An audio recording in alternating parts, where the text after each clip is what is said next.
Your name's tattooed. Okay, tattoo with your name and your country. Tattoo might be going a Got little one bicep with Germany and the dude's name, and one bicep with Virginia and that person's name.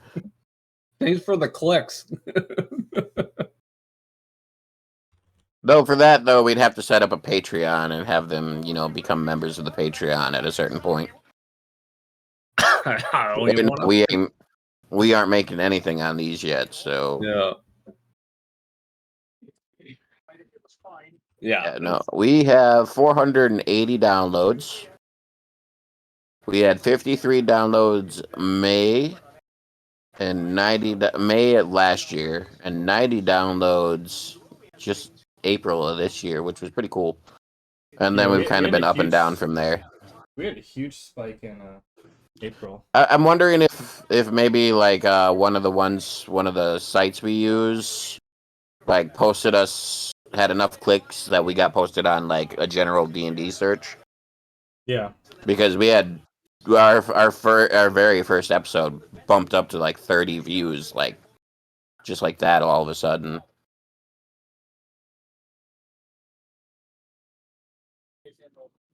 Helps our campaigns have pretty cool names. Yeah, we have Frankfurt Amman Hasi, that's the Germany dude, has downloaded 78 of our episodes. Somebody in Ashburn, Virginia has downloaded 80 of our episodes. We got a fan in Ohio. Pennsylvania, we got 28. Ohio, we got 35. See, I don't know if those are multiple people or one person, just because it's such a low number. With the Virginia and the Germany, I think it's just one person because it's all our episodes. Yeah, that's usually how you can tell. And then the rest of it's like 2s and 1s and 3s, and where we just got to click here and there.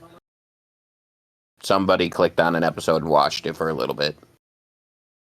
Like one of those guys like the Facebook Tom, where they just download everything on the internet every day, constantly. And don't listen That'd to be weird. Yeah, like I was saying before you came back, Dan, our Europe guy, our Germany guy, he's been with us since probably our second month of streaming, and he's been listening to every episode we put out. Something like that, yeah. Or someone set up a bot that's being very helpful. Yeah, I wouldn't argue. Yeah. Or they have an intern. That too. A very bored intern who's like, let's listen to these weirdos. Hey, I'm all for it. Yeah. All right.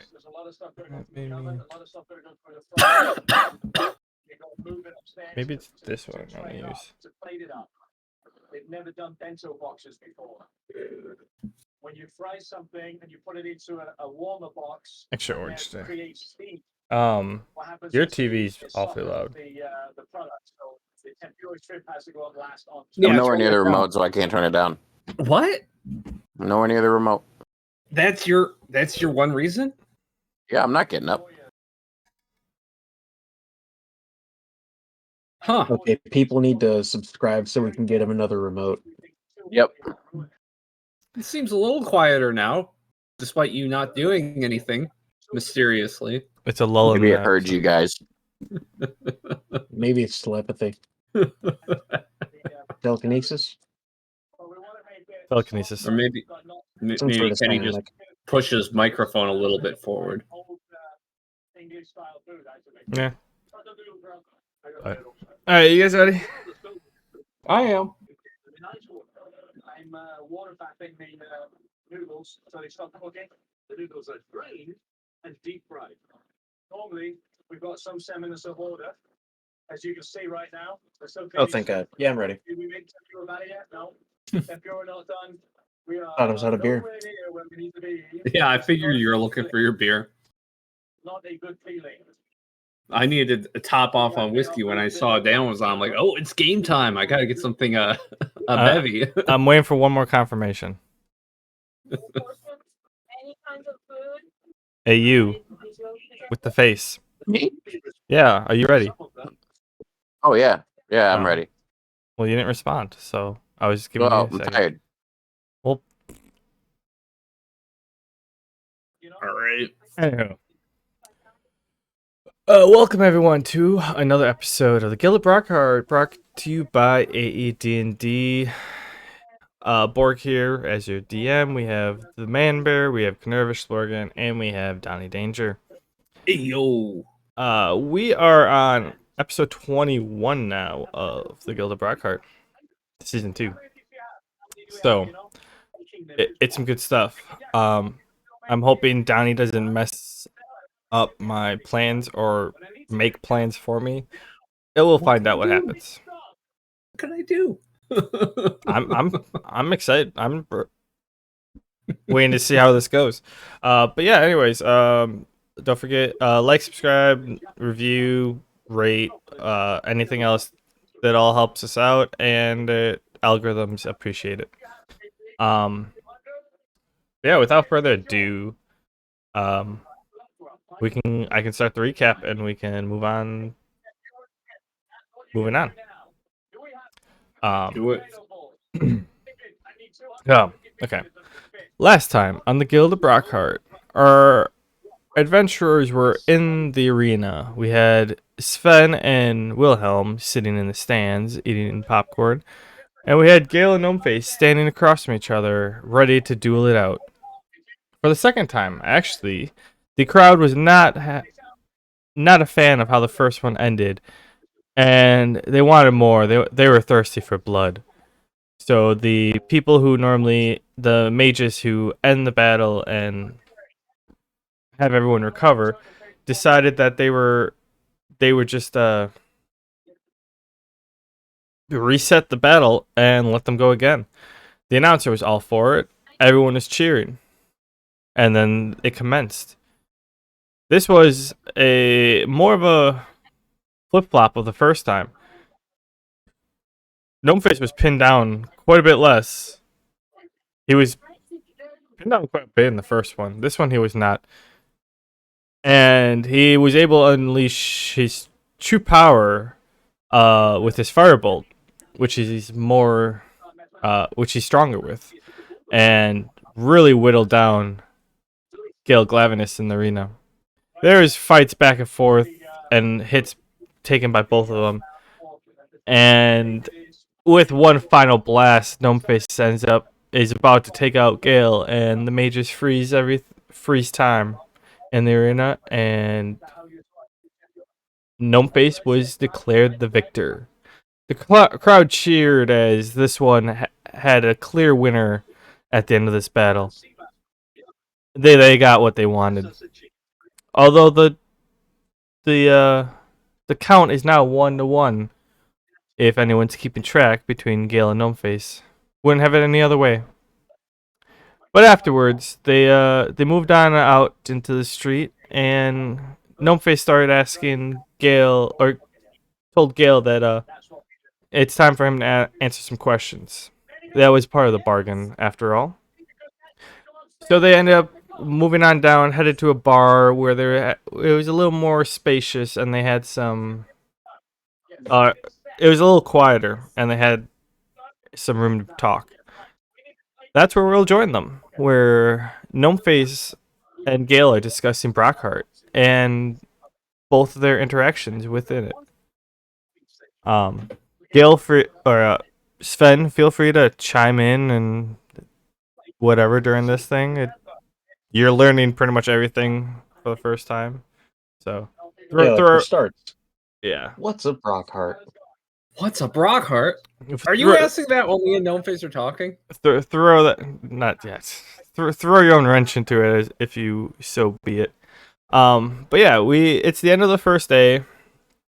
I'm gonna say you guys ended up going down to the first level because I'm expecting you guys to go to bed after this. It's kind of late in the first day. So pretty much you guys are gonna sit here and chat and have a drink or two. And then pretty much for the rest of the night. But yeah, I forgot the question I had you guys, or how I ended you guys last time, but Gale and Gnomeface.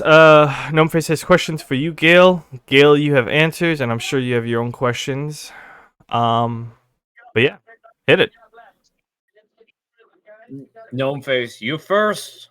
This was your Me bargain. first. Oh, it. Yeah. Sorry, it's been a long day. So basically, like, I really don't know how to roleplay this right now. Sorry, my brain is kind of fuzzy. My first question would be, why'd you come here from Brockheart, and what's the quickest way back? Okay. Why did I come here from Brockheart? Is there a deeper reason, DM, other than develop trade routes between Brockheart and Quoth? No, Or is that the gist? you are on assignment. I'm on assignment to build trade routes between Brockheart and Quoth, right? Well, that's the result, but you're here on orders of the prince, the king, one of the two, both. So yeah, they gave you this assignment. That was the goal of sending you here with the gift that you had. But you're essentially here to improve relations with Akasai and create a Okay. diplomatic stance with between them, and hoping no trade route in the future. Okay. I just wanted to know if there was anything more to it. That's as I understood it.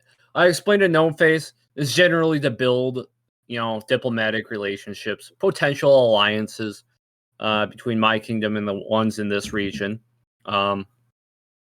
The quest I brought you adventurers on was kind of complementary to that goal.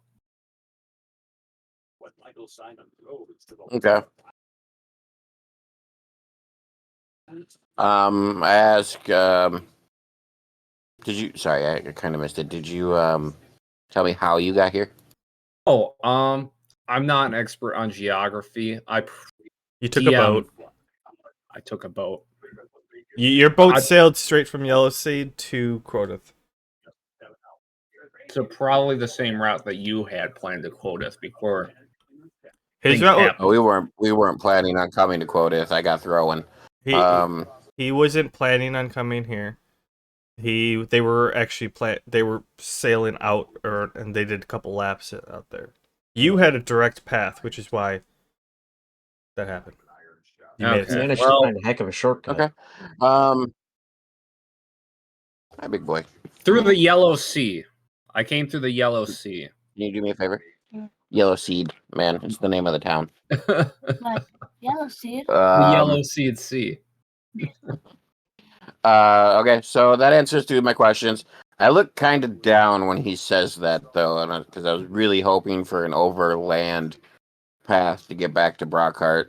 So I get kind of sullen, and I order an ale since we're sitting at the bar, and some food. I'm feeling, a little pumped for my win, so I order a round for the table. DM, you can whatever that's gonna cost me. 20 Floyds. That's And then with food 30. And then I ask, when are you planning on heading back to Brockheart? After completing Return to Quoth, I'd say things have been going pretty well so far. Unless anything comes up, I plan on returning to Brockheart shortly after to reporting to Lord Zahn.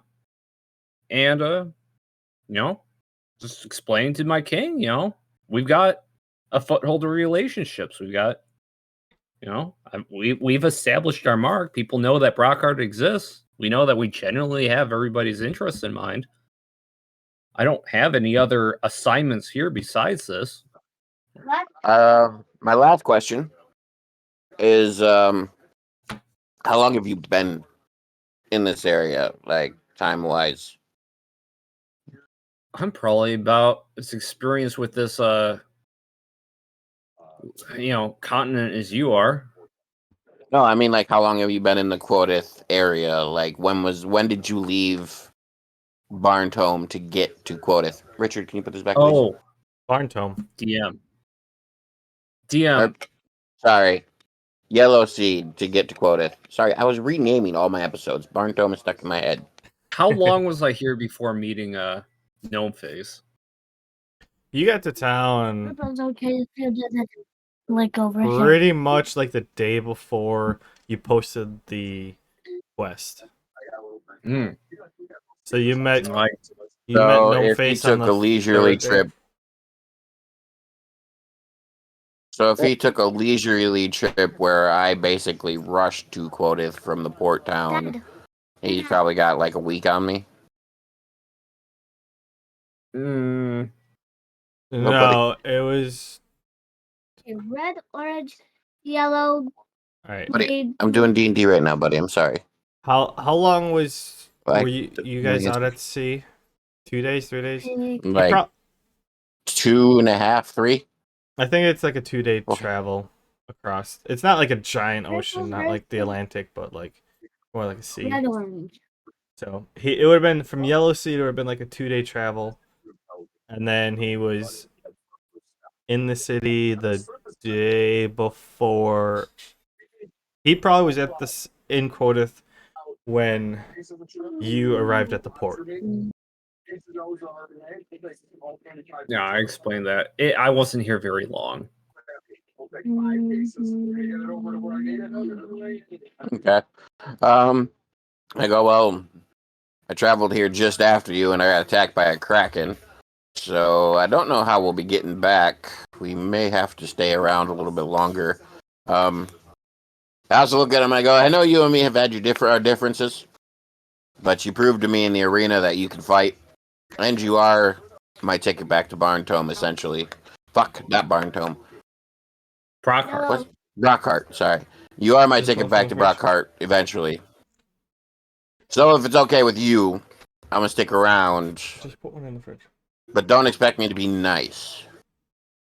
Being a valiant knight,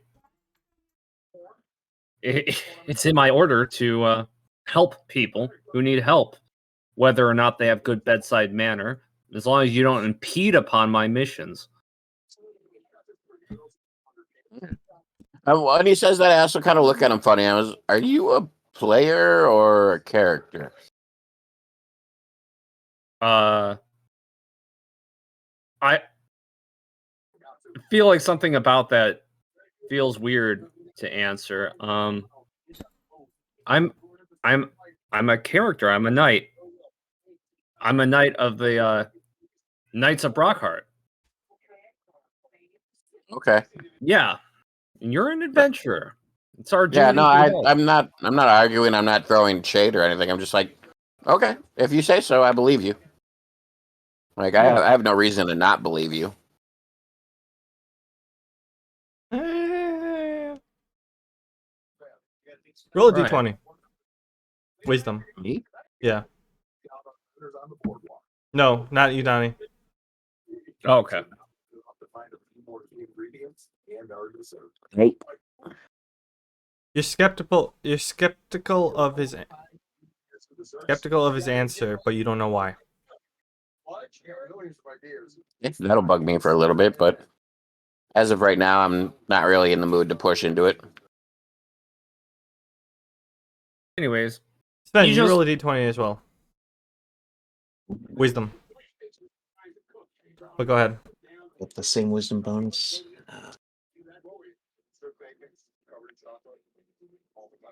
Continue. you just allow us knights to do our tasks, and we'll gladly assist you in whatever innocent needs you request.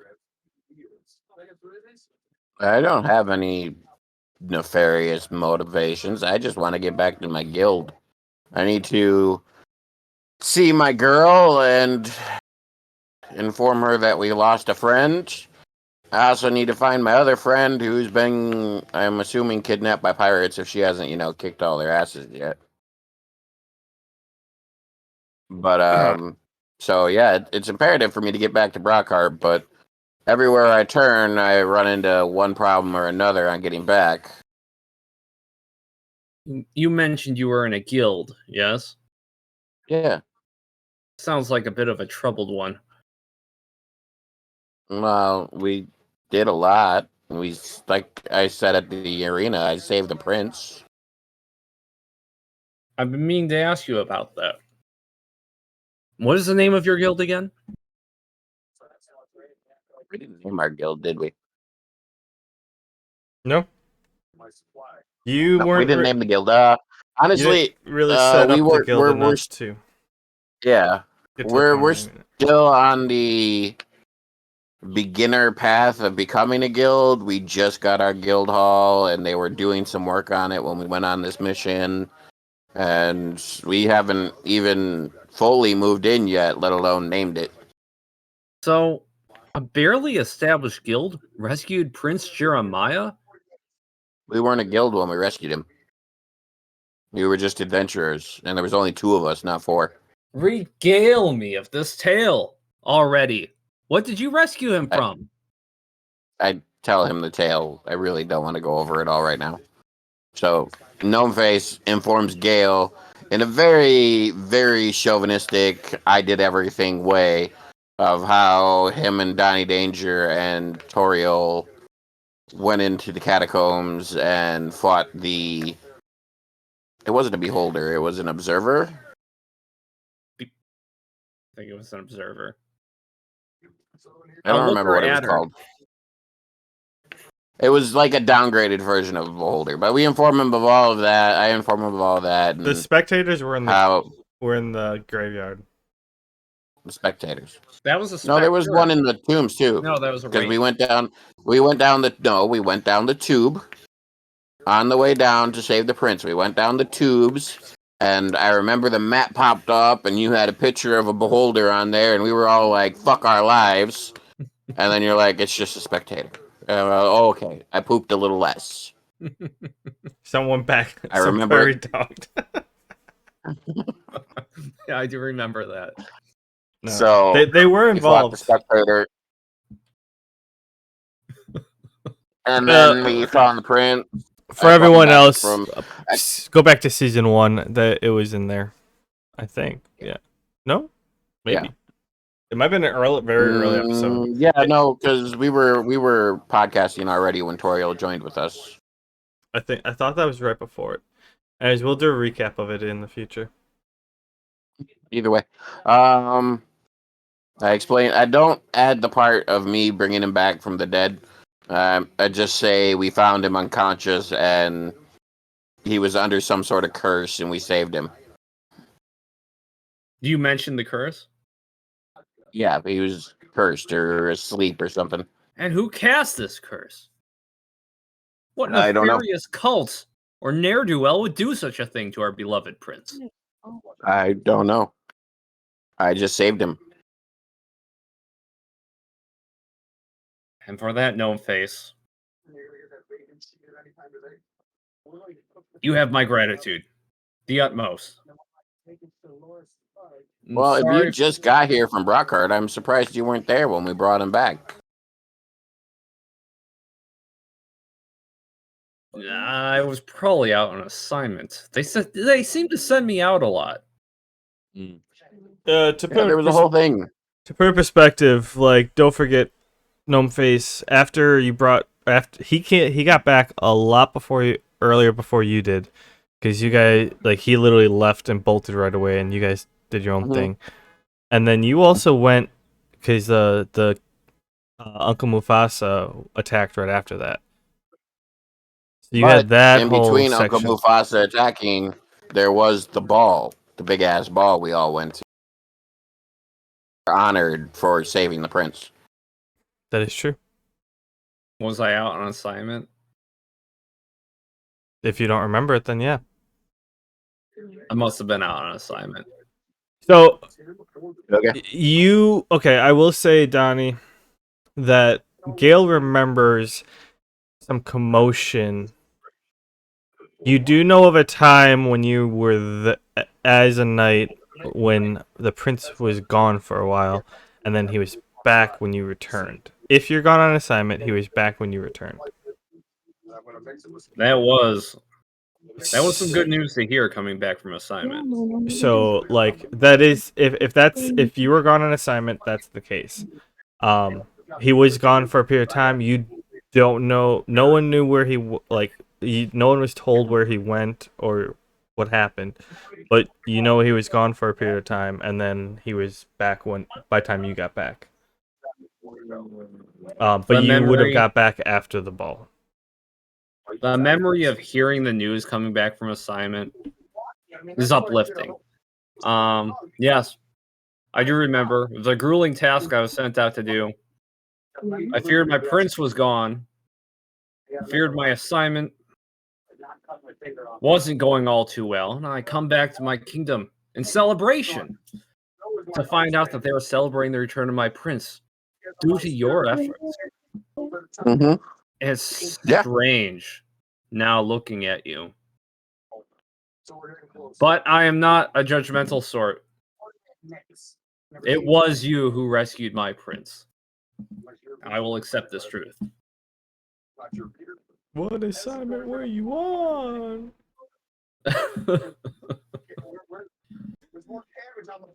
Just imagine he's out there bench pressing lions or something. Then the king's just like, Gale, we have all these lions not being bench pressed. East of the kingdom. Got to show them who's boss. Anyways, so yeah, hey, it's really cool hearing about you explain, how you saved the prince. I can still kind of barely wrap my head around it that some no-name adventurer did it, but it happened. So thank you. Mm-hmm. Well, I didn't do it for you. I didn't do it for your thanks. I did it because he needed my help. And that is something a knight can respect. No. I kind of think about the time. I was gonna look at my wrist. I don't have a watch. If there's nothing further ado, a knight does have business to attend to. I don't think there's anything more to discuss, though. You This guys have was been a pleasant talking for like 20 minutes. Make it last longer. Come on. What's this Brockheart place like? You guys both seem to like it a whole lot. Oh, Sven! Yeah, he's been there. I almost forgot you were there. You've been quiet so long. I was just enraptured in the story you were telling. You've heard about the prince's departure and his rescue. You overheard all that.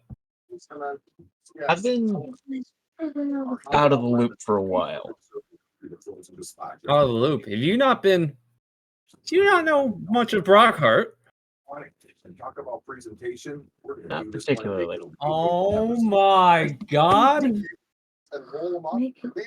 Oh, I got him started, didn't I? I need a deity other than the word God. Yeah. Oh my, Brockheart. Oh my King Albert. I mean, honestly, yeah. He's the highest power to you. You're not a cleric or anything. Oh my Albert. My king. In all his glory, let me tell you all about Brockheart.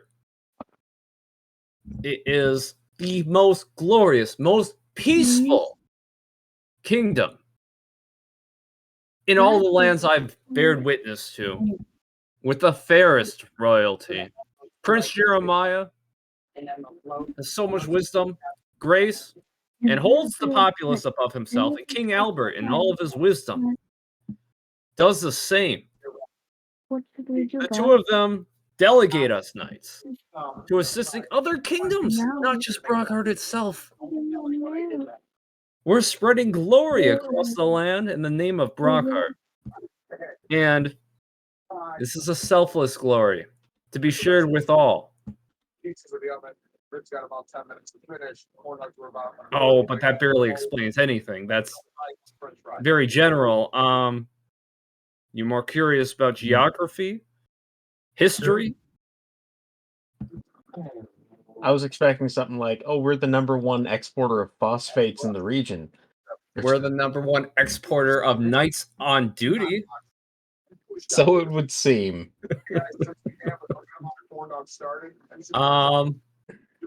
As far as logistics go, that's a bit out of my depth. I don't know what we export. Can I roll a wisdom check to see if I know of anything cool that Brockheart does? Always. Yeah, just general geography, you know, plants, animals, that sort of stuff. I roll a 6. You know that convoys and merchants are coming in and out of the town all the time. It's the place to be. Brockheart is bustling. I can tell you that, Sven. People are in and out constantly from all over. And Doing goods. what? No, where do you I want it? can't say, but goods come and go frequently. I imagine you can find just about anything you're looking for there. It is a hub of everything you could possibly want or thought. And it's a lawful one at that. Peaceful, organized.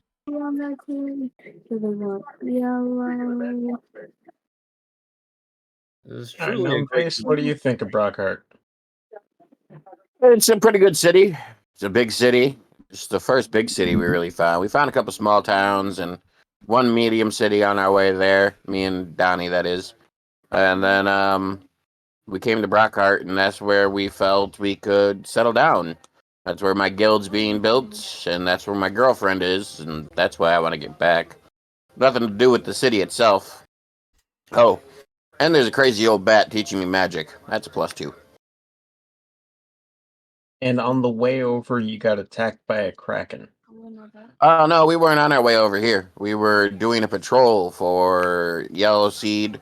They were apparently having some problems with pirates, interrupting their shipping lanes. And while we were fighting the pirates, we got attacked by a kraken. Okay.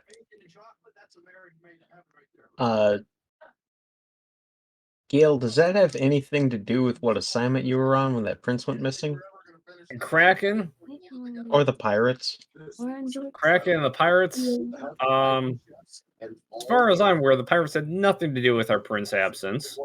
The specifics of which are actually kind of secret. As a knight, even I'm not entirely sure who took the prince. Gnomeface doesn't seem to be really know much more than that either. We just know he was gone, and then he was rescued. Unless there's anything more you know, Gnomeface.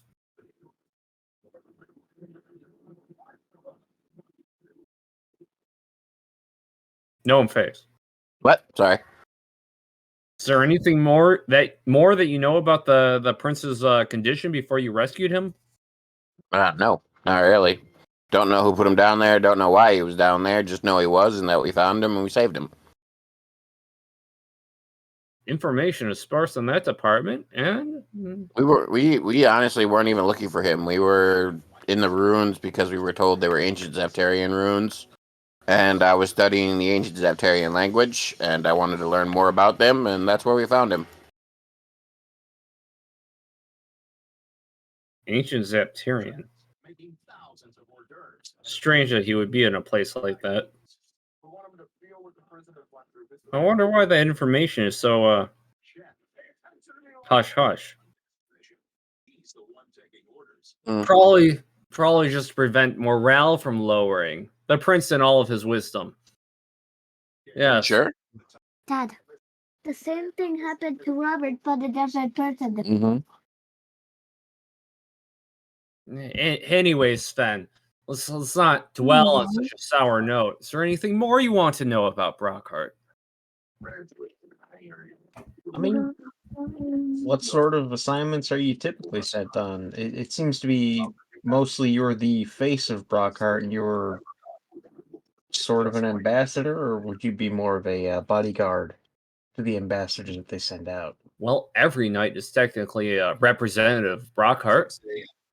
If any of us fail spectacularly, we will be probably no longer considered knights.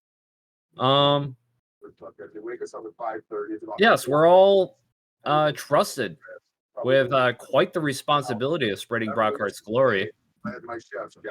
Though we are not ambassadors by law, in essence, that's the role we serve. You want some help?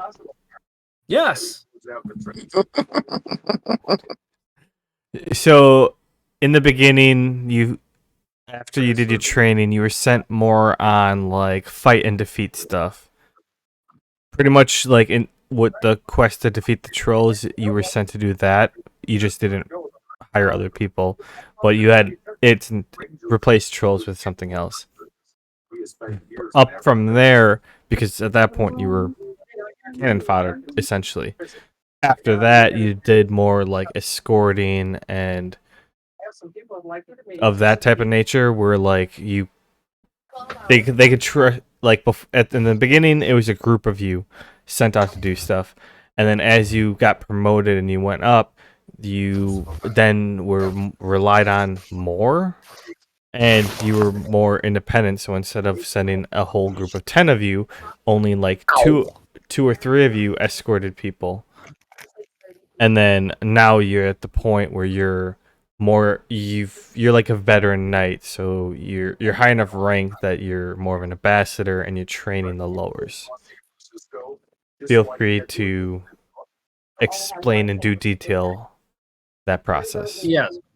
I mean, it feels like he should have a stack of brochures that he hands out at any opportunity. Oh, what? I didn't give you one yet? He has all the medals on his sash that he needs. That's where all his patches and his medals are. But yes, Gale, please explain to him what assignments you have, what examples of assignments that you have partaken as a knight. Well, in my early days, it was pretty ragtag and it's a hustle, constantly getting around, fighting pirates, fighting, orcs, goblins here and there. But as I started to get promoted, I started to get asked to take out more trolls, for instance. A pack of them hiding in the mountains. How could one knight possibly scour the entire mountain range to secure trade routes? And so greater privileges were established to me. Hire adventurers, form quests, establish parties for more intricate endeavors as a knight's duty, while also training up knights in training. Promoted to supervisor. I didn't say middle management. In a sense, I guess you could call it that. Although, I like to think I'm heading a charge of a middling variety. Yes. Not just managing, leading the way in a middle kind of capacity. Yeah. Donnie, you surprise me. When don't I? Fair. Sorry, I didn't mean to interrupt. Anyways, yes, I guess you could call me middle management, though it's a bit insulting. Honestly, what we knights do is very important. We're very proud of it. Wait, I'm just talking about your position in the organization. You seem to have moved up beyond even the level of supervisor. You have some authority to purchase things, make expenditures on behalf of Brockheart. To an extent, and It all seems to be outside of the scope of a typical knight. That's pretty high position you seem to find yourself in. I suppose I didn't think of it that way. I suppose your words aren't too inaccurate. Essentially, I do have more privileges, but there are also many more responsibilities. I must utilize these tools properly. I can't hire adventurers who aren't ready for the quests that I need done. And I need to be discerning that the adventurers I do hire are of upholding merit and morale. I can't hire a bunch of rapscallions and scallywigs. That's understandable. So where to next? Well, we need to go back to Quota. Mhm. And that's the day after tomorrow, right? Correct. Yep. So we have one more day here in Akasai. Enjoy the sights. This is quite an exotic city. But after tomorrow, we're heading back to Quota. You don't have to come with us, but as an adventurer, your rewards do await in Quota. So I'm assuming you will. Yeah. We're going back to Quota, and we knights don't really have any reason to stay in this side of the Yellow Sea. Yellow Sea? We're going back to Brockheart afterwards. All right, it's now named the Yellow Sea. You got that one for a freebie. Gale, check your in-game chat. All right. Oh, you didn't even have it open. Oh, yeah, I didn't see that. Ooh. Do I think I know? I don't know. I tell you, you think you know. Gnomeface. Mm-hmm. During the discussion, you mentioned somebody interesting from Brockheart. Somebody was teaching you magic. Yes? Yeah, the crazy old bat. Why do you call her that? Because she's old, she's crazy, and she's a bat. And where did you see her? Library. That's what I thought.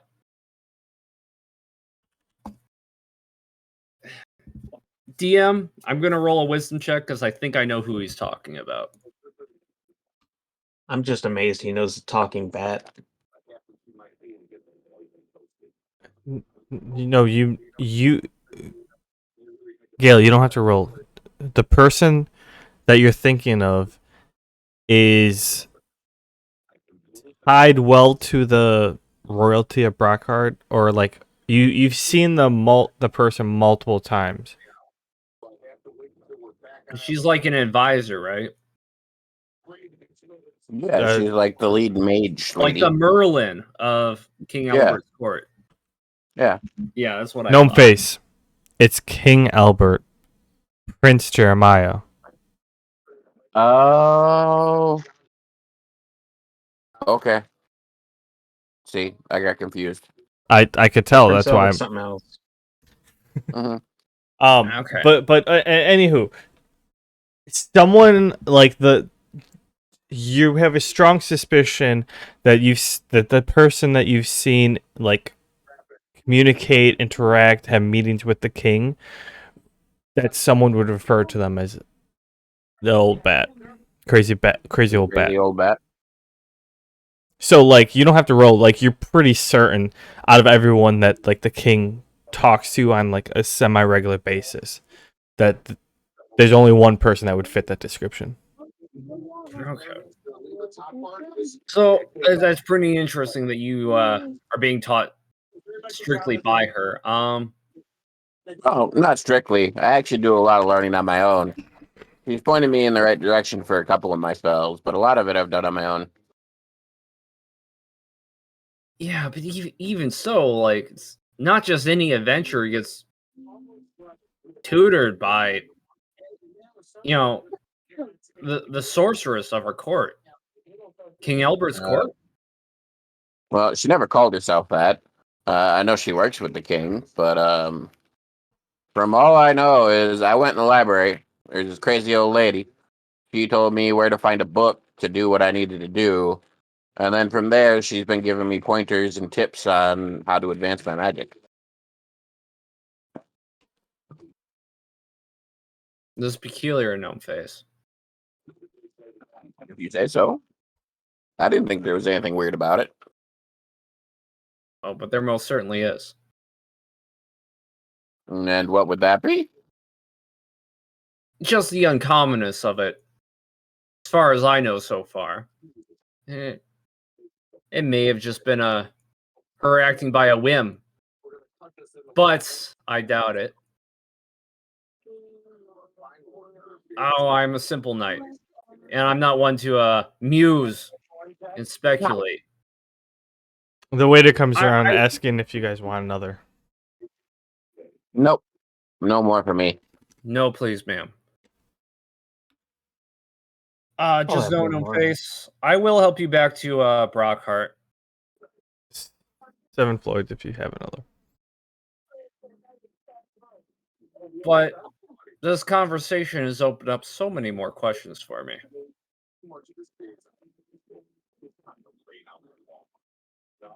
So ask Okay. him. Hmm. It's only like 9 p.m. Like Oh, really? Okay. you guys Okay. fought in the evening and you fought twice. Like you were maybe in the arena an hour. Like you guys have Okay. several hours before you're going to go to bed. It's just the Akasai kind of is like most of the shops are closing down by 9. I wasn't sure if we were working on condensed time rules. So did the old bat ever ask you to do anything for her? Is there anything the old bat asked me for? Yes. Not yet, no. No favors? Not yet, no. And she just offered you tutoring. Essentially, yeah. Of all the adventurers that come by the kingdom. I met her before I met the prince. No, I'm not saying that to Gale. I'm just saying that out loud. Like, I met her first. How so? Again, I'm not saying that to Gale. Oh, I thought you were just saying that out loud. I'm out of character. I was just thinking, like, I met her before I met the prince. That's true. Okay. Yeah, no, she's never asked me for anything. Like I said, bumped into her at the library. She gave me a good tip. Found out she worked for the king. She still gives me good tips now and then. She hasn't really asked anything of me. No. I take a deep breath and I think, DM, how much do I actually know about her? I'm gonna roll a wisdom check. Okay. I roll in that 20 plus 4. So while you guys were talking, I've been trying to decide whether or not I actually make her like a sister-in-law of the king, just to make things a little weird, and that's why like they're friends. So I'm gonna say yeah, she's King Albert's sister-in-law. She's like the crazy cousin of the family type of thing. I was either deciding either that or the divorcee of the king, one or the other. Do like a Mhm. king, a king of England type of thing, But no, I'll say she's a sister-in-law of the king. They get along, but she is the crazy cousin. You know her as having immense powers. But she frightens off most people who approach her learning stuff. Does she have a title? No. All right. Like, if you ask for a name, I can't think of one right now. But an actual title, like, of the royalty, no. Other than that, like, she works with the king a lot.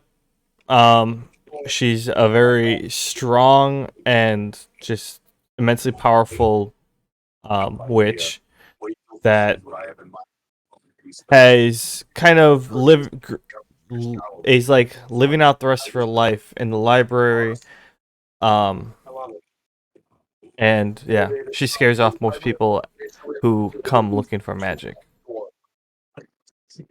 Okay. Yeah, knowing all that doesn't really change my perspective that much. I'm still a little superstitious. And even with that information, like, there's still a lot of uncertainty.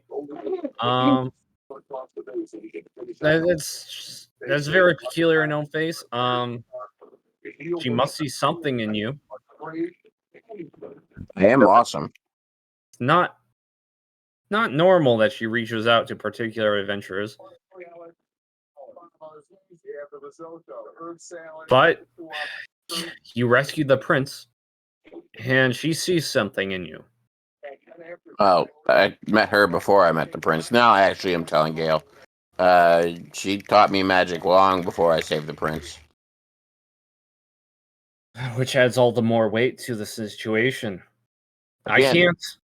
Who treat just whooped this- your ass in the arena? I'm awesome. I will say, True. Gale, you are kind of making assumptions since he didn't really explain too much on how the whole like session started. But I I think will you're protect you, Gnomeface. I think you're diving a little too far into it. This is what I do. I make assumptions and I lean into them. Let me do it. Yeah. Gnomeface. Mm-hmm. Hearing what I've heard, you must be valuable to the kingdom.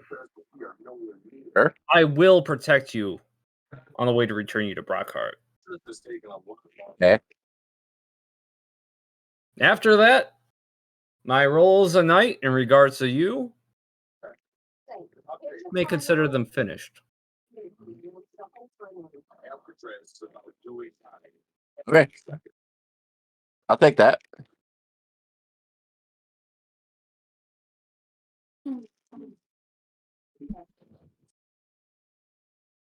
Anyways, it's a very breathtaking conversation. Confusing, eye-opening here and there. I don't know what to make of everything, but my job will be a different one when I return to Brockheart. And that's all that needs to be on my mind. Okay. Are there any questions on your part, Sven? No, I want to see how this plays out. I kind of want to see Brockheart for myself. Oh, But weird things seem to happen around y'all. It's more action in the past few days than I've seen in weeks. don't I let look this at him. I stop. go, if you mean that, I have an opening in my guild now. I say it kind of lightheartedly, but there's still a tint of sadness and a tint of stress in my face afterwards. I hide it pretty well, I think, but you could anybody who's being observant could see me kind of flash real emotion after saying that. I don't know what that's about, but I'll consider it, I guess. Clearly, it means something to you, but I'm not gonna pry. I'm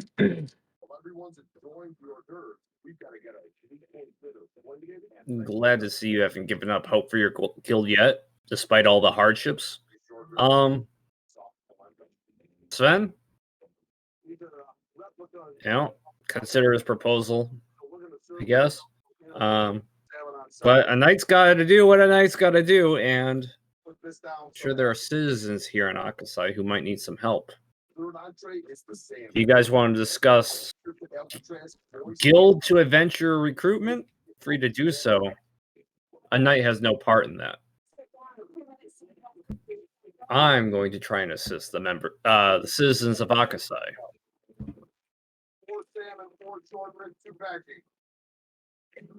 I'm gonna try some plants out. Heard about some funky cactus out there I need to find. See what that's all about.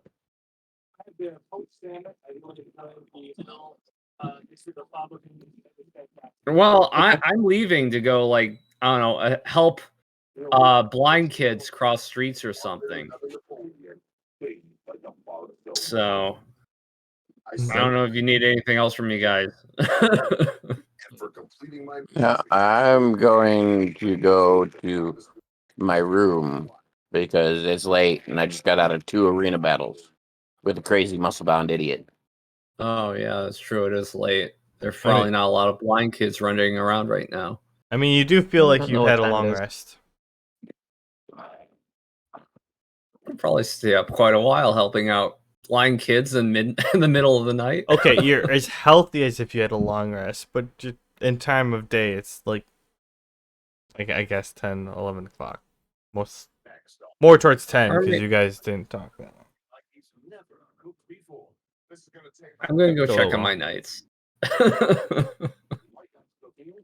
get a shot of whiskey to calm Wilhelm's nerves. Hopefully, this time in that blue beam thing, he's a little calmer. Head back to my room and get an early start tomorrow.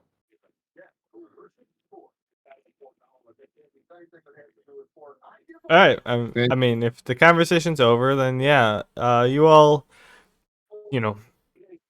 say your goodbyes or say goodnight. Head up to your room.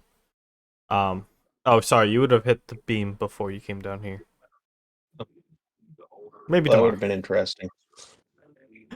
Or you can head down now. I don't care if you're went to a bar on the second level or the first level, but yeah, you guys end up heading back to the inn. You tuck yourselves in, all that good stuff. Yeah. Do your nightly rituals, however that those go. Can I roll Knight's Presence? For what? Randomly helping out some strangers in need before I hit the hay.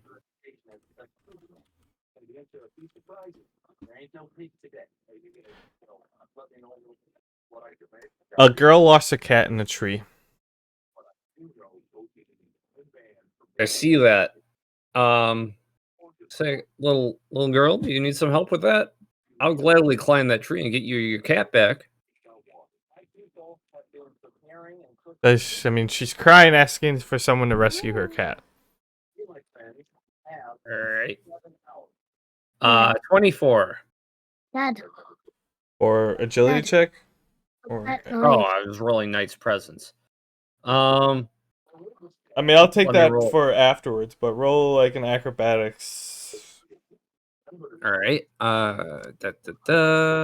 check, which A 17. I want to see what it is. I'd say you succeed in climbing the tree to grab the cat No. and jumping back down. Mine. I acrobatically climb the tree, gently scoop up the lost cat, bring it back down to the crying kid. Here you go, little girl. You do that and you use Knight's Presence on her, and she feels very swayed that the people from Brockheart are very good people. Brockheart loves everybody, far and wide, including your little cat. Here's your cat and a pamphlet. Oh, yeah, I forgot. Here's a brochure. What? Tell your dad, tell your Can I mom have all it, about please? Brockheart. I will, she screams, and she runs on back. You proceed to make your way to the inn and tuck yourself in for the night. Yeah. So That's my night. Okay. So yeah. Do you guys want to wake up in this episode or wake up in the next episode? Next episode. Honestly, next episode. I didn't want to try and rush anything along, but I do have to wake up at like 4 in the morning. I got you beat. I got to be up at 3 in the morning. Fuck. That sucks. I'll just not go to bed and say hi to you guys in the morning. You won't do it. He will. Actually, no, because I have to get up at like 5 Friday, so I actually have to like keep my going to bed early up. Yeah. See, the day after tomorrow influences today's decisions. For me, because I can't just all of a sudden like hit 4 hours of sleep and call it good. And it's No, just- none of us can. But anyways, Sleep. I suppose. I was really hoping you guys would interrogate each other more. But I honestly don't know what to ask. Despite rolling a nat 20, I still don't know that much about the old bat, so I can't really like get weird with it as much as I want to. I thought of some other stuff I could have told you afterwards. But I mean, it's just you could have continued on from just Brockheart to like seeing how like you guys have been in the world and stuff like that. I do kind of want to ask more about Donnie Danger and like other members of his guild, but it didn't really seem important at the time.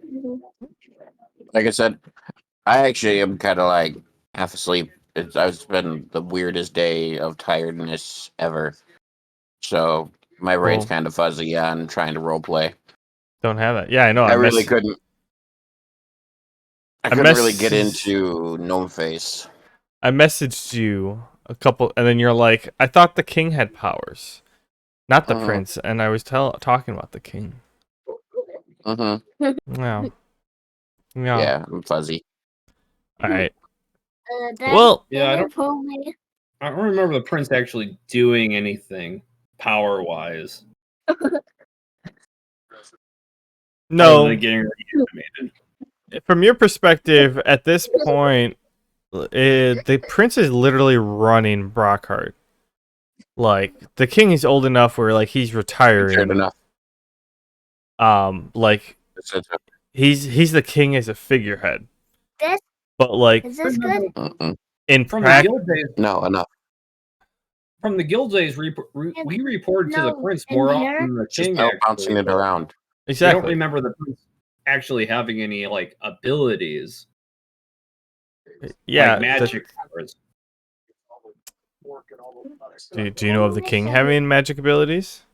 You should. Gnomeface, do you remember?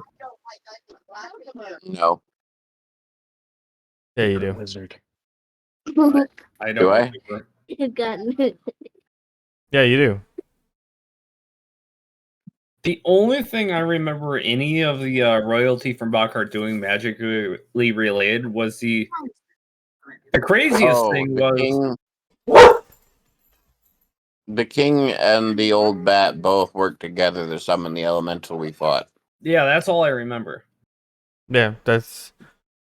But like, you know that the elemental that you fought was no small task. Like No, it was like a master elemental. it. So It's not to downplay it, but we haven't seen the prince do anything yet. That's all we're saying.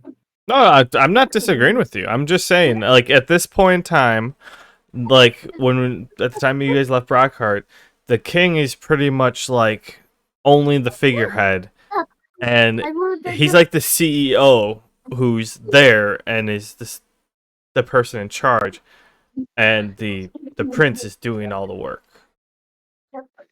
Yeah. I mean, I do like the prince. He's been pretty cool so far. Not that Donnie Danger's around right now to acknowledge that, but I was just kind of like making the story a little more in depth and stuff. So yeah. but yeah. Anyways, I guess we can call it there. Come back more refreshed next week, hopefully. I will not be. I'll still be dead tired. But yeah, everyone, that's gonna do it for us. Just a nice light role playing session. Gnomeface and Donnie, or Gnomeface and Gale, question each other on what they knew about Brockheart and to try to understand Brockheart a little more. And Sven had a real good look into what Brockheart actually is and stuff like that. Still doesn't know what it's like there, but hopefully he'll find out in the future, pretty soon actually. So, we're playing again next Wednesday. So 1 week from Wednesday today. again next week? We're doing Wednesday again? Yeah, neither you and I can make it next week. No, Man Bear. Oh, yeah. No, I canceled my trip to port, so I could technically do Friday, but you can't. Well, screw you. Now you're just putting the fault all on me. It's always your fault. That's true, but sometimes I like to share the fault with someone else. Yeah, no, that trip got canceled. I got a new job. Remember, I'm not getting paid. My first check will be next week, Friday. Oh, man. Oh yeah, that's right. How's the new job go? Anyways, Actually, really well. so I forgot. I actually forgot that this would be still in your like first period. But yeah, everyone. The usual stuff: like, subscribe, rate, review, and leave comments. And we'll see you next week. And we'll figure out what they're gonna do in the next day, and then the day after that, they're leaving Akusai. So should be a quick one tomorrow, and a lot of Quick one next week, you mean? well, no, the tomorrow as in the in-game day. Mm. And then some more story story lane the day after that. So yeah. I don't know. Any other words from any of you? If you want to take a few minutes to chat, or after the session, that'd be appreciated. But I meant to the people, Donnie. Oh, hey, like, subscribe, click, share, All the buttons. do a funny dance, all the above. We love you. Thanks for listening. I do want to give a shout out to our listener in Germany, whoever you are, man, female, dog. You've been with us since the beginning, and we appreciate it. And to our new listener in Virginia, who downloaded all our episodes in like 2 days, appreciate you as well. They binged hard. Yeah. They're getting ready for a trip, so they download them all onto their phone, and they're gonna be gone for like a month. So they have something to listen to. Not complaining either way. It's great for us, and we're glad that some people out there at least like what we're doing. Yeah, it's absolutely kind of mind-blowing. I didn't think anybody would be paying attention this long. Yeah, it means a lot, but we're gonna call it for today, and we'll see y'all next week. Yep. See ya. Night, everyone. Night. Okay, Donnie, what do you want? Okay, so we talked about the skill grid a couple weeks ago, like 2 weeks ago. Adios, folks. I gotta go be an adult. Adios. See ya. Did I draw one? I forgot to. Well, I mean, look at mine before, like thinking that you need to show me another example, because if you like it, we can settle on it.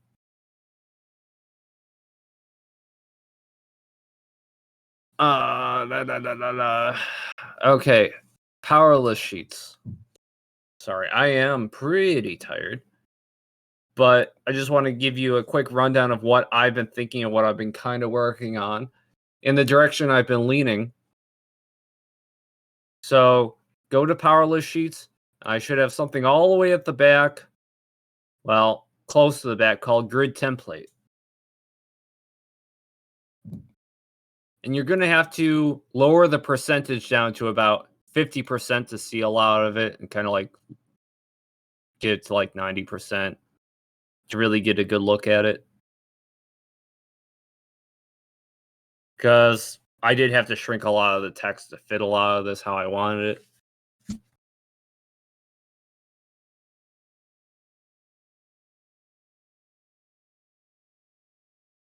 To grid template? Yep. And where's the zoom? Alright. Now, I didn't fill in everything. I got like a few of the nodes filled out. I'm kind of slowly filling it in day by day. I already talked to Kenny. He liked it. You know, he had his input. He wasn't able to share his example, but he liked what I had working with. So this is kind of, you guys didn't like how bare bones the last tree was. The one on roll 20 obviously was kind of like a weird working one. This is kind of like, this is the direction I want to go. I want this to be the final product.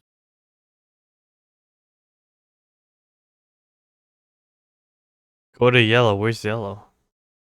Okay, so the way a lot of the nodes and trees are set up, I can't like directly connect a lot of them. So I just said go to yellow, go to blue, and if you scroll down, you'll see something else that says go to yellow, or you'll Yeah. see. Yep, and that's basically the connector mark. Oh, okay. So I was thinking like you have these like spots in the center of these like So how I was thinking it would be kind of like Final Fantasy X's Grid Sphere, where you have a starting point based on your class. Like if you're Kamara, you're starting somewhere. If you're Yuna, you're starting somewhere. It'd be like, okay, I want to start in the power tree. I want to start in the speed/ego tree. And then you'd be able to branch out from there. I was thinking everybody could have 2 starting points just so they're not forced to branch out from one tree. So the go to orange, that's technically a jump, so you can jump to the other orange. And then Yep. if you go this route, you can jump back. Okay. Yep. And a lot of the bonuses are kind of like one way dependent, at least the way I'm trying to thinking about it right now as far as balancing goes, because if you look at like the power and strength node right here, you're trying to branch out. It's just like, okay, you get melee, you get strength, you get HP.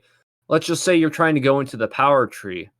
Okay, this node right here would say you get +1 power. Did you And add that's what that node Knervishblurg does. into this? Well, I mean, he didn't leave. Yeah. No. No, I can see it. Yeah, you're free to look. Oh, that is vastly improved compared to what I saw last time. Yeah, you Was like I it? just looking at that is man, you put some time into that. I really did. The last one, I was trying to be really simple with it because I wasn't sure how complex you guys wanted it. And after hearing your guys' input, you were ready for something a bit meatier. So I'm like, okay, let's get meaty. Yeah, yeah, because essentially it was like you had something that was slightly complex, and then you went too simple with it, and then like we understood where you were going with it, and we're like we can handle more complex than that. It's just like you lost some stuff by oversimplifying it.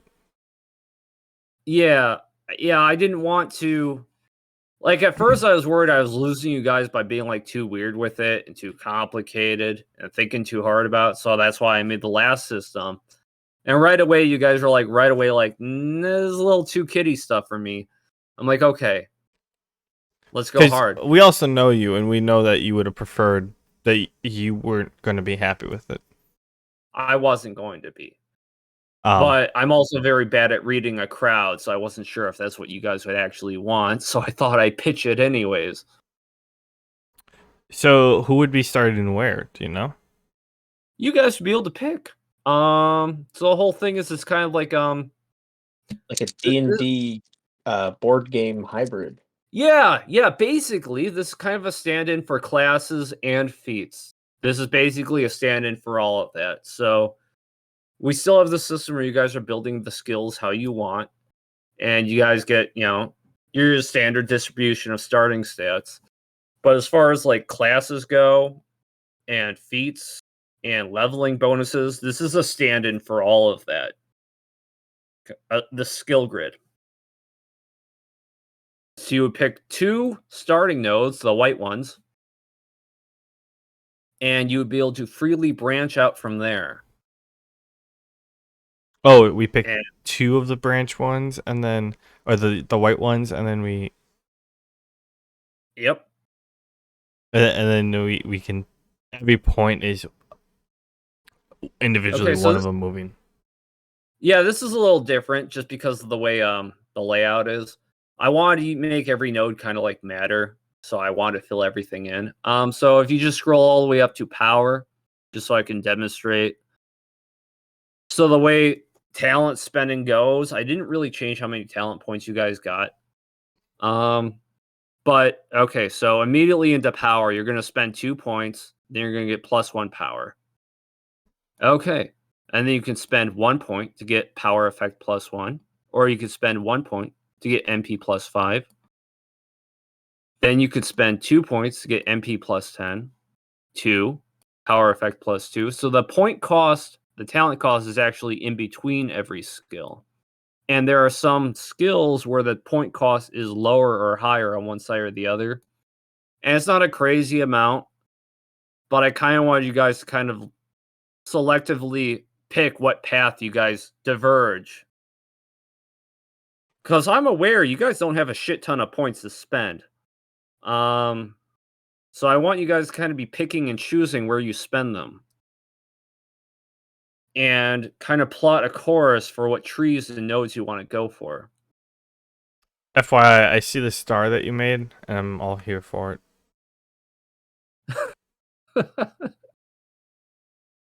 Are you on my feeds page? Oh, a 6-pointed star. Okay. Oh, you're looking at the big picture. Yeah, I was kind of going for like a bit of symmetry. So generally, I wanted a primary node, for like every category: strength, power, speed, ego. I'm reclassifying charisma as ego. I'm reclassifying skill as talent. And then there's utility. So that's 6 primary nodes. And then I want a hybrid node for everything in between. So my general philosophy is to try and treat every nodes like they're their own thing, not just hodgepodges and mixes. So a hybrid node would almost be its own class. If you go into strength slash ego, that specializes more in drawing aggro, making enemies pay attention to you. If you go into strength slash power, that's more about durability, higher damage reduction, making your damage reduction apply to more things. Just I want every hybrid tree to kind of be its own direction. No, I don't just want. that's a good way of thinking about it. That's I was gonna suggest that. I was gonna say, with the way that you are, like, if you're gonna put spots in like every one of these, like, or like have similar nodes, I would, if the best way for you to do it would be to picture someone, like, take a superhero or a character that is like pure strength, and what powers or what bonuses would they want, and throw them all in here, and then move on That, to the next one. that's actually exactly the philosophy I had going into designing each of these node groups. If you want to look more into my thought process, if you go over to Action Encyclopedia, I have a breakdown of every general node cluster towards the bottom of Action Encyclopedia and what I wanted each one to specialize in. General consideration for what stats would be emphasized in each of those node clusters. It was kind of just me laying down my thoughts before actually creating these nodes. I did find a issue. Yes. Your strength slash ego, you have Yes. go to dark orange. I'm pretty sure that should be go to orange, Let me zoom in. because orange is on strength. Oh, yeah, that is orange. I did mess that up. And then, wait, where's dark orange then? Actually, you need to add another one to strength that is dark orange. Well, let me see real quick. I might have that down here. Okay, yeah, I do need to add dark orange.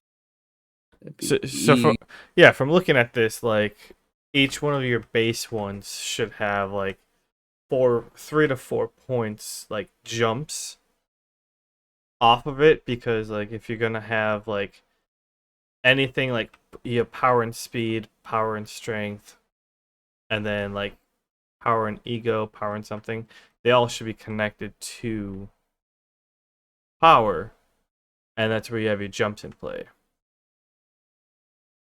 And so like your strength. I'm recoloring orange. Give me a second. There we go. Okay, yeah. That's okay. Sorry. Having a bit of trouble focusing on two things at once. Go on. No, that's it. I was gonna say either that or just literally have like strength be one color, and then you can jump to any of the orange ones. But like it costs a point to jump. No, I didn't like that. A lot of what I did was very intentional. Or like your first jump is free, and if you want to take the jump versus take the path, it's an extra point. If I were to do anything like that, I would reincorporate something like the starter skill bonuses. Like your character gets 1 free feat starting out, or your character gets to swap out 1 tree for free if I were to do anything like that, but I don't really want to do that. That's fair. A lot of this is pretty intentional, the way it's laid out. If you do see anything that just doesn't make any sense, let me know, because it makes sense in my head. No, I really like where you're going with this. Thank you. You know, I was a bit worried. Yeah, this is really what I wanted to set out, you know, finalizing. I wanted this to be the final product. It's definitely simpler than like Final Fantasy X, but like you are only one person. Like there was a whole team that designed their sphere grid. And I do have advancements in mind if you guys level up a ridiculous amount. But I don't really see any reason to build upon it or elaborate on that until it gets to that point. Fair. For now, I do have strong feelings about this direction. I really like how it might impact how you guys want to build your characters. It would give you guys a lot of things to think about. I did tie a lot of feats to the grids. A lot of these node clusters have feats that are exclusive to them. So a lot of the hybrid node clusters have like exclusive feats, where the generalized ones like power and speed have more generalized feats. So I kind of want you guys to really just pick and choose. Do you want to specialize in something? Do you want a shit ton of stats? Do you want to beeline your way towards something? That's why I kind of set everything up this way and located skills where they are.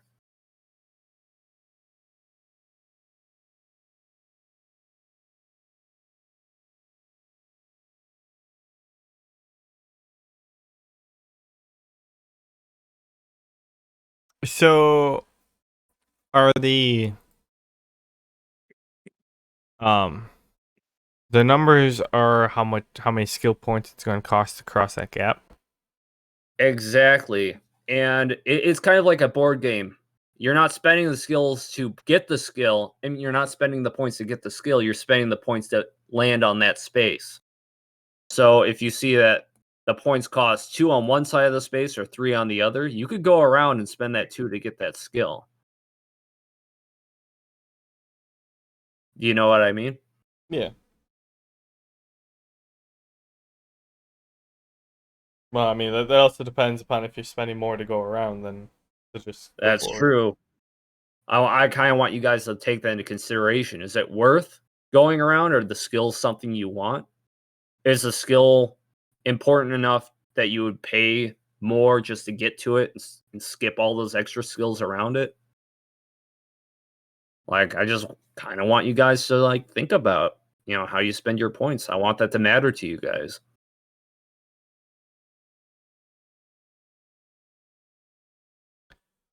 I'm very interested to see on where this continues to develop. It looks like a great foundation, and I'm Thanks. excited. I plan on filling them all out. I keep adding little things here and there to the feat section. I did have some skill ideas for the feat selection. If you just want to go over some spitball ideas. I don't have a lot of time tonight. I gotta take some sleep aids soon. But I did have some spitball ideas for some feats. Go over a few of them. Okay, well, first and foremost, there is no more increased learning speed. I've actually tied learning speed for skills to your stat, your talent stat. So before we actually look at feats, let's take a look at character sheets. I did some rebalancing. This shouldn't impact anything significantly. Ultimately, your guys' stats should be generally the same that they were. Just going forward, you may want to consider what you put points into. So let's look at Sparkstorm. I have a lot of money. Yeah, you guys do. I didn't really give you guys anything good to spend it on, which is still something I'm trying to think about how to do.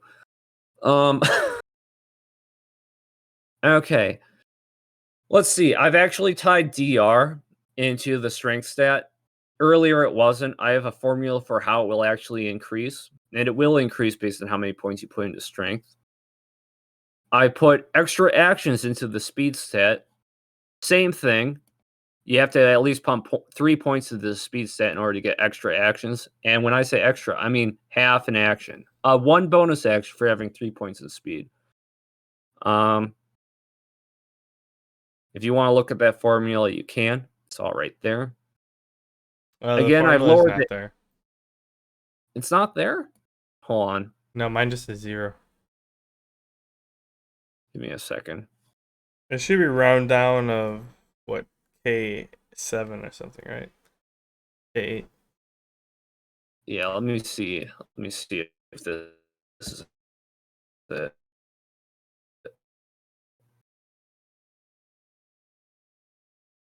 K. K8 times 1/3. I'm down K8 times 1/3. Yeah, that should be it. I mean, you could just divide by 3. There's just nothing listed there. I kind of wanted to at least get up to 4. I like the idea of you having to be forced to spend 3 to get your first point, and then it's just like, okay, you've already spent 3, your next point only comes up in 2. And then you can spend another 3 to get your next, and then 2 more to get the one after that. I don't know. It kind of appealed to me when I did the math that way. No, I'm just saying, like, the equation. Instead of multiplying by 1, dividing by 3, you could just divide by 3. You'd get the same answer. Oh, yeah. Oh, yeah, I didn't think about that. Whoops. Eh. Well, that's how all of them are This done. workbook is not that intense that it's actually going to affect stuff, but Yeah. So when I say extra actions, it's going to go up and it's going to be like 0.5, and that's going to be a bonus action. When it gets up to 1, that's a standard action.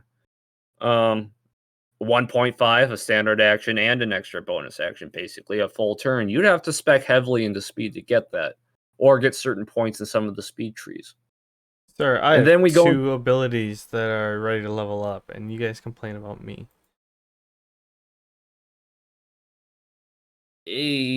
Let's go into talent. Well, actually, I've also lowered some of the values. The dodge bonus is now half of speed instead of equal to speed. Because I realize you guys are going to be able to pump stats more easily with some of these skill grids. Talent. Okay, so this is where things get interesting. Remember how I said you guys could pick like the power tree or the powerless tree for increased skill learning? I've decided to do away with that. That was stupid. That was redundant. Um, Making you guys pick skills to get increased learning speed was like forcing you which foot to shoot yourself in. So Yes, precisely.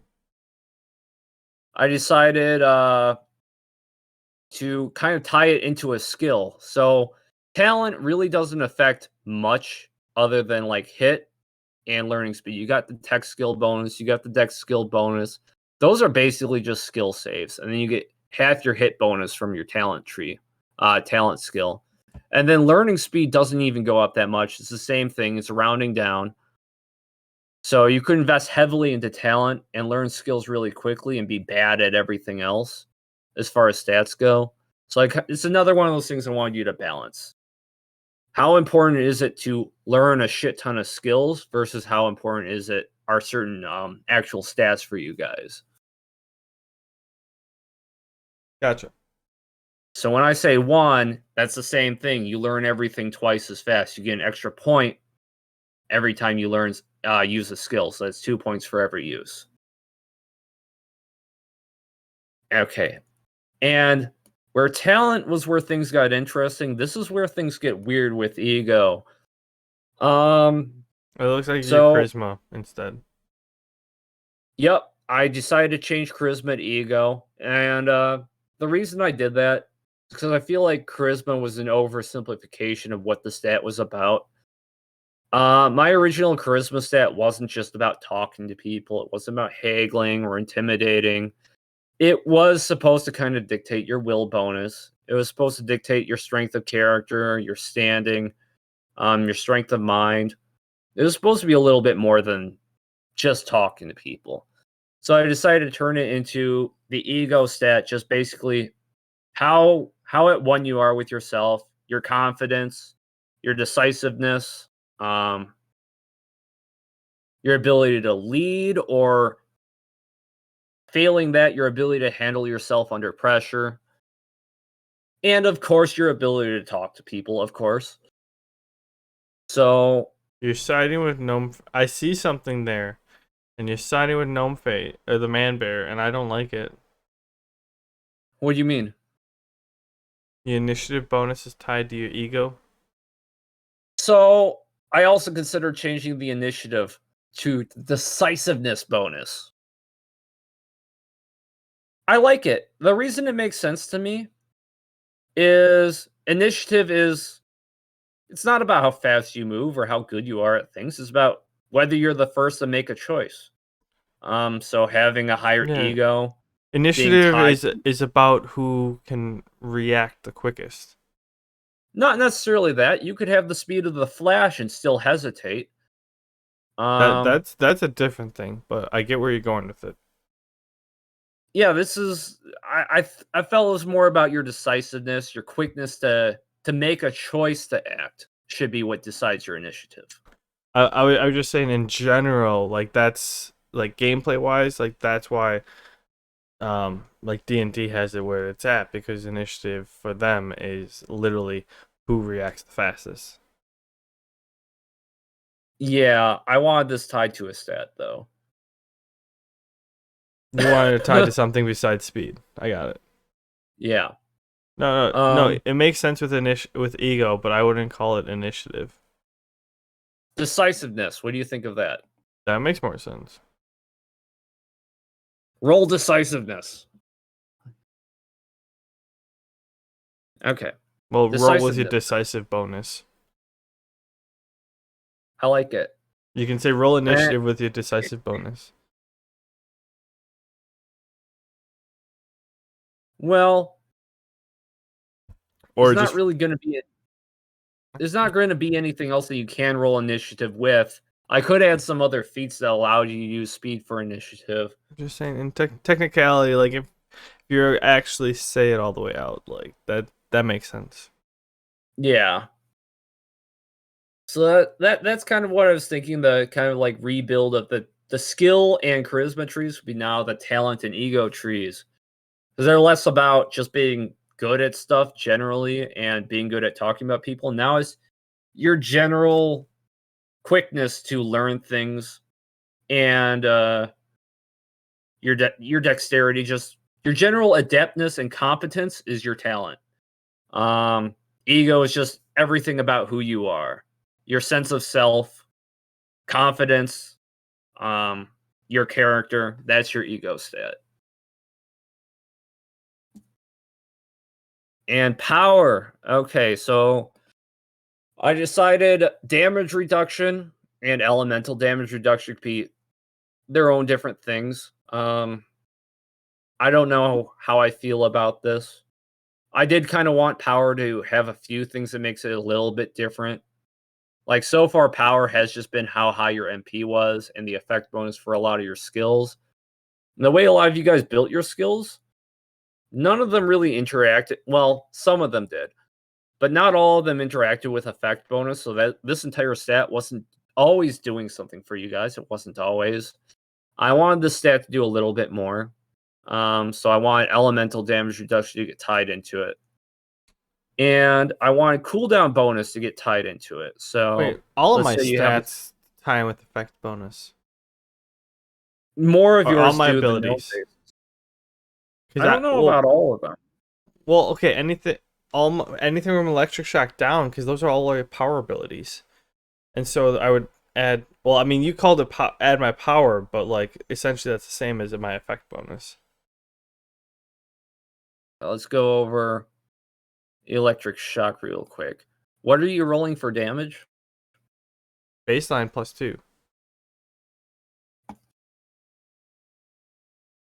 Okay, that's fair. Yeah, okay. Power effect does affect that normally. Okay. I mean, yeah, you always said just roll power because it would end up being the same. It wasn't. It didn't have extra modifiers to the effect bonus. No, that makes sense to me. But like those type of skills are all like pure power attacks, and so there is an extra caveat I wanted to add to the power stat though. Aside from elemental damage reduction, which is the same scaling as damage reduction. I no. want. You don't like it? Oh no, I read something else that I don't like. Uh-oh. Let's talk about cooldown bonus. So I was thinking about your amp shock. And okay.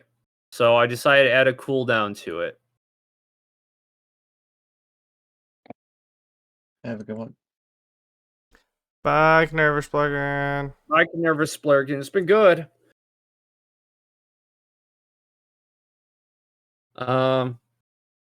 So is this what you were looking at when you said oh no? I'm trying to find your cursor. Yes. Okay. So I mean, it's not that bad. Not that bad. What are you talking about? Okay. So you already have a cooldown reduction of 1. So you could use the basic voltage amp once every turn. Like that wouldn't affect the basic amp. So where it does come into effect is the higher ones. D10 plus 5. No? Well, I said I know. I can see that. But like I'm already paying MP for it. Yeah. But it is actually a really powerful ability, and I did want to add some let's say dynamism to how abilities like this might work. So while you can amp it, you can only do it so much based on how hard you amp it in a turn. Like, okay. This feels to me like you're nerfing me even though you have no reason to nerf me. Because in all reality, I normally don't do back-to-back turns, or at least not back-to-back-to-back turns with electric shock powered up. How is it a nerf if you're not doing it anyways? Because it's one thing when I'm just not doing it. It's another thing when you're telling me, no, you can't do it. I mean, from a mechanics standpoint, what do you think about restricting All a right. D20 So plus 8 damage? if I'm doing a D20 plus 8, judging by the scale of this, I'm going to not be able to use Electric Shock Plus for 5 turns. You can use Electric Shock Plus. You wouldn't be able to use the amp skill. Well, that's You what wouldn't it be able is. to amp. That's what Electric Shock Plus is. I don't know where you're getting this amp from. Electric Shock is 1d8 plus 2. Electric Shock Plus is me pumping MP into it to do higher damage. That's if I hit, mind you.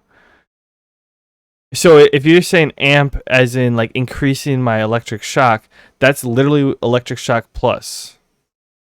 You're just calling it something different.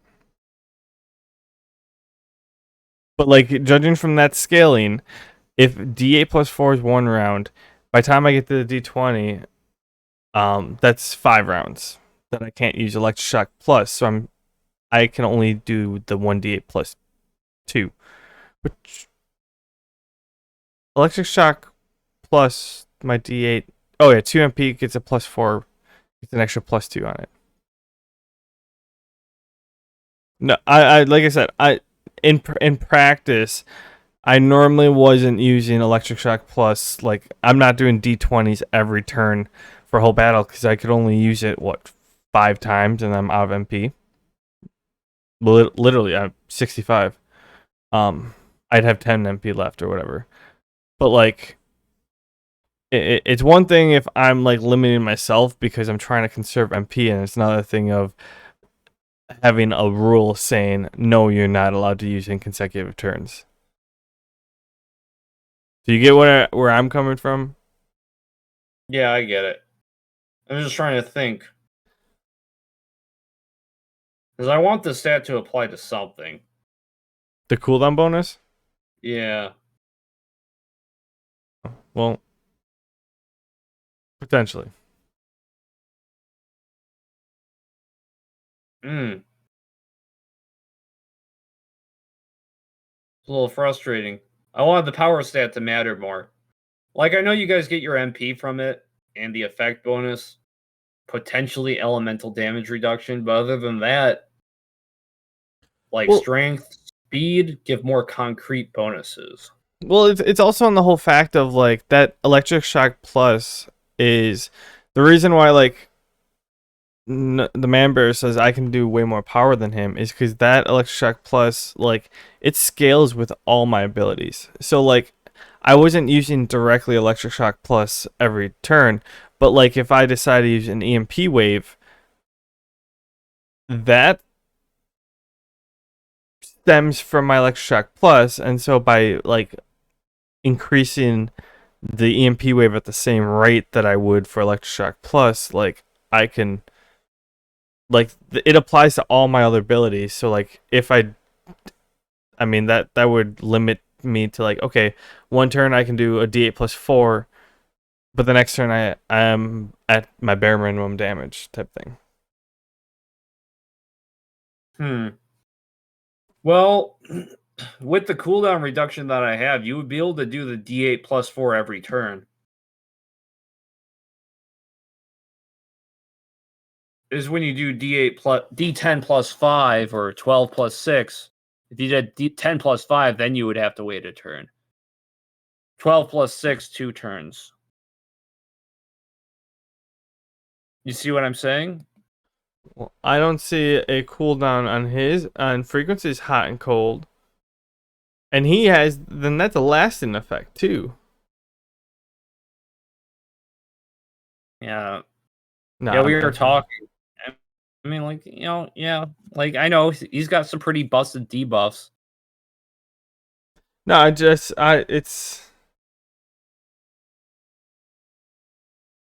I mean, I think 10 plus 5 is the one I use the most often. But like it's like I said, it's one thing that like my character has grown into. Like I would have to learn how to play my character very differently. Well, not necessarily saying that I won't have to do it anyways because of the skill grid, but like, yeah, that was kind of some of the idea because I was thinking like if you wanted to invest more points into power or points into there was a note or two for actually like cooldown reduction. You could try a beeline towards those and they could actually do something for you. I thought it could be a pretty interesting way to utilize that on the nodes. And then you like could do 10 plus 5 every turn. I could see like certain of these abilities like having cooldowns, but like EMP wave, that is a huge undertaking on my body, no matter what. Because like, I mean, like, so that one's 4 MP, but like the one that you're saying has 1 round of cooldown reduction is already at 2. By the time I get to 4 MP, it just doesn't make sense that like electric shock with 4 MP has 3 rounds of cooldown, but my EMP wave wouldn't have any. Okay. Unless you Right, didn't get that far. Yeah, no, I'm not thinking about all that. I didn't want to directly nerf any of you guys, so I'll undo this. I just wanted to make things a little bit more interesting, give you guys more to think about. If you want to think about a skill down the road that might be like a one-time use, maybe a super move or something, just let me know, and then maybe this stat can do something. I kind of Well, wanted there to be a cooldown stat. yeah, like I could see, okay, this is where I'm with you. It's like I could see the D12s, like if anything costs 4 MP or more, because like those are pretty intense. Like if you do just the electric shock, don't delete it. I didn't. I changed its color to gray. Oh, but like sure, the D12 plus 6 or the D14, I get what you're saying, the D20 plus 8, 11 MP coming out of your body, that's going to take a toll. But like starting off with like 1 round for just literally my base attack, but I increase my modifier by +2 for 2 MP, like that's like next to nothing for my character at this point. Like I could see like the last 3 of those ones being +1, +2, +3 rounds of cooldown, or like EMP wave, electric blast, ground blast. Those are all like me exerting a lot of my energy out to do damage amongst people. Like those make a lot of sense. Um, it's just like yeah, Well, for perspective, like it didn't scale this like evenly. well, And I'm already paying 11 MP for using D20. If that's not guaranteeing I'm hitting either. I know a lot of it's just attempts. So like if I dual shock electric shock plus for the D20 plus 8, one I have to hit both of them. It's already pulling out like I think I was doing 25 MP for just that. But would I even be able to do it on the same turn? I would be able to do it on the same turn, but like I'm still pulling like 25 MP, or no, that was the dual shock. Yeah, I'm still pulling out like 25 MP for that. Like, and then next after that, like I wouldn't be able to use electric shock plus at all for 5 turns. That's I mean that could Yeah. kill me in a battle, honestly. All right, I've got an idea. I got to take my sleep aids though. I'll be back in like a minute. Okay. I'll be right back. I got some ideas I want to run past you.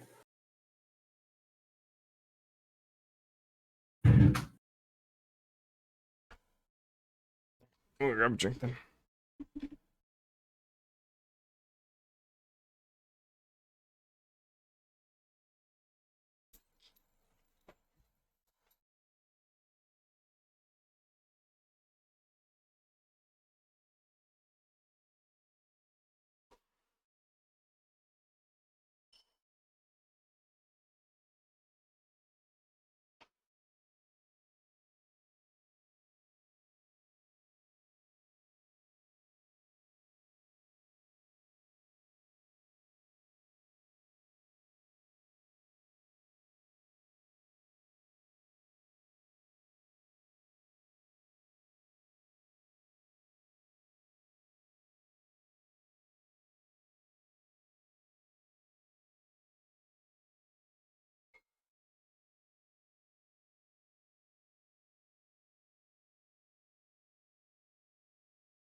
I thought you'd be back now.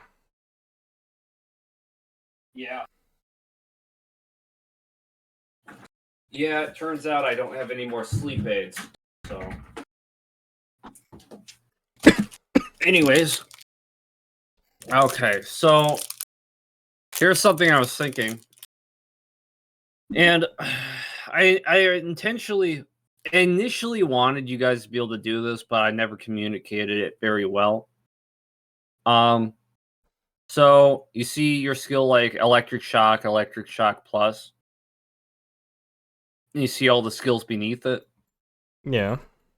I always wanted you guys to be able to somehow, some way combine some of these variations. Like, you know how when we're leveling your campaign, we hit 4, we get a skill variation. In my campaign, you can can freestyle variations whenever you want. They're not quite as powerful right off the bat as some of your variations because they don't require as much investment. Yeah, But- but there's also like yours takes longer to level up too. Yeah. So something I kind of wanted you guys to be able to do was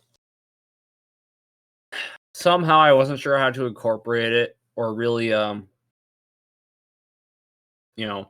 communicate it to you guys, was that you would be able to take variations and combine them, like do an EMP wave chain arc or bonus shock ground blast. I don't even think I have the technology for the EMP chain arc. What do you mean? Is that based on technology? I thought that was just a power that you were learning. Yeah, but the thing is, like EMP wave, it's like a wave that shoots out. That's AOE. It's not like chain arc is my electric shock bouncing from person to person. Yeah, I'm saying create an EMP wave every time it bounces. Weird shit like that. I don't even combining want to the effects of- imagine the MP on that. Well, yeah, it could be high MP cost. I would just multiply the MP. So that would be 4. Oh, yeah. Okay, maybe I shouldn't. Maybe I would just add it all together. Most of mine, like I've been like, okay, like if it's electric shock and I'm using EMP wave, like it's a 4 MP base versus like my electric shock is a 1 MP. So I would take like the 4, like if I'm doing like level 3 where I'm rolling a D12, that's 4 MP. But that's with a 1 base, so that would be about 7. Plus, I normally like would add like 2 or something. So like I would actually be taking like a 9 for electric shock for like EMP wave, but I'm scaling it up because it's like the 3rd level or whatever. Oh. So like I would take like the EMP wave, I take the 4, take like half of it, and then multiply that by 3 and add it to it. Depending upon like, I've been pretty like, I'm pretty sure I've been taking extra like MP. Wait. But What was the math you were doing? Sorry, I am really tired. like if I did EMP wave, but it was a D12 damage, I probably would do like 9 MP off of that, 9 or 10, because it's 4 MP for just doing EMP wave by itself. It's an extra 4 MP for doing the electric shock plus. So like I would take at least 4, and then I'd usually add 1 or 2 extra onto, like I would add them together, add 1 or 2 extra, and then for combining them essentially.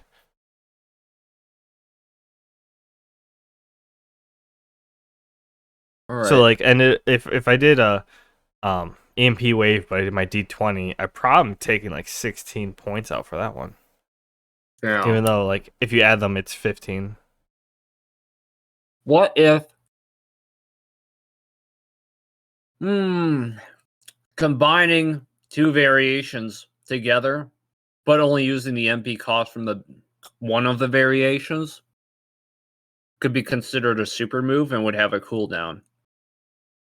You think that sounds like it has potential? Oh, if we're talking super moves, oh yeah, that I can see having cooldowns. Because I have done a couple super moves where I've combined these a little bit. But like, well, like Dual Shock Chain Arcing with like Electric Shock Plus, I could consider that a super move. That's like the equivalent of like Gnomeface's 12 Firebolts. Yeah, that was fucking nuts. That's essentially what like I'm doing, because if I can combine Dual Shock Chain Arc, granted, I'm Dual Shock, I have to take double the MP cost because I'm shooting one out of each. No, I multiply by 1.5. I don't. I think I forget how I did it. I'd have to watch the VOD, but like, yeah. If I'm scaling it up at all for Dual Shock, I end up multiplying the MP by 1.5 or something like that. So that's something I want to think about, is the potential for super moves and turning stuff like that into its own mechanic, because I don't want you guys to just decide I want to do that back to back against this powerful enemy and just disintegrate this boss, because I've been saving MP pretty good. I want it to be something like, okay, shit, I just did that last turn. I got to regain my strength. You know? Oh yeah, I would say I would definitely say for like super moves for that instance, like you'd be able to move at half distance and wouldn't be able to take an action your next turn. And then your Well, cooldown bonus would affect how much it affects you. So like if like you do a super move, call it like baseline, 2 rounds. The first round you can move half. You can't do any actions. You can move half your half your movement. Second round you can do full movement, but you can't use your powers this turn. Your cooldown reduction would skip the first turn type thing. Possibly an idea. I was thinking of just making it so you couldn't use any abilities for a turn or two until it all cooled down, based on like, you know, how powerful the combined moves were for the super move. But like when you say abilities, are you talking like specific abilities, or are you talking like abilities in general? Because our basic attack is considered abilities in your campaign. Abilities in general. I did kind of want MP cost for some of the more intricate standard abilities.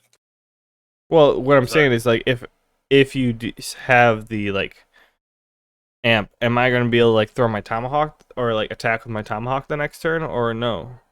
I could perform a basic attack. You wouldn't be able to Well, throw a weapon, dual wield.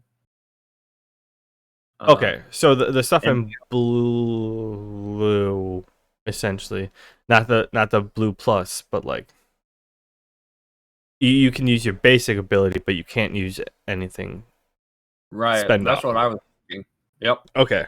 Okay, when you say any abilities, I'm like that's why I would say like technically my like hitting someone with the tomahawk, like melee wise, that's an ability. Electric shock, that's an ability. Yeah. I was thinking just restricted to basic blue abilities, like very basic abilities. Okay. Tier 1 abilities, for lack of a better term. Just your tier 1 abilities are what you're restricted to. Fair. That makes sense. So that's what I was thinking, because super moves just sound really cool to me. Gives you a lot of freedom to think about that one oomph move to whip out here and there. I mean, we had something of super abilities in like the first season. Yeah, I know. And like I said, I was bad at explaining like how to utilize those, and I think you guys did it once, and it was just too weird to utilize from there on. Then you guys just didn't do it anymore. I would say you would have to like declare something on like what designates it a super move. Like, are you saying like combining 3 moves at once? Because like if we look, because in my time, okay, or in mine, it makes sense. Like electric shock, dual shock, chain arc. Pretty certain those are all, or like EMP wave chain, which I didn't think I could. Like every like EMP wave hits every time it successfully hits someone, it causes another EMP wave. Hits someone else, causes another one. Like that, I could see being a super move. But like, so otherwise for like frequency, like he does his hot and cold on his, like he imbue weapon, hot and cold, and bleeding attack in like all in one turn on a regular basis. Like, or is it going to be like MP cost is above X that it counts as a super move? Well, I was just thinking any combination of abilities inside of a category. I was also thinking, what if we make it so a super move is something you have to kind of declare every day, or at least prepare, kind of like a wizard spells. You have to be like, okay, if I am going to use a super move, it has to be this one. You're not going to get traction with that. No, There's a reason why most campaigns don't follow readying your spells in D&D. okay. Oh, I was just saying, like, looking at just check out Gnomeface, like using momentum attack and sneak speed. That's his bread and butter at the beginning of a match. Like he does that immediately with imbue weapon. Like I'm just trying to like compare how like we normally start battles or play battles. Like, yeah. Well, I like to roll him into the conversation too, because I know there's certain combinations of abilities that, like you said, are his bread and butter.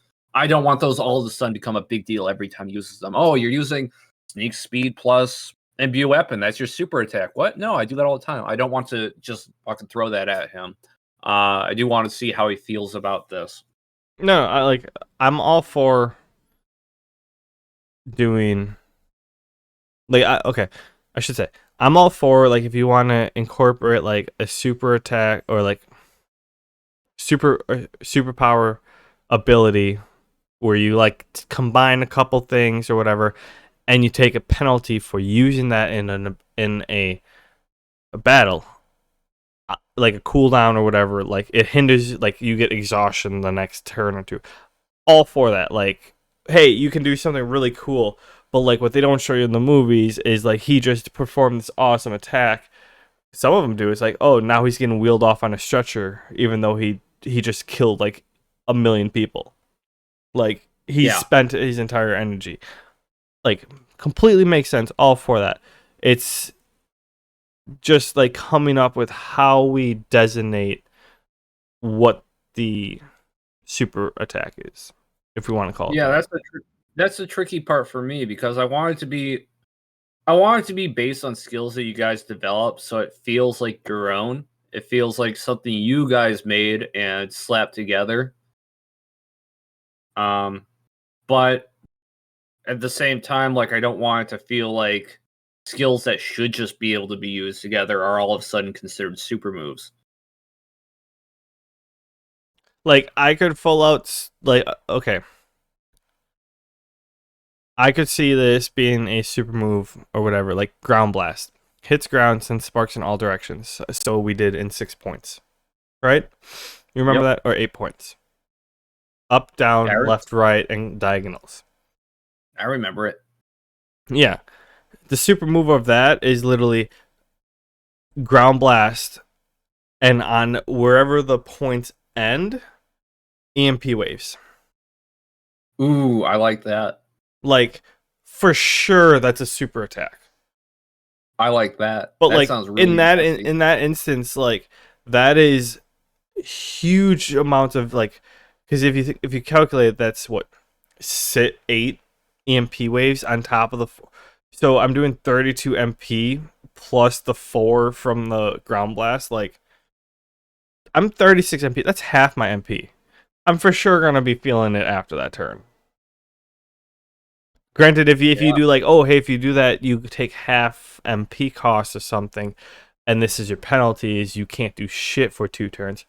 Fair. If that gets me the jump on people, where if I jump in the middle of a group, you're doomed because you're gonna hit by the minimum 4 attacks at once, because they're all like people roll reflex saves and they take half damage. Fair. I'm gonna take out an entire crowd, and I'm gonna be standing there like drooling because I don't know what to do with myself. Fine, decent. Like, I can see that happen for sure. I exerted myself way too hard. It's stuff like that's clear cut, but when you're trying to find the edge cases, that's where it's like, because I mean, I'm going to tell you now, Gnomeface is going to try to find that edge and ride right up to the edge of that. Yeah, I know. That's what I'm really worried about. Just Good. like, okay, I'll try to do this it is- too myself. I'm not that way. I'll yeah, admit it. I know. Like you act really aloof, but every now and then you'll come in with that weird, like, fucking clutch attack that you were just waiting to use, and it's just like, fuck you. See, the thing is, by the time I come up with that attack, like I start that attack, I've thought about that one 3 turns before, and I've been trying to like manipulate you to set up the battlefield so it would work. Yeah. By like trying to do certain things, I'm like, all right, if I can get these guys all to attack me at just right instance, boom, EMP, like electric wave, electric blast. Rank I up do the remember power. that one time you got somebody to give you a handshake. I knew what you were doing, but I fucking loved it too much. I just rolled really well, honestly. Yeah. When I crippled the bad guy. Yeah, you were rolling really well too. That was like, at any point, you could have said like, no, he like breaks free, but like you like, yeah, I want to see how long this goes, and like I got really lucky that night and just kept rolling really high, and you're like, yeah, you still have him like paralyzed by the hand, and yeah, that was very risky, and I got very lucky. That's still one of my favorite sessions because it's just like I had this guy planned out. He was going to be a sponge. He had a lot of fucking like durability, and you basically pinned him down and stabbed him of MP, which was also his gimmick. Was that his HP was tied to his MP? I didn't realize that. I knew at that point I was low on MP. Yeah, he was right next to a recharge station. That was my thing, is I needed more MP, and I knew that he was going to charge up every chance he had. So I was just like, holy fuck. You basically like could have put a whole kibosh on this huge character. I was just like, well played.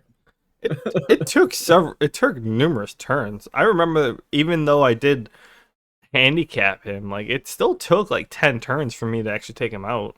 It was a big investment. You were handshaking him while Gnomeface. While Frequency was scuttling about for 6 turns. Well, Frequency was clearing up the perimeter, but when I had him down, I did have to fight off like at least 6 of his minions who were like in the nearby area. Yeah, they were all So I was also crippling myself because I could only use one hand. Yeah. I could use one hand with hit, so I was like splitting my dual shock where like I was zapping him, but like I could only do one hand's worth of damage attacking out, like because my dual shock is like, it's just like dual wielding. Like I have 2 hands, I can shock twice, but like I was nerfing myself in the fact that I could only use one hand to attack people, but I was recharging myself at the same time and nerfing and just like making him useless. It was great. Yeah, it was great. And I absolutely fucking loved it. Oh, what was I going to say? Oh, I should probably start going to bed though. I got one more day of work to do. But it's been good. I appreciate the input. I'm glad you like what I'm doing with the skill grid. Oh yeah, I'm looking forward to seeing how it finishes. That's for sure. Yeah, I'm gonna keep updating it, and every tree is going to have its own things to offer. All right. Well, good night. You have a great night yourself, sir. I will talk to you later. You too. Later.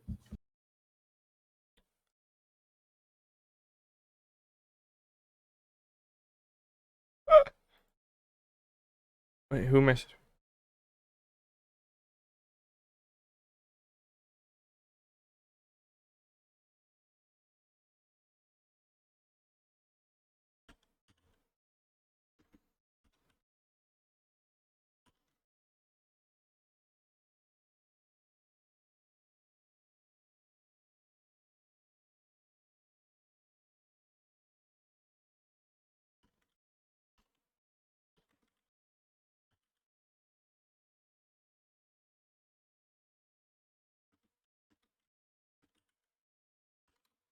Alright. Now that we're done with that, switch on over. This one? That's no runner. What about this one? That's not fine.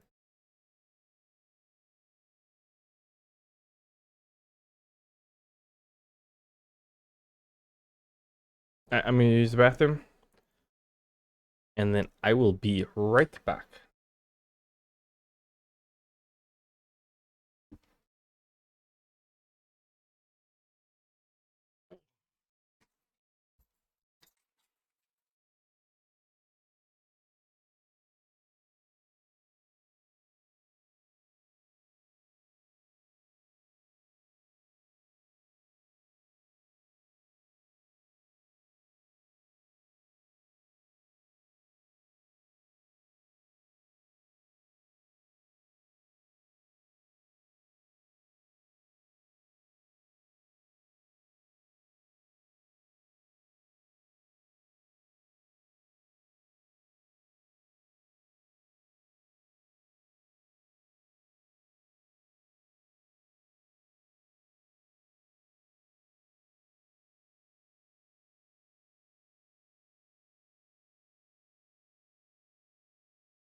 You can go by Mama.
Alright.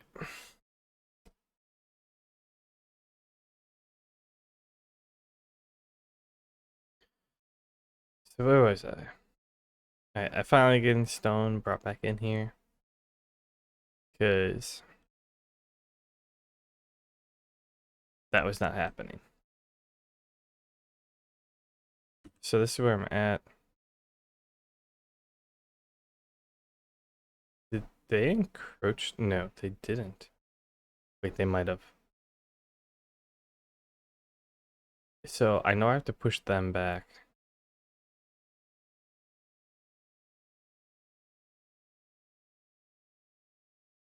And I'm starting to work on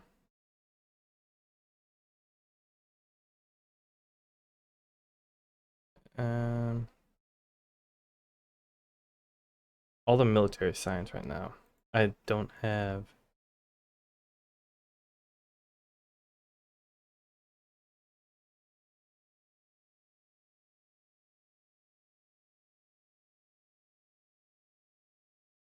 my next thing is to get oil up and running. I have 1, 2, 3 oil patches there, one there, and I have one tiny one right here.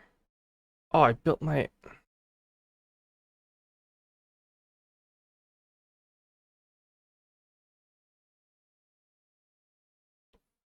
I literally built my track on top of my oil patch.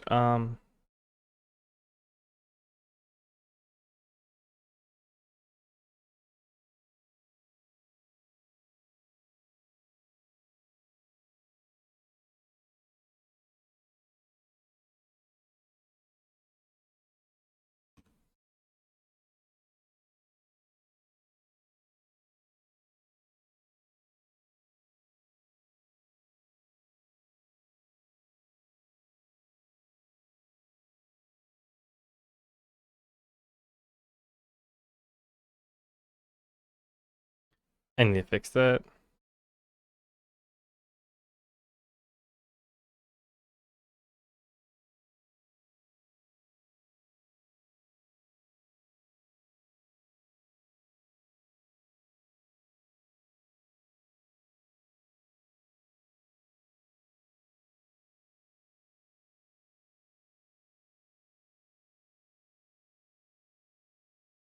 Yeah, because there's the crude oil.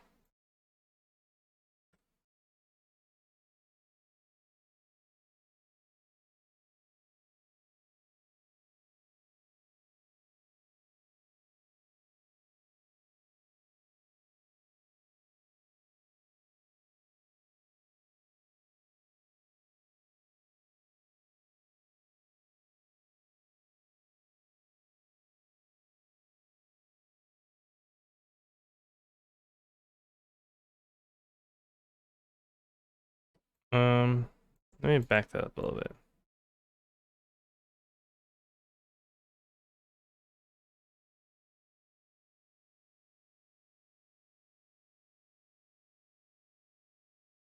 Things there, and then like that. There we go.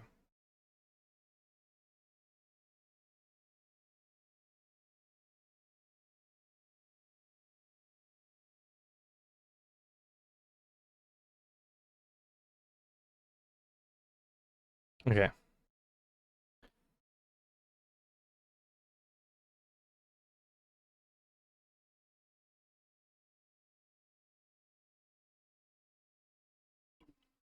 So, question comes down to, could you make a car? Oh, I need to make one of each of these. Can't do explosives yet because they need sulfur. Yeah, I researched basic oil processing, so gonna have to start making this stuff.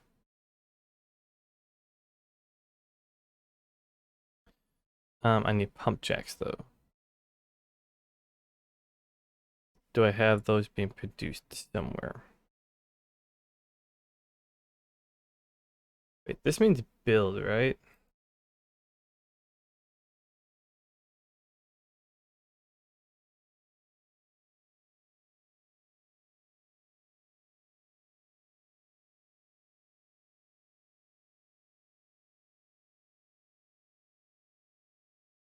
I'm currently trying lazy bastard. The building. So I can make them? I just can't place them down, I think.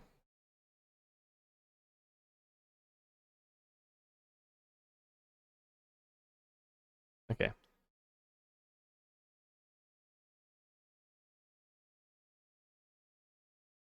Are these not connected?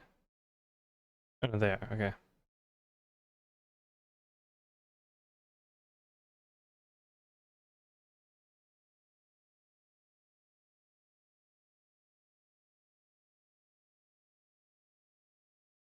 Oh, I also know how to do concrete.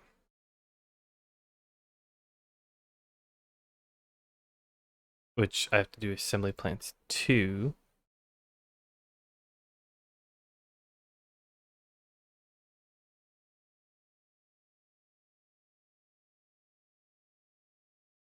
Alright. Destroy all you guys.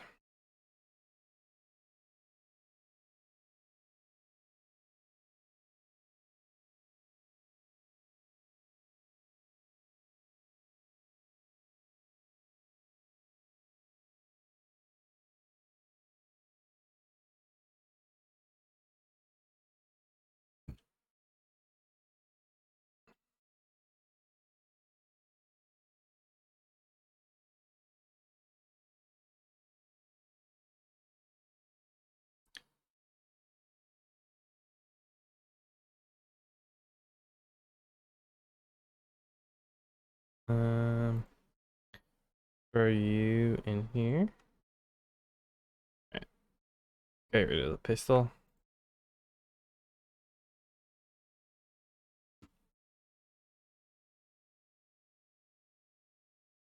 Can rack two assault rifles for now.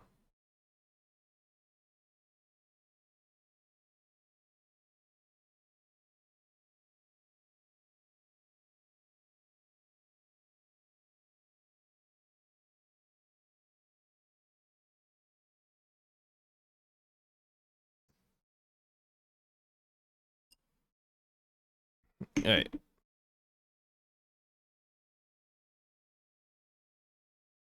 These boxes can stay here for now.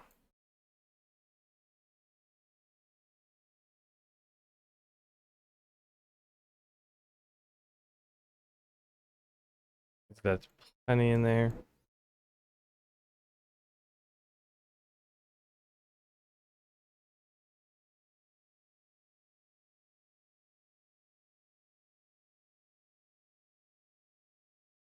Oh, that's so many of those. Yeah.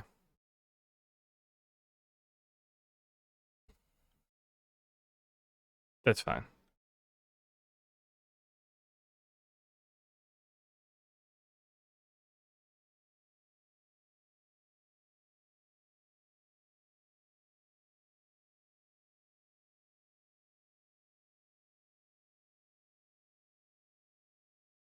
Well, I'm not making assembly machines.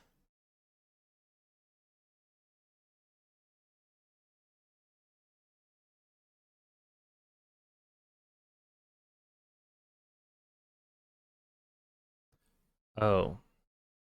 Pipe and stone brick. But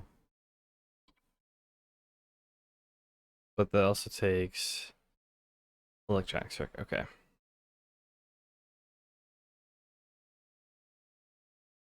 See, those stone bricks are just gonna be a minute while they still catch up. Meanwhile, the walls are still trying to catch up too.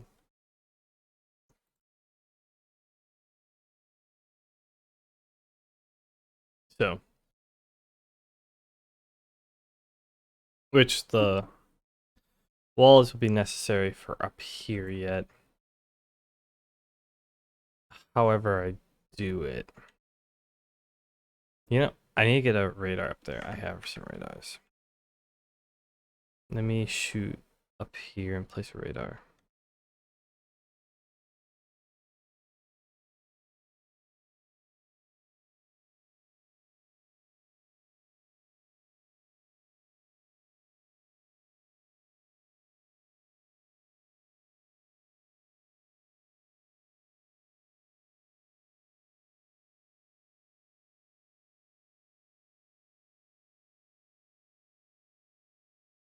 Wait, how do you place like stacks? Is it Shift Z? Drop item.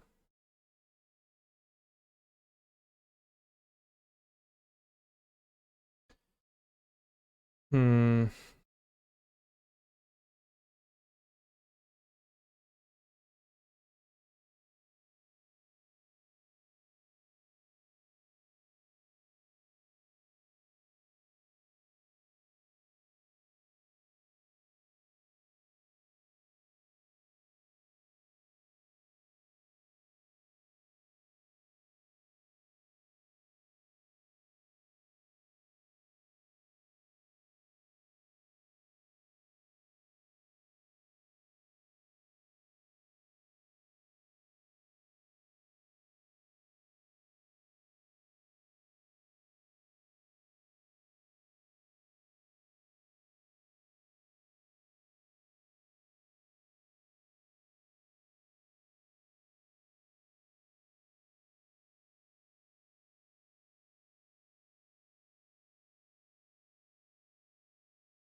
Hmm.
Wait, I did a lot of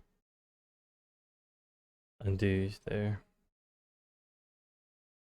Oh.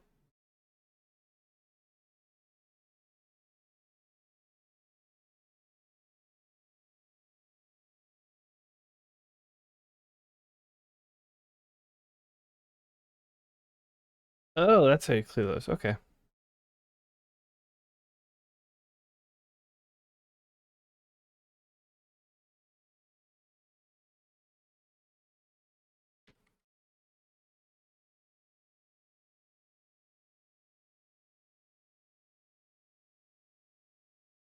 That's fine.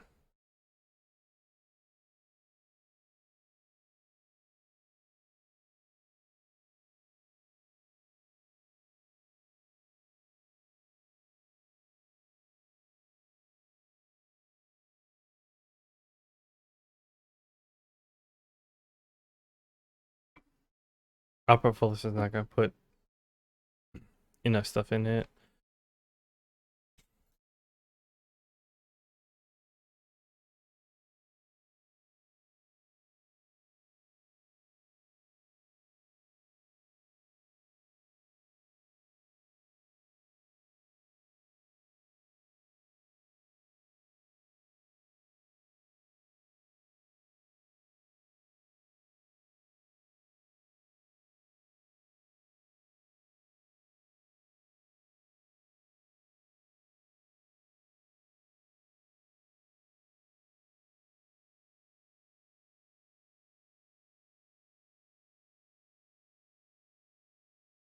The Cole could be doing more.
Right. A big biter.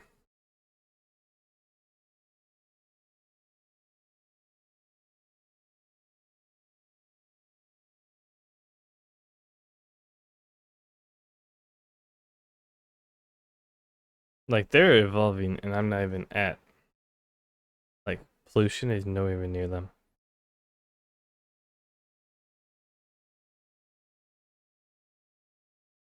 Like those are big worms over there, I'm pretty sure.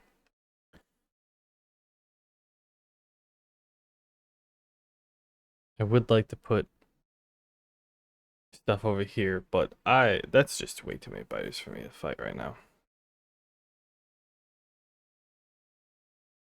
I mean, I don't even need to expand it. Like, what? I'm gonna get one copper and a little bit up there. Like, it's not worth to expand down here yet.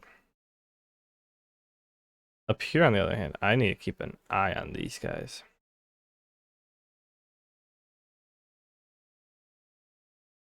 Big worms already? Oh, yikes.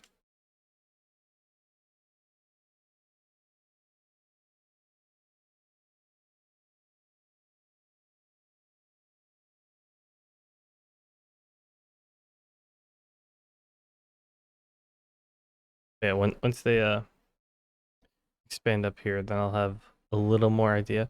I want to get up to here.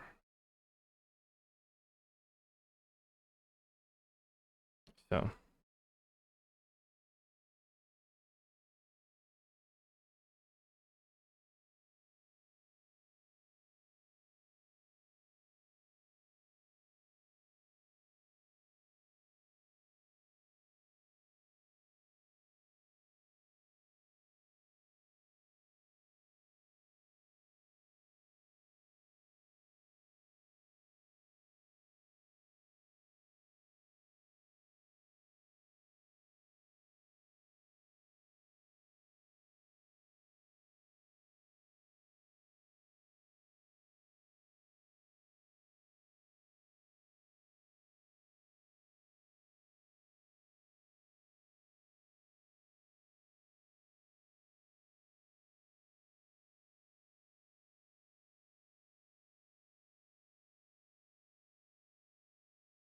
for sure want to get like these two oil pumps or oil stuff.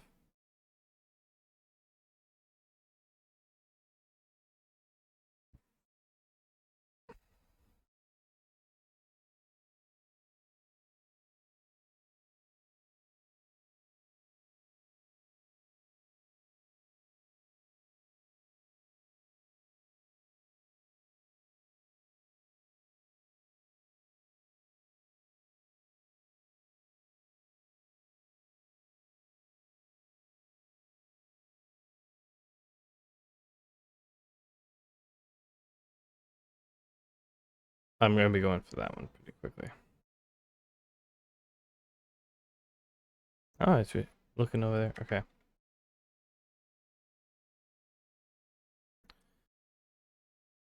Well, shouldn't have to worry about these guys really. Maybe. Can I get through?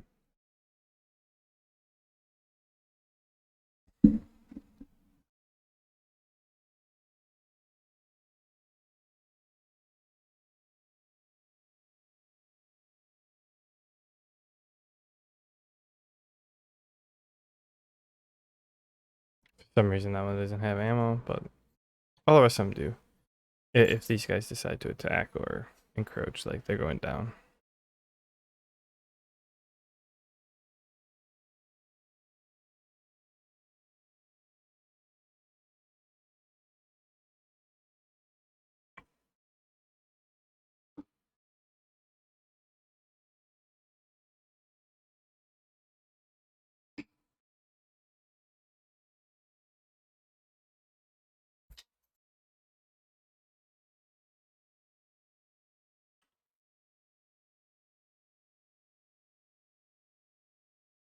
But this one's a big ass patch too.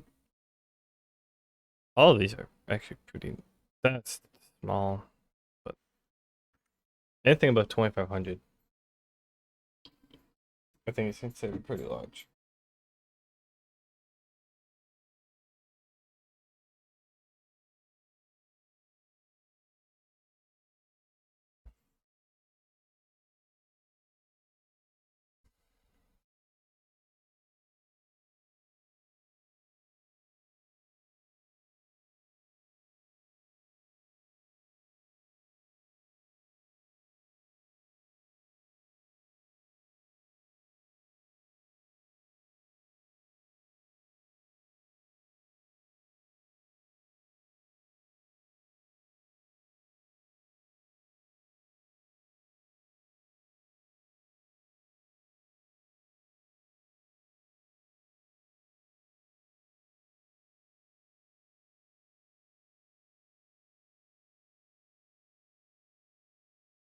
Oops.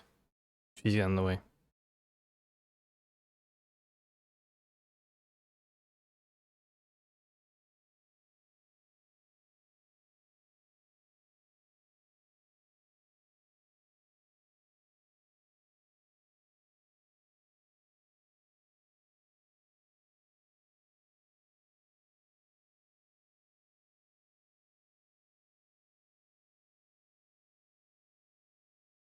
I could extend them a little bit, but I'm not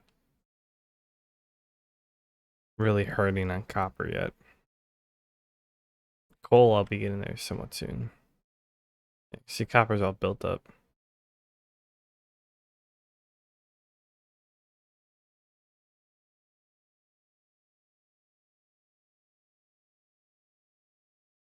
Stone is taking its time. Okay.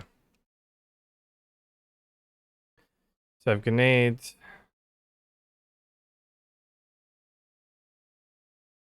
Oh, walls are the thing. Okay.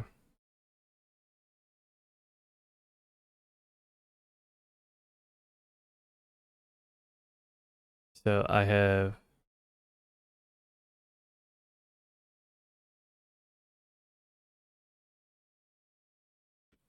I'm short on green belts. What? That's a mistake.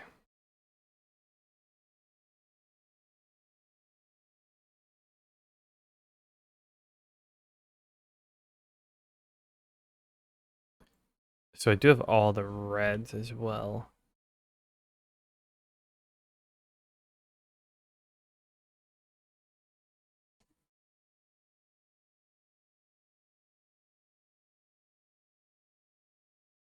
$40 iron gear wheels. Oh my god.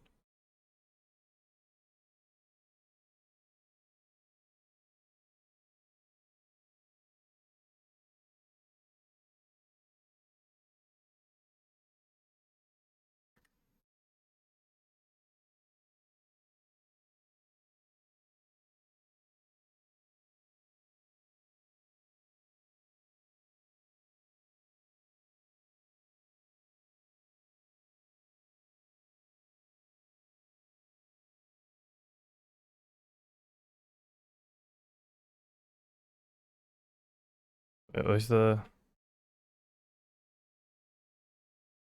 yeah.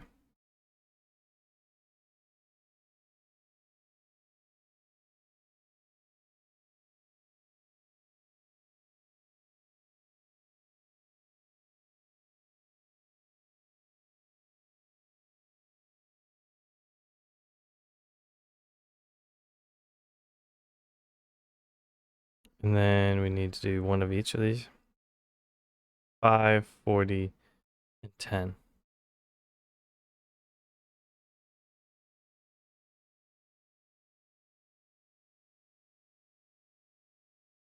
Um,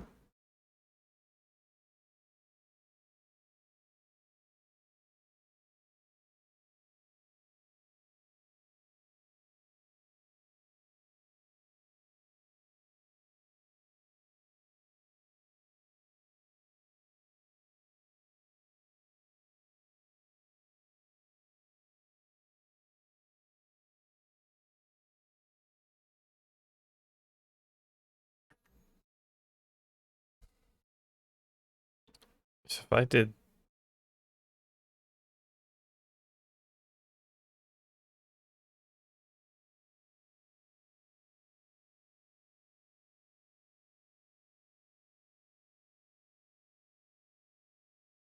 no, that has to be that one. It pulls from there and it pulls gears.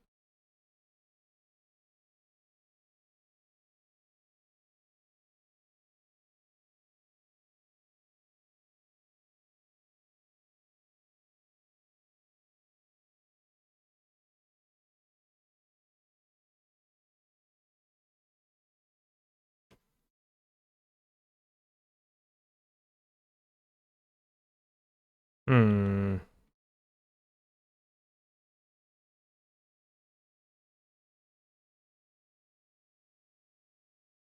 I do think this is like the best.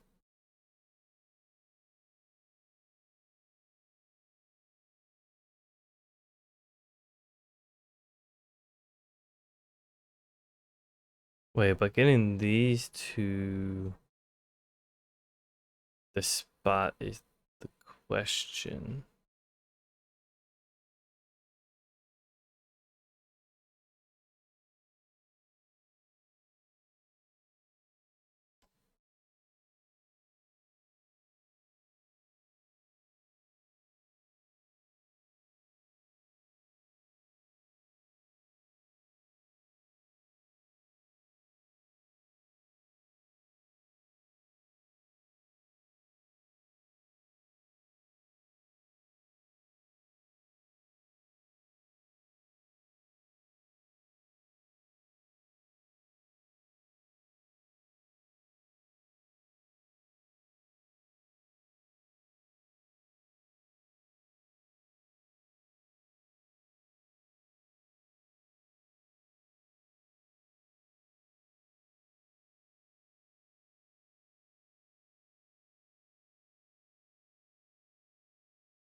If I did this,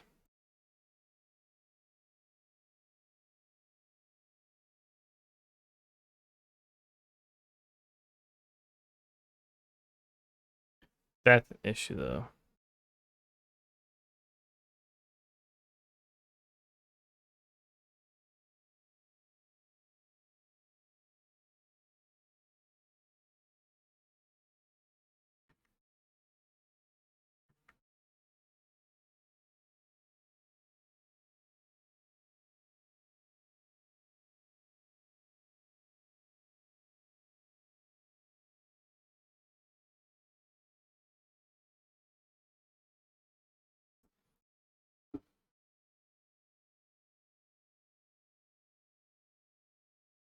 Hmm.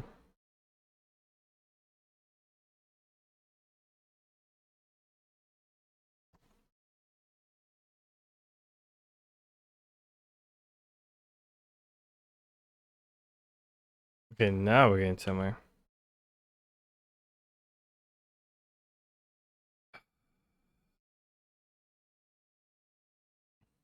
You need 10, you need 40.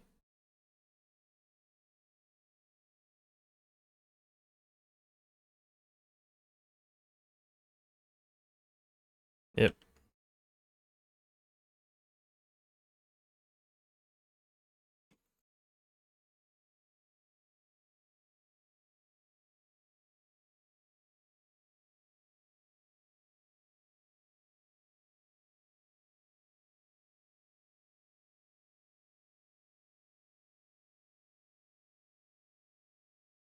And if we do a splitter,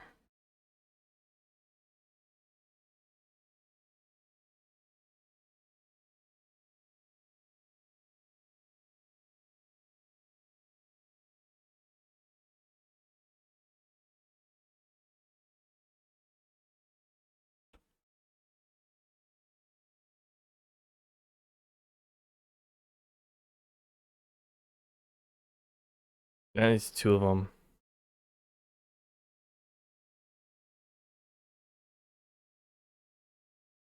That's 5, that's 10.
You need electric circuits though.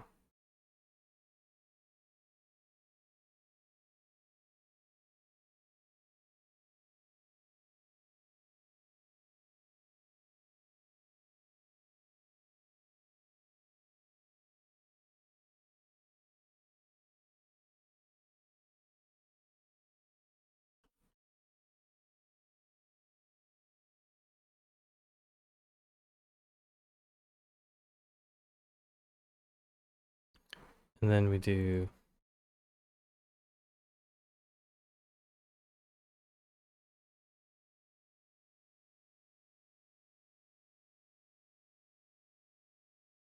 one, two, three.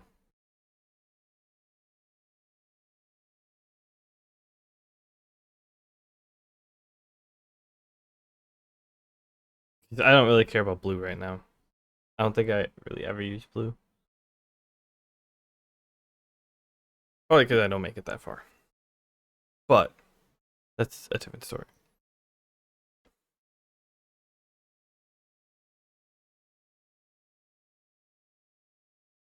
So you're gonna start making stuff like that.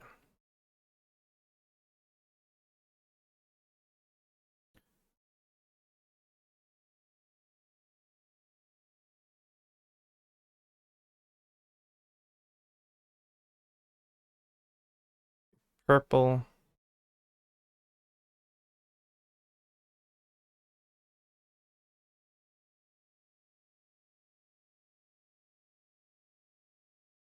Just like that.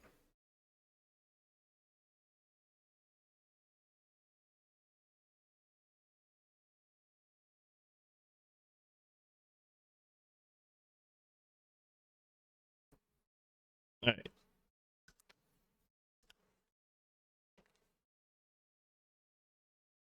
These are filter inserters. Stack, I need red, which I'm not red.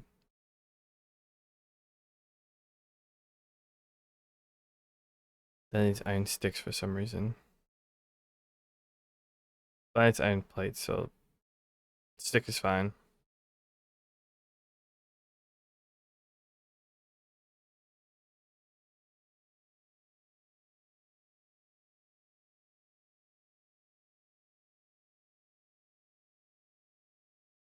The real question is, do I keep going down or do I start weaving this over to the right over here? And I have all this open space for a bit.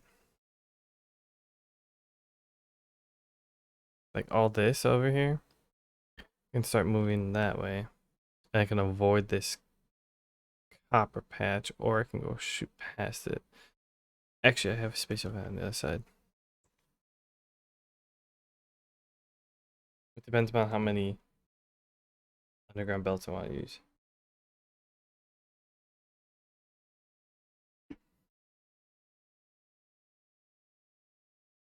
Well, this one won't be that.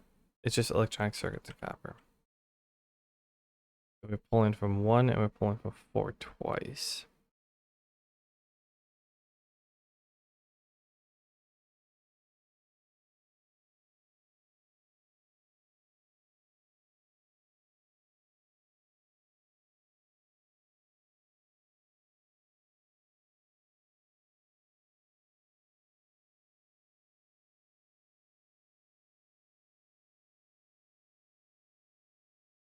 Okay, we're pulling from 1, pulling from 2, we're pulling from 1, pulling from 3, pulling from 3. Are we pulling from 4 at all? I don't think so.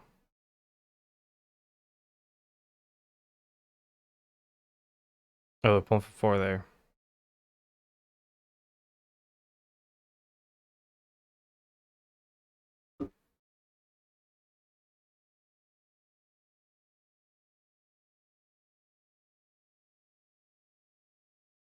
Oh, that's supposed to be bricks, okay.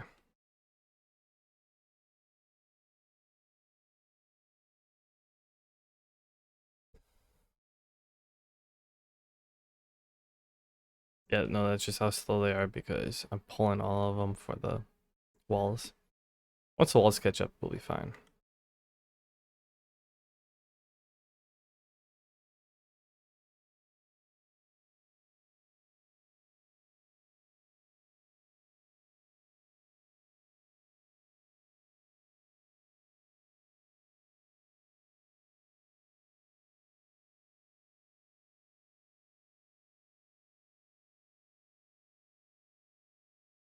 Let's light some of this place up.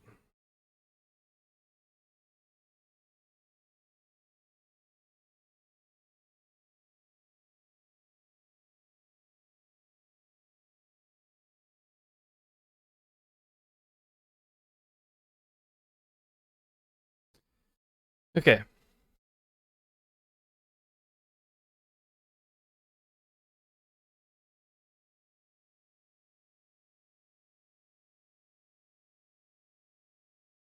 Oh, I should make all of these then. Wait, I'll need iron.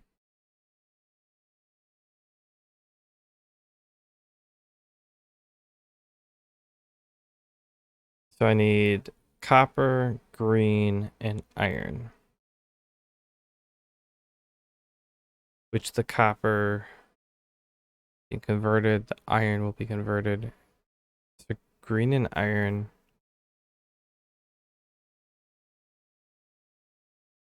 Hmm.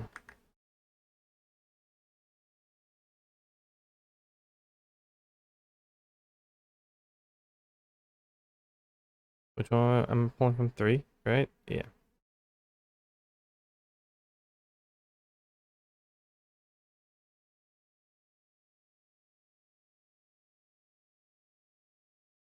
And I'm pulling from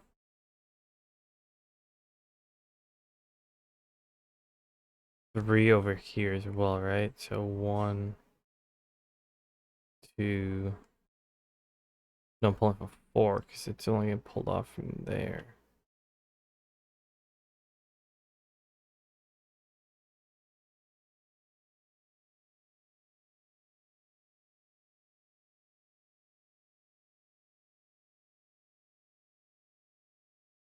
And then I just need to pull iron then.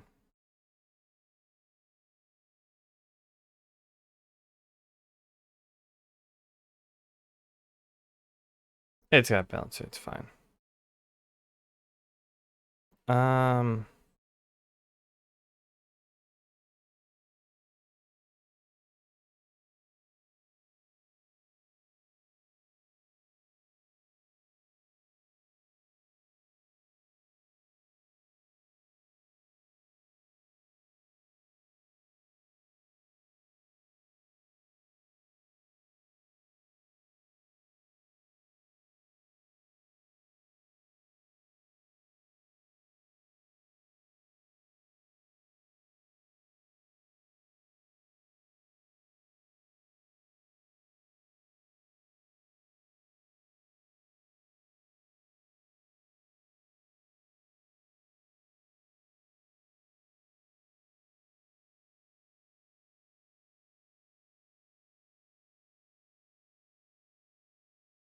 So we got 1.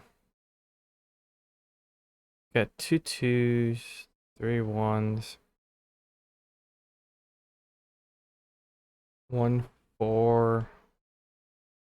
1 3. 1 3.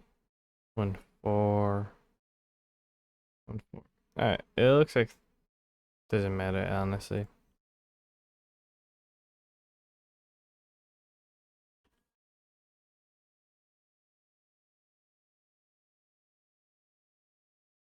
Yeah, I'll pull from 2. I don't care. That's fine.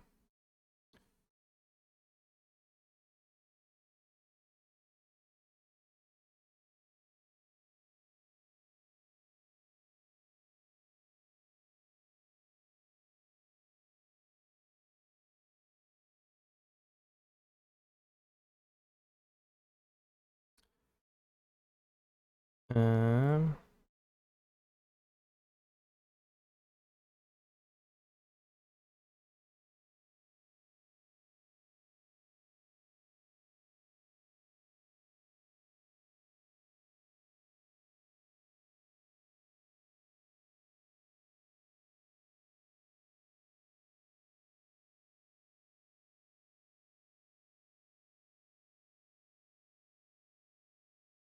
yeah.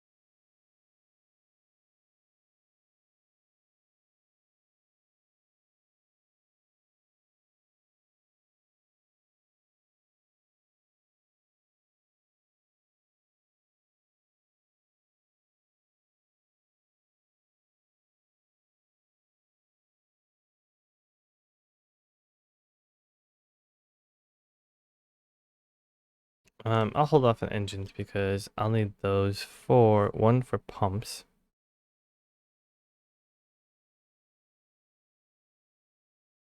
Wait, I don't need them for pump jacks? A lot of iron and some steel electricity, so I'm probably gonna pull it off to the left side. Same with oil refineries. It's got so much involved. Pipe, gears, stone bricks, steel. Anywho.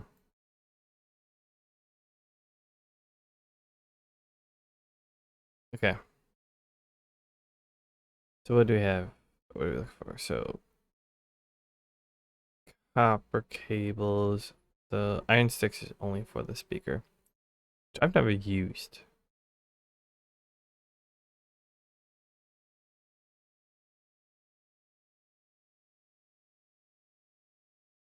But we need, other than that, just copper cables. I think I'll make that at the end, and if it makes it, it makes it. If not, it doesn't. Okay.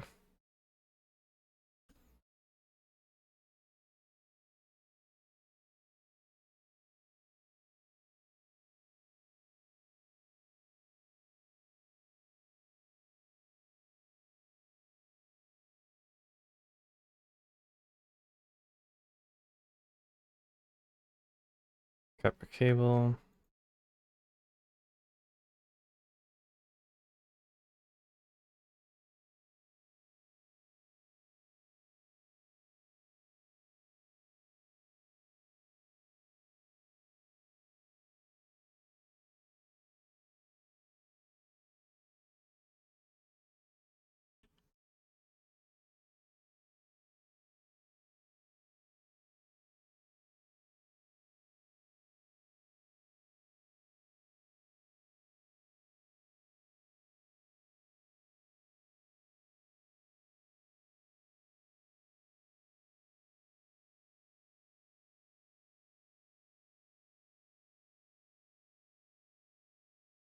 Simulate it just so I can see.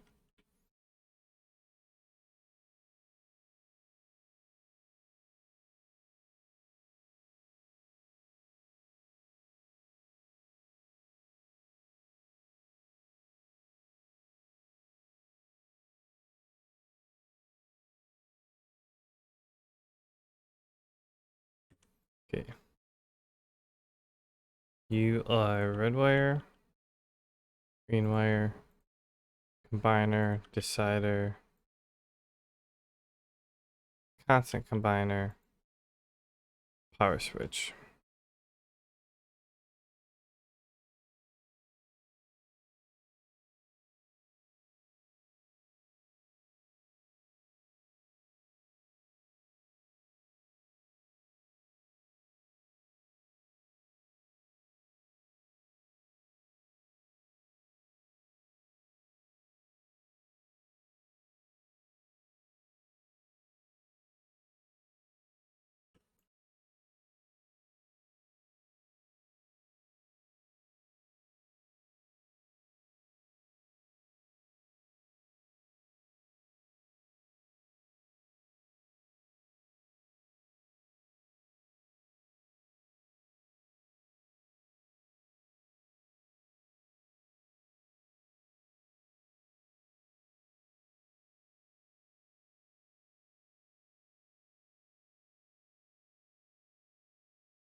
Yep, okay.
And literally like low power.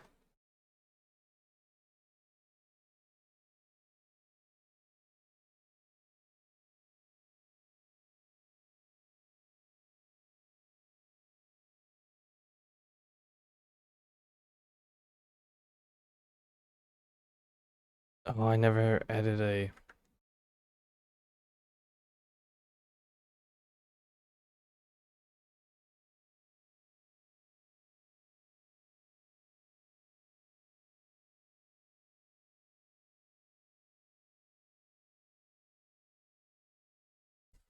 I meant to add a balancer up there.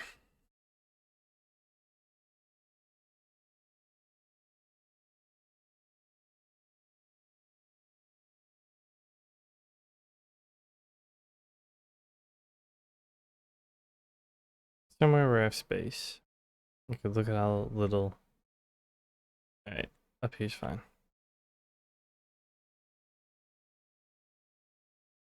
Um,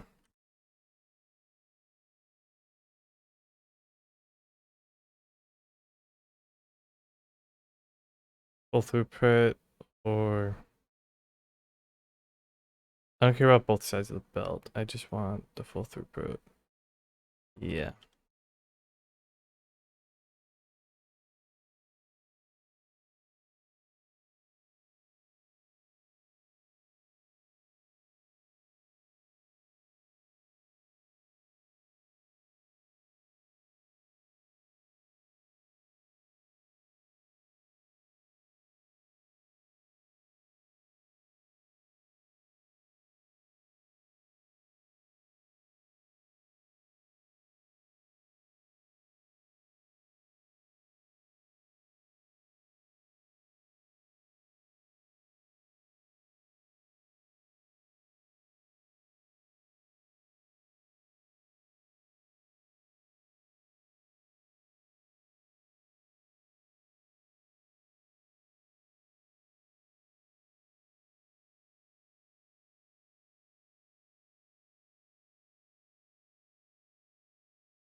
Rabbit fishes. Yeah.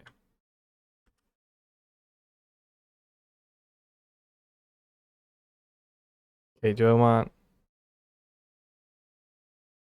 I think I want the throughput unlimited.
Alright, that should do it.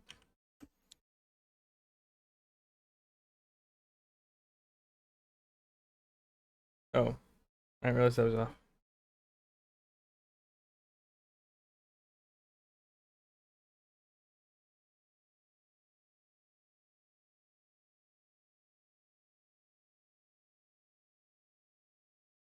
There we go.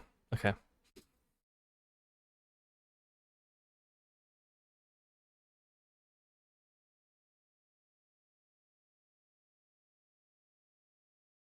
That's rough.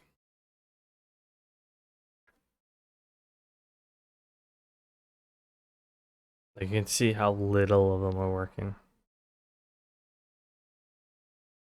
There's a huge end spot, and there. Okay. I'll start running down.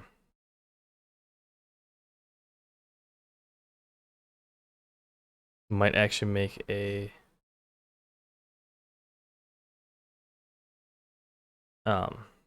coal train station right in here.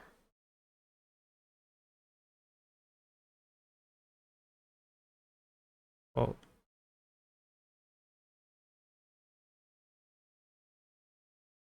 Copper's looking a little light. So let me figure some of these out.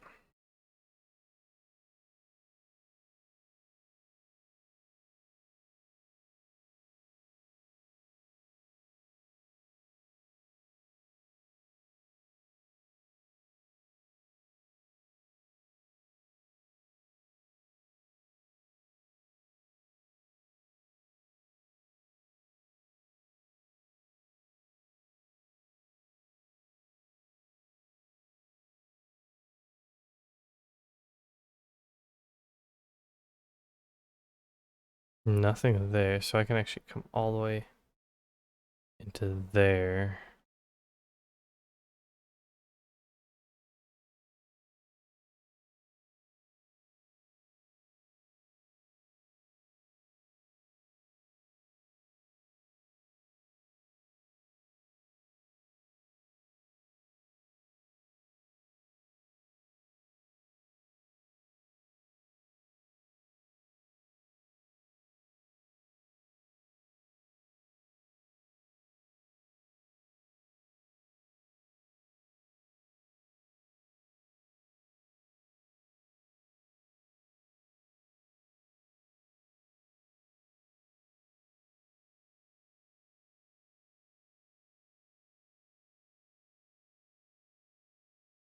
Come on.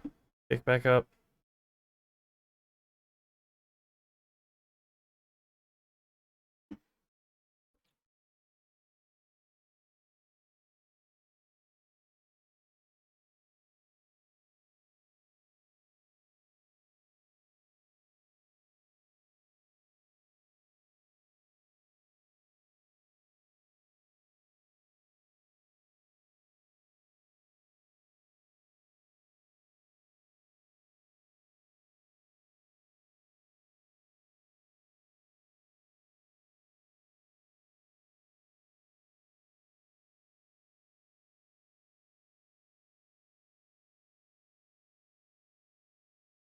Ah, dude. Thank you, burners.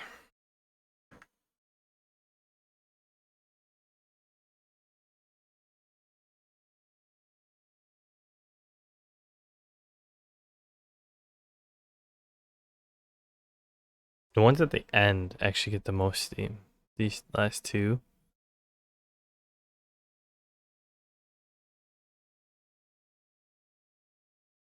Once the coal gets down, because they're going to load the 5 in there. Once they get to the end, then we'll be at max power again. There we go. Available power. 900 on all of these. Excellent.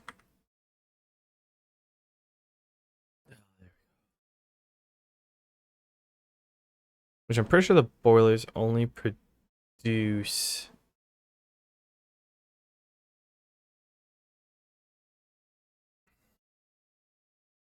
Or no, the generators only consume the amount of steam needed.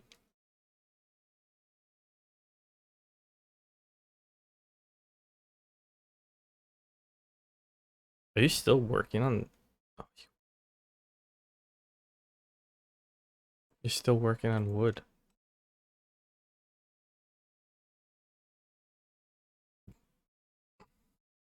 I like the auto fuel color masks. Automatically changing when it... Whatever inventory I had.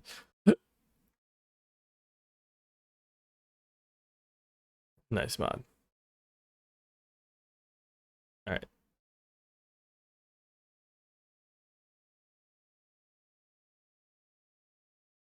So yeah, copper is now flowing in.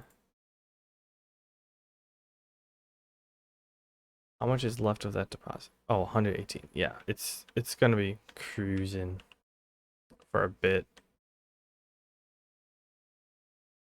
Threes. 327, but like these two will be going for a while. 21, 26k, 15k. Yeah, these middle ones will be going for a bit.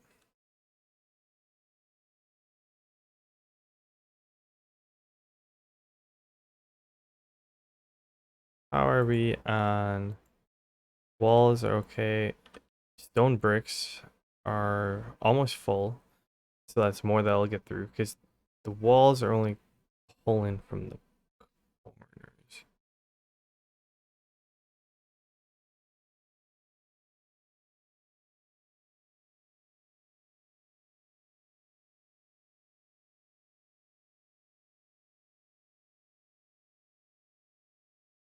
All right, I don't care. I want the walls to fill up ASAP. Say screw it, fill up the walls. Be done with the walls. Pull from all builds for the walls. Yeah, do that. Because when I need walls, I need them now.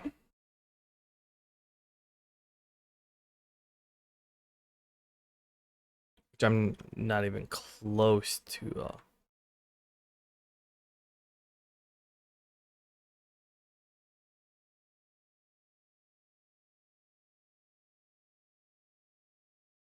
Like pollution. Nothing. That's all these trees, actually. They're absorbing so much.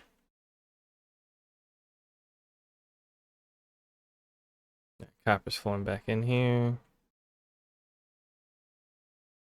Most of the stuff, like these, they're consuming a lot, but once these fill up, like, I'm gonna pull 1-2 stacks out of them max. So, like, every time I build a new section, it's gonna pull a lot initially.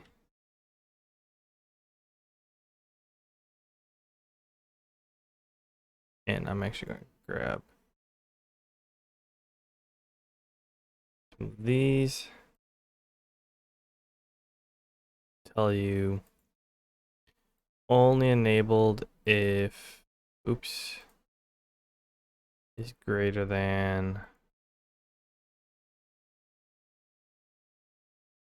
1, 2, 3, 4, 5, 6, 300.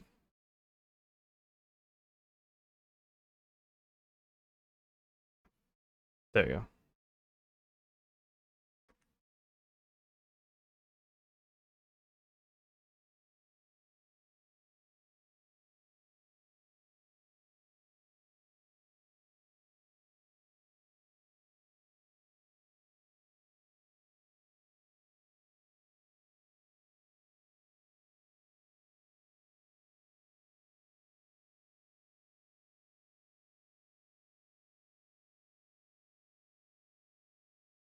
It's spiking. Oh, I only have heavy armor.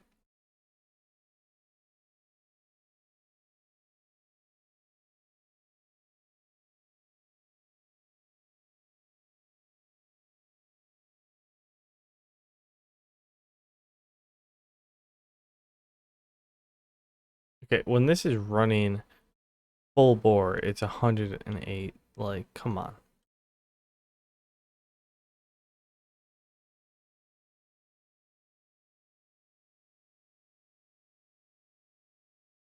Alright, now I'm pulling more than just this can handle.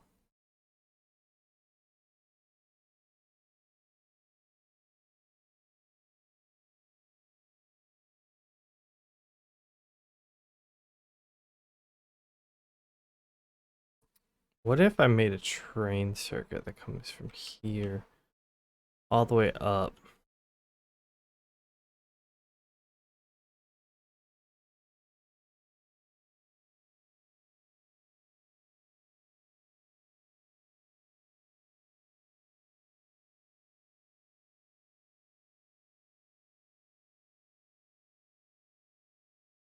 Really? A big biter?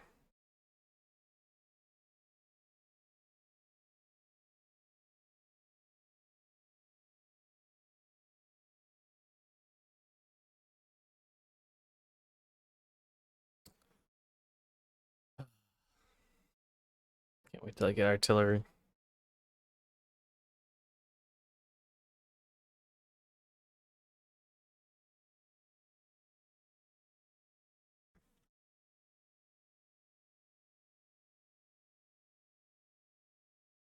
Yeah, I'm thinking I create it from here, go around up and drop off up here.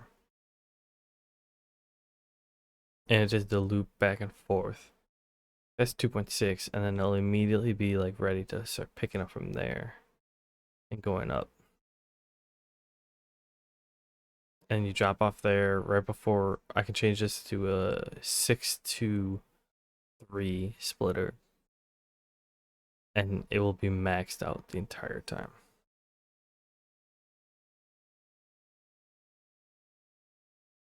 Where's, oh, it's all the way back here. Okay.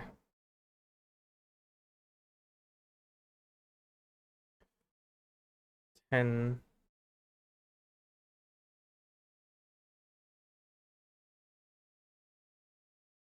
that movement speed though is 40%. That's insane. All right. Yeah, because I also have to pull this copper. Here's what I'll do. I'm gonna grab the mining drills. I'm not gonna hook them up yet, but I'm gonna grab them, lay them all out on those two patches.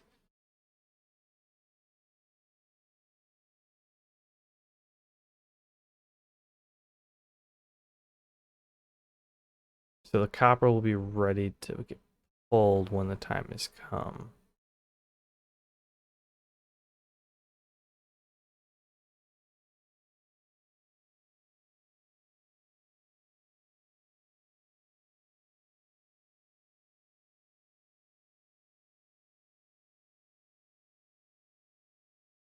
I'll just use trains and they'll just drop off where like the current infrastructure is for it.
Alright, and down here it's not picking anything up, which means they'll all be covered.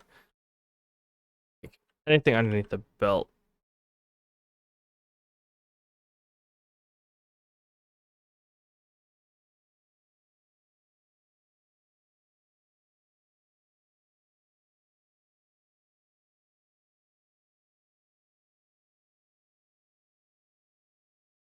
So yeah, anything in the belt touches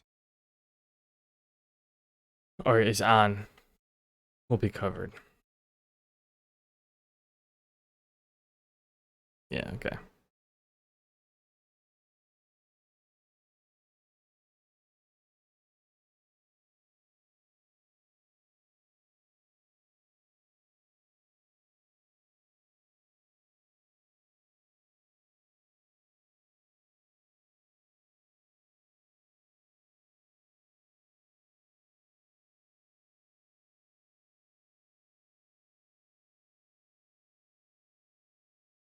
Don't destroy it.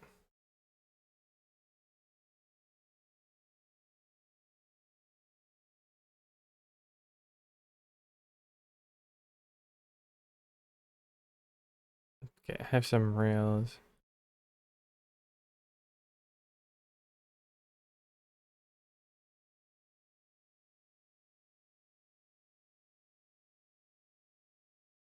Oh, it's over here. Found it.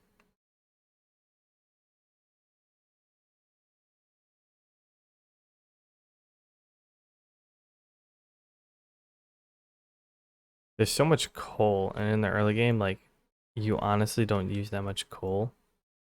But like, 1, 2, 3, 4. Like, I think coal is like the most spawned in. But once you like access coal liquefaction, like look at one of each, 2 coals right here.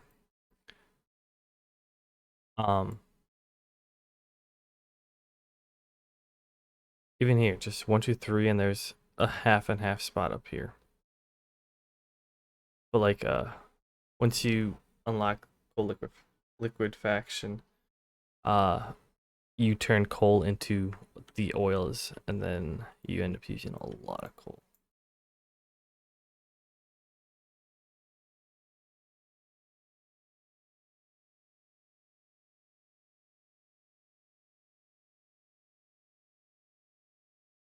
Alright, so it ends about here. So if I do this, that'll get everything back here. Nothing's 1 row back from that.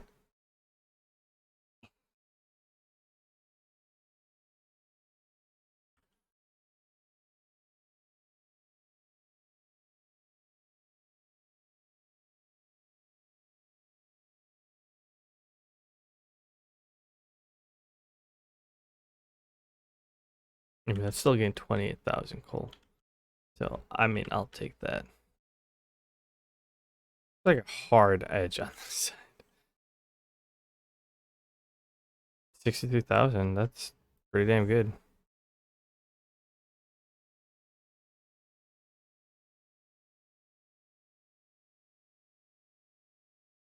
$11K worth it.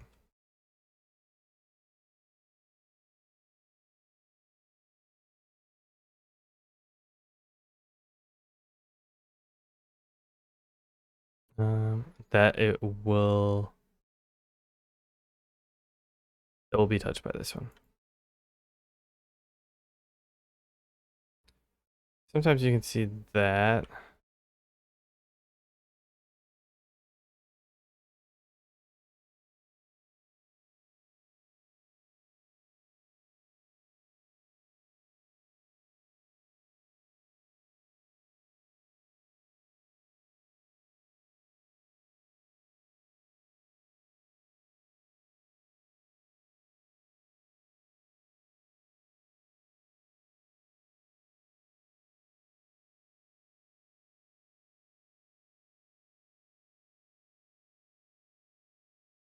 Hey, look, it picks up.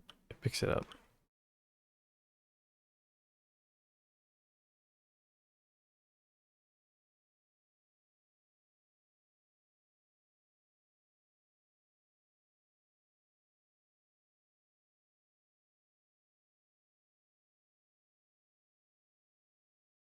Okay, I need to change my belt. Oh, what I can do while I'm here. This.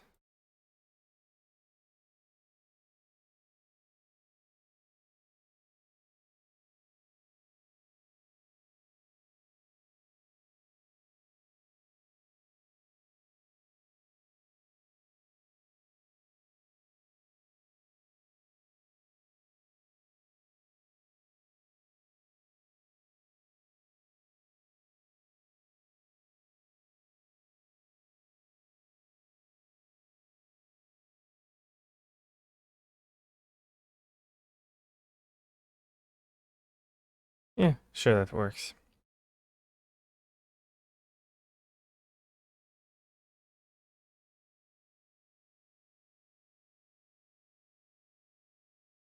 Okay, so where's that 3-3 balancer?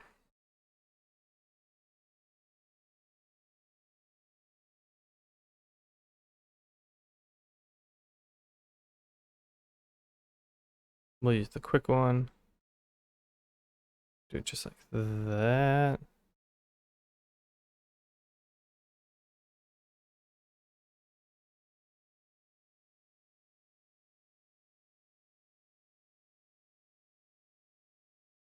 And then we can split those off into 3 train cars.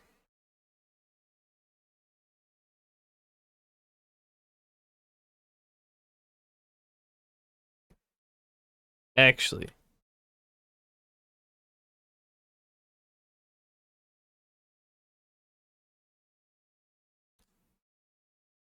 yeah, no, that'll be fine.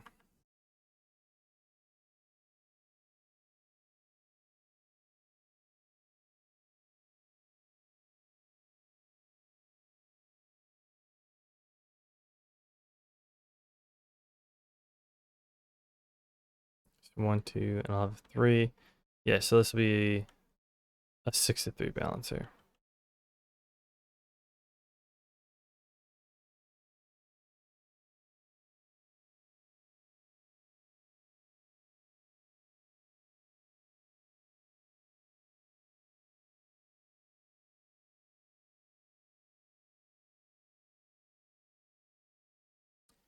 Um,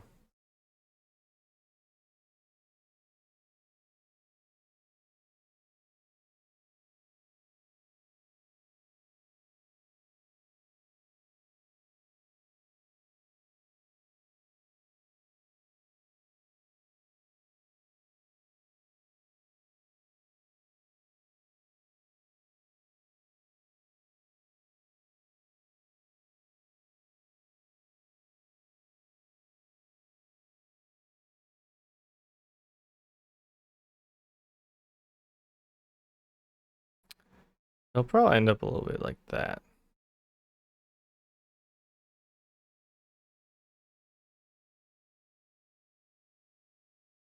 I kind of want to do this one though.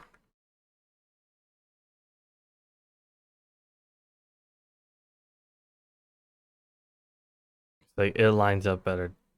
Yeah. This is the throughput unlimited, so like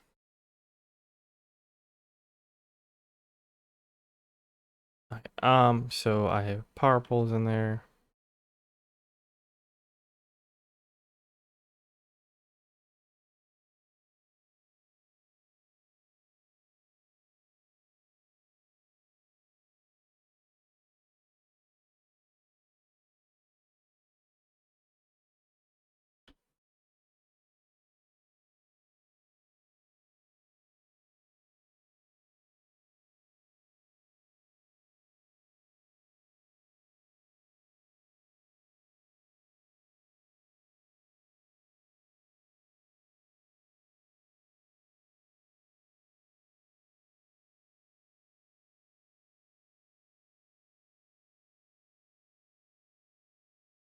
Okay, then do.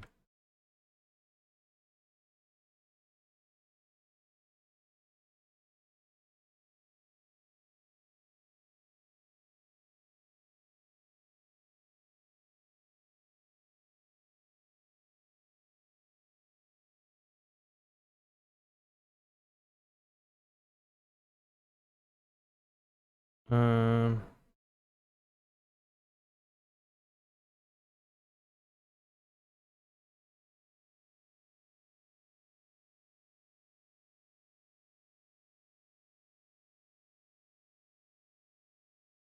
Something like that.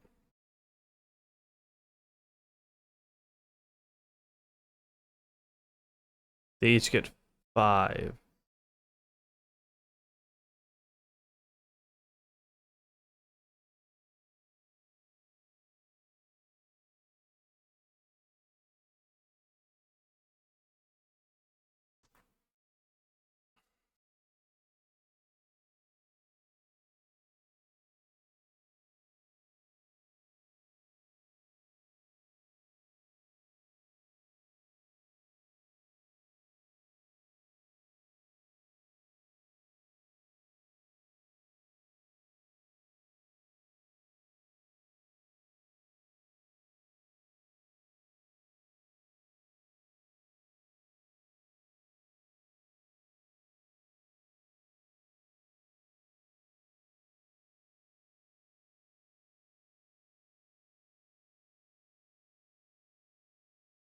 Amazing, that's truly the way.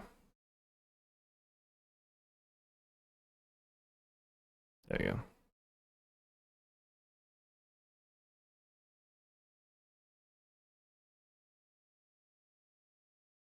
There you go. Okay.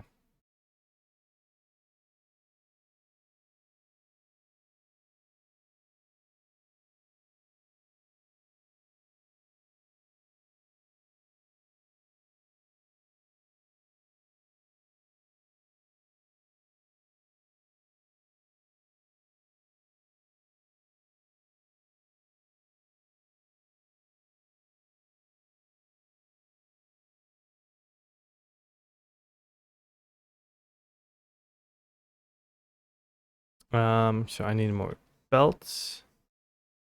Which are right here.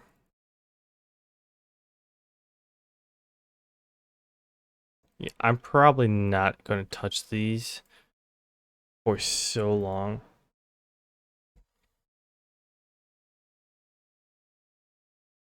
There we go. Yeah, I'm making until I get to 300.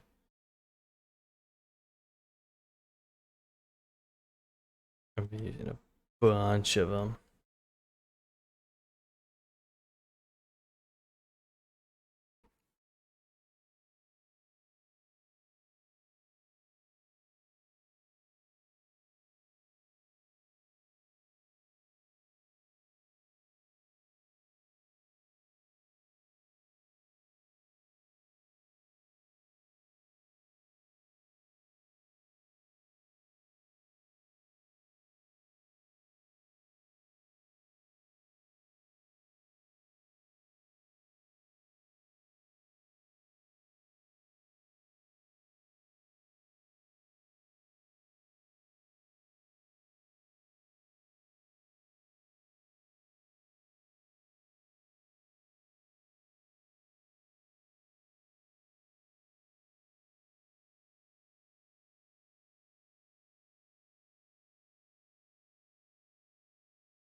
Uh, da, da, da, da, da.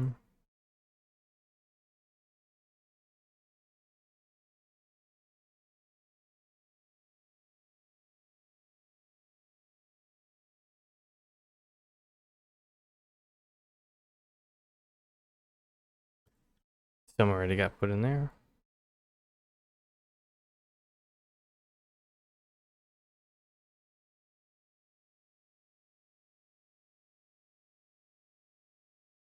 All right.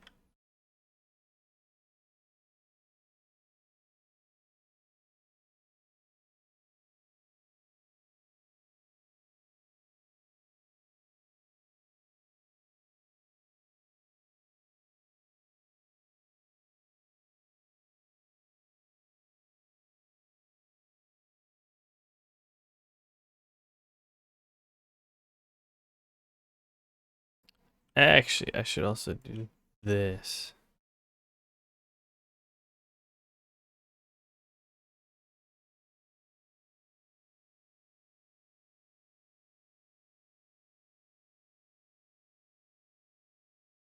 Makes me want to do that.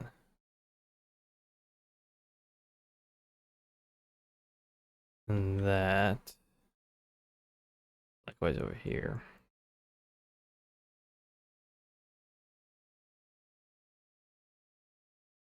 That evens that out 3 to 3 apiece.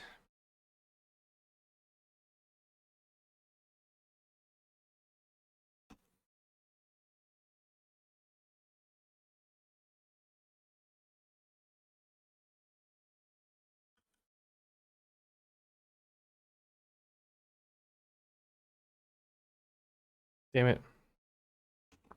I hit escape.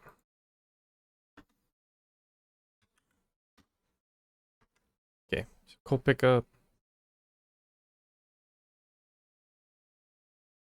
I'm using so many of these pulls, and that's literally only because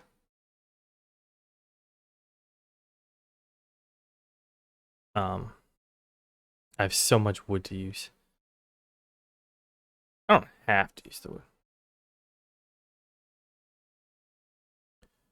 Alright, so while that's all filling up,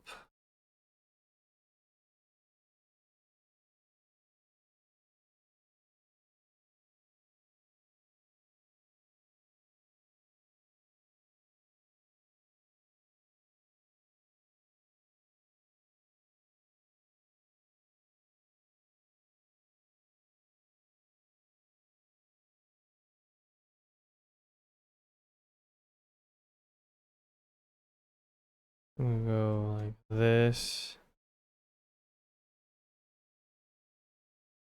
Shoot up at an angle.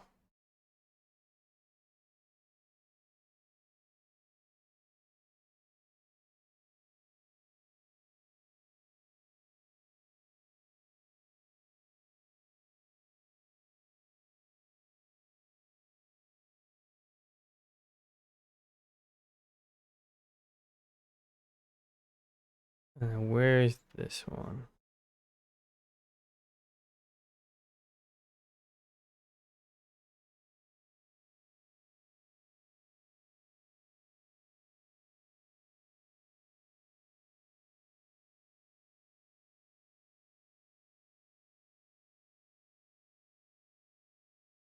Um, Not the best placement.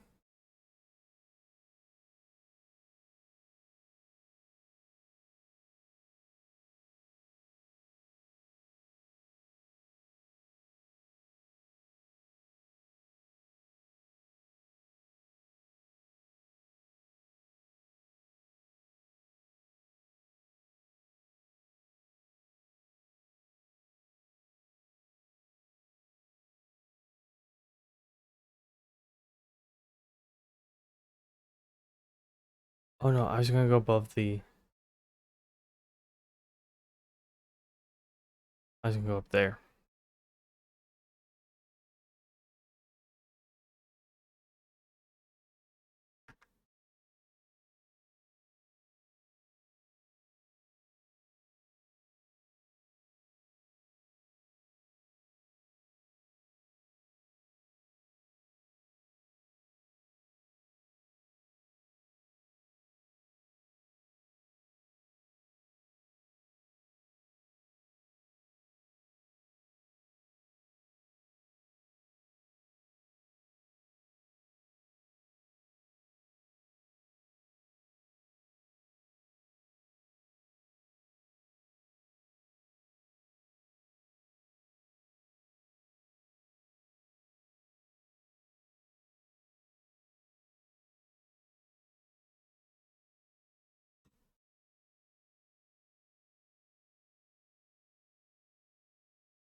And then we can place this and call this one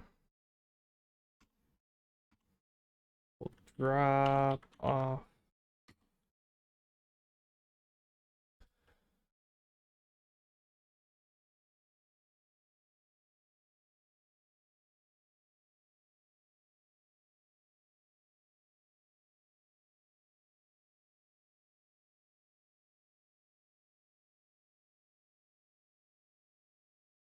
One, two, three. Okay.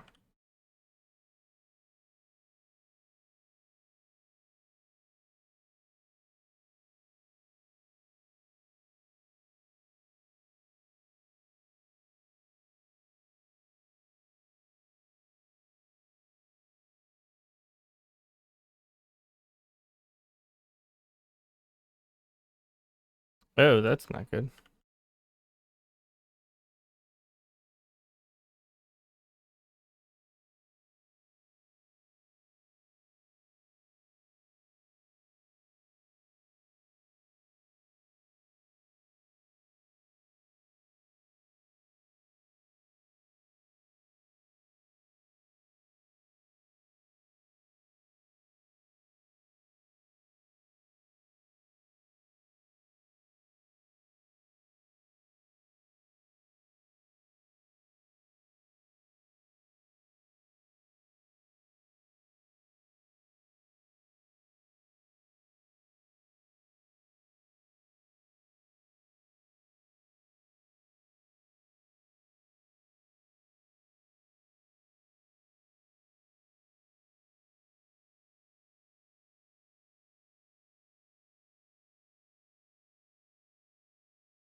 Okay.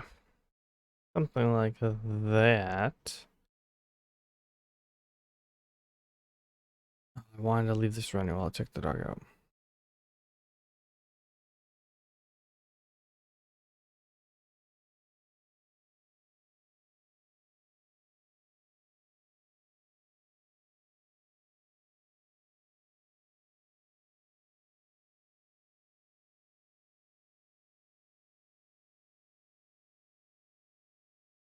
I'm not gonna use this one. I'm gonna use the full throughput one because there's no guarantee that all of them will be used at the same time.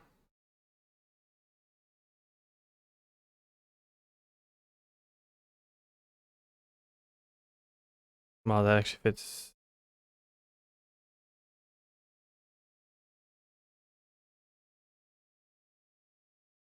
Oh yeah, that is the one I had on this side.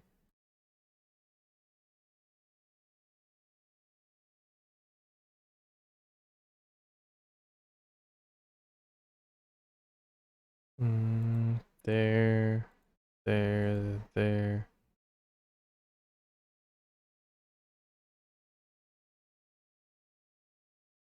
Damn it, I missed one. It was right there.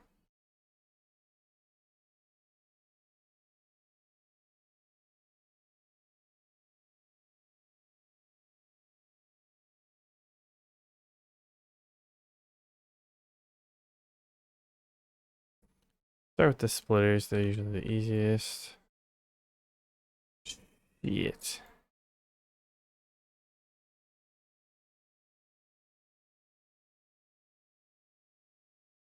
Wait, what?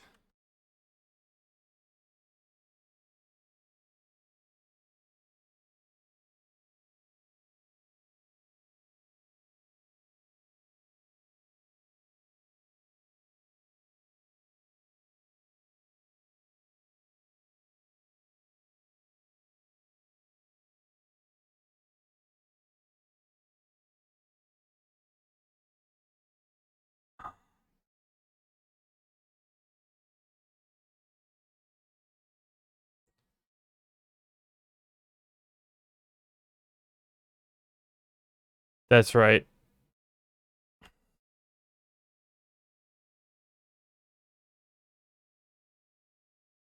This was made with blue belts in mind.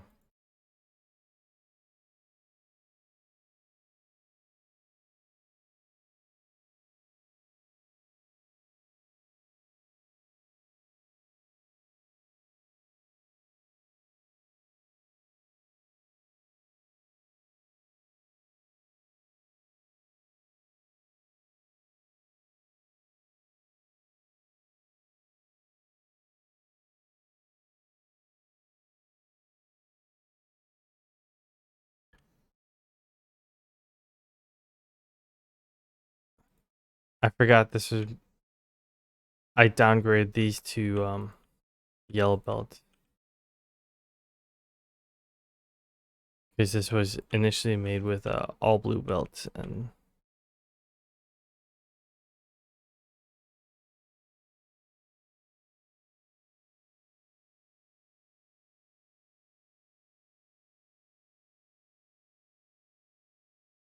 oh, need a splitter there.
Yeah, no.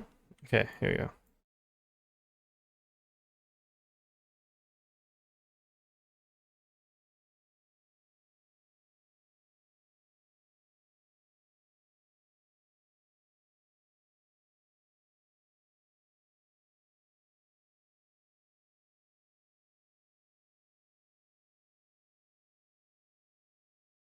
I want to get this up and running because I'm going to run out of coal. And when I take the dog out, I don't want to be like completely out.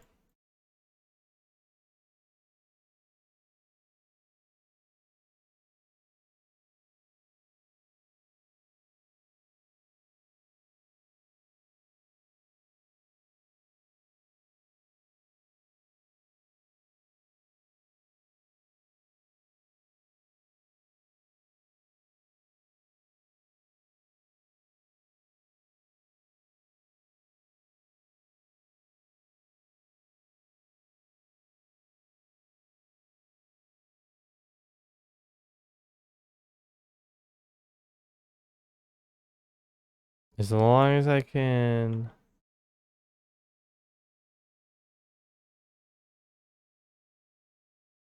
I don't think it's too many trees.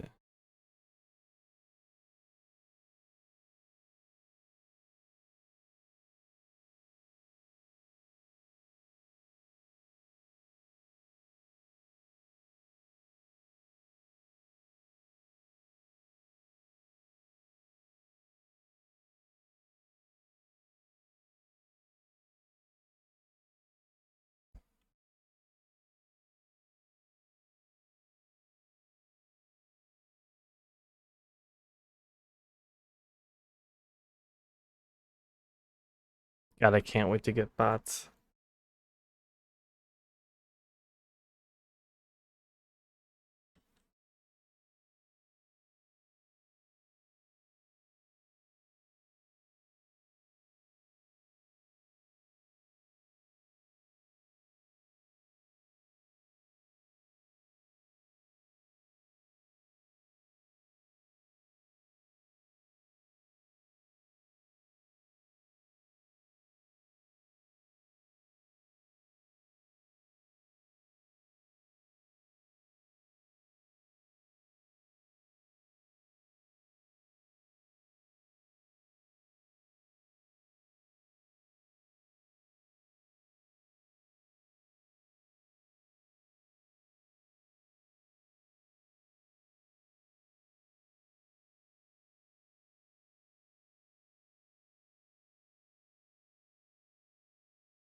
The way I'm sitting, my hand fell asleep.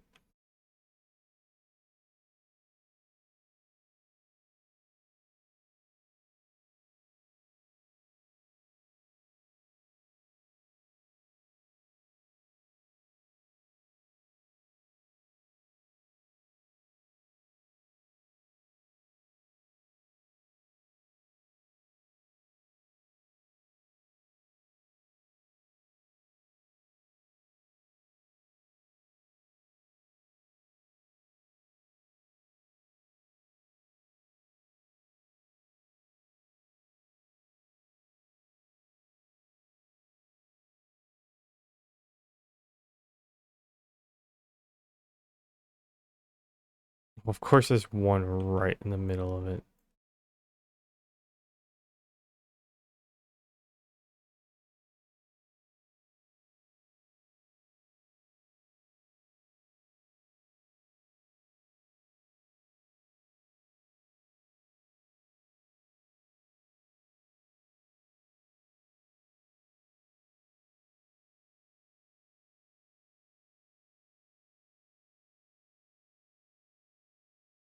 Wrong one.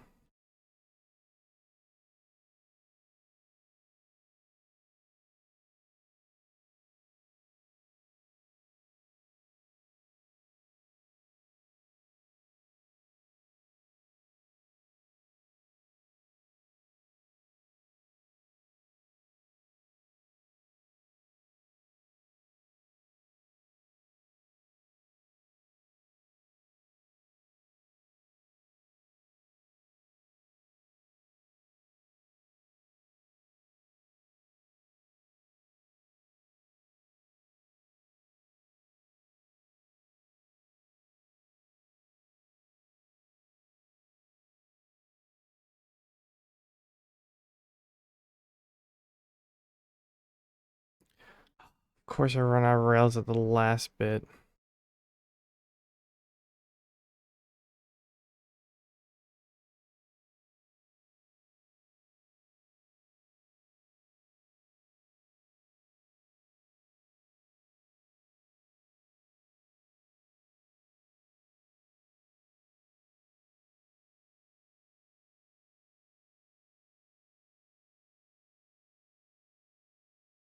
My hand fell asleep. I'm leaning forward and pushing on the elbow.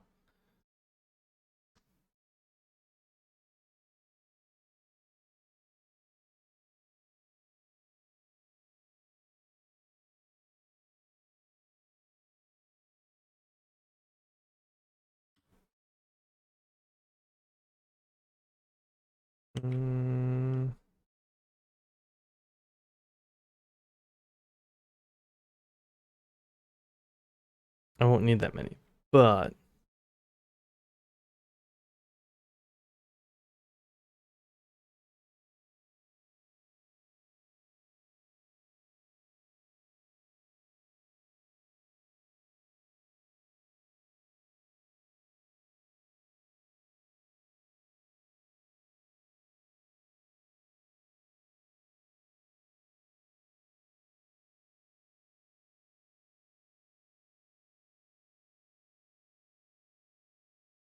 I had to place them both down.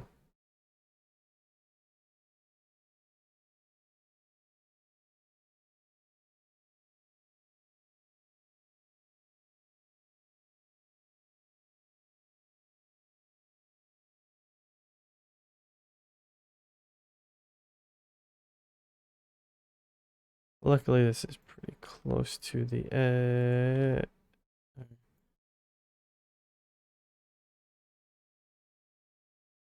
Alright.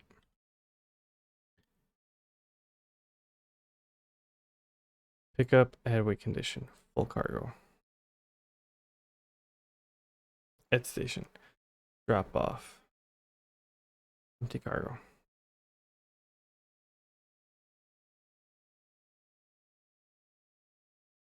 Well, I don't have any a couple chests. Should place wooden chest temporarily, but I got the balancer. Alright.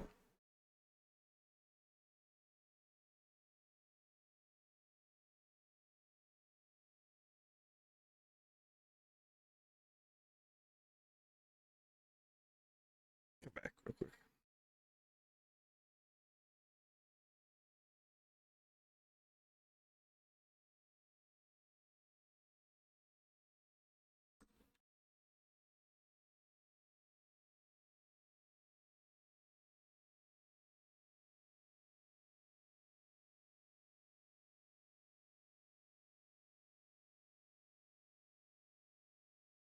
Yeah, have enough power. Alright.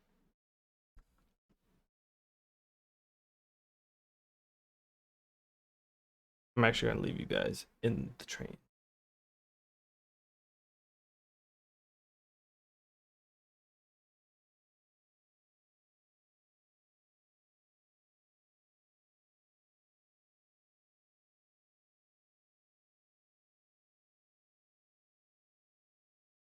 I should just make a train track that goes in a circle.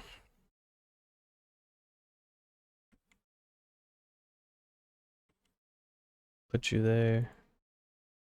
Oh, it won't unload from the train unless there's a chest or someplace to put it.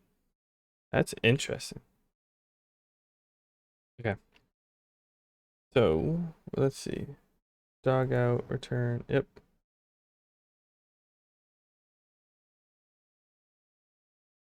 That down there. That down there. Alright, I'll be back.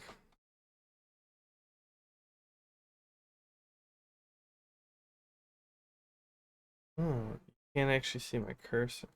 Interesting.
All right.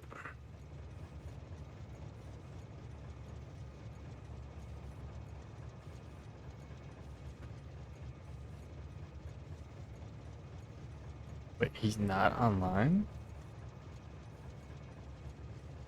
How am I supposed to play Rocket League with Z if he's not online?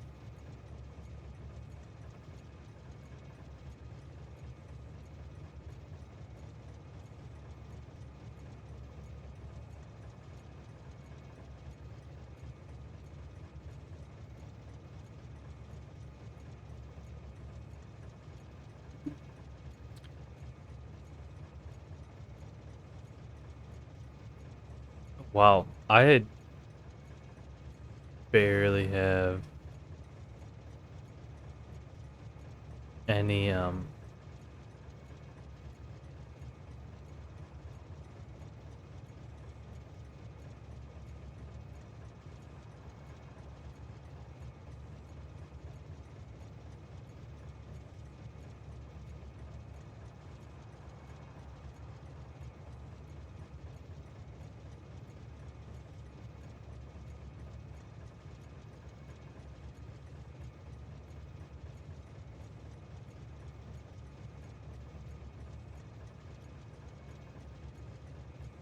yeah, I barely have any of the achievements, and I think that's because I've always played with like at least one mod.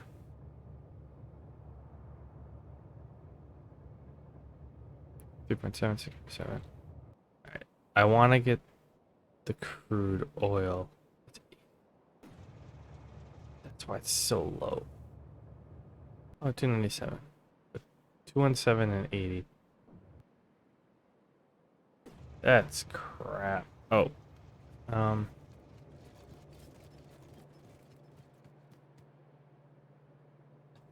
Those off.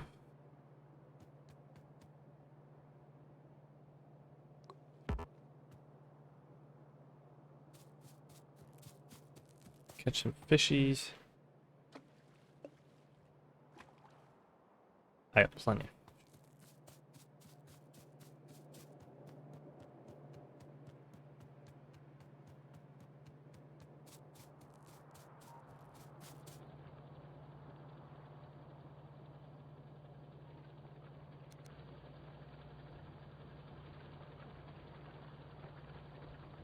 That's the only one that still has some iron.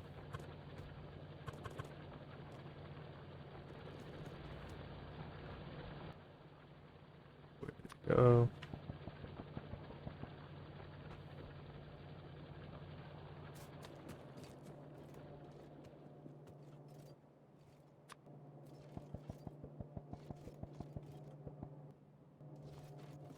That's a long way of doing it.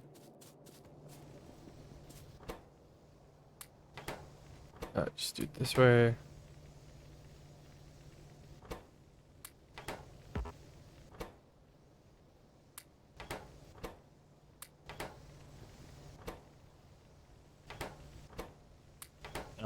Okay.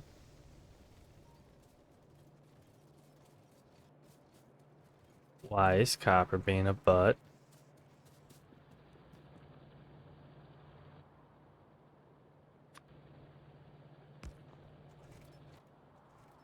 Because I didn't have a splitter. That's why. It's only got these three going for it.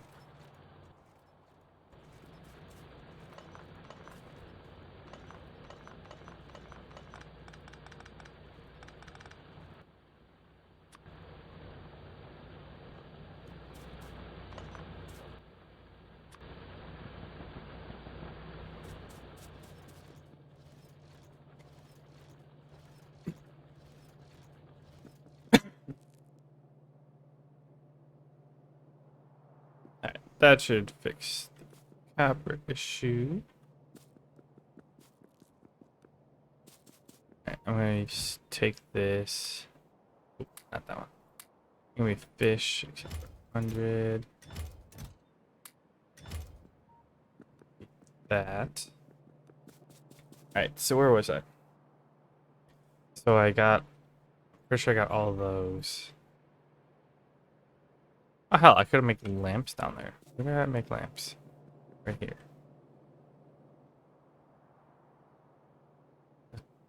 Duh, I should, like, it's the same as, same materials as the power switch.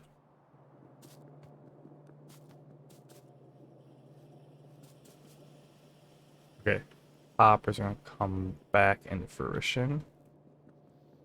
Yeah, see, it's starting to catch back up.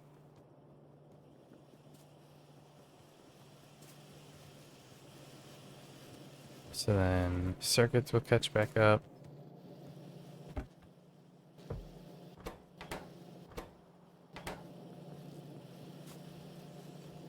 Really? Oh, man. What if I do this?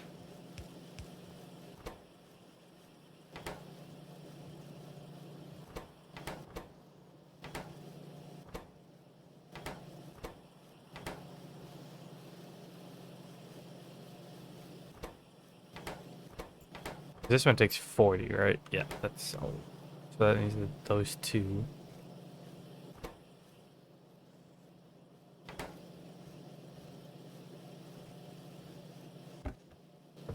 You know, having the iron gears as a bottleneck is fine. Honestly.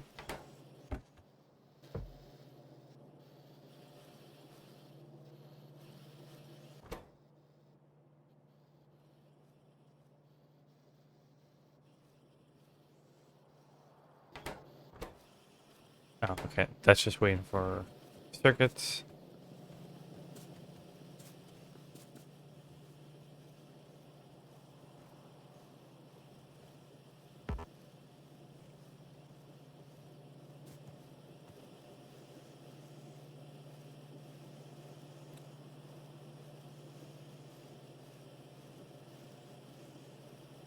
And that just cuts in, drops in there. That cuts over. Bam. Only using 4. I can extend this 2 more times. With 2 more.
You're not supposed to be there, are you?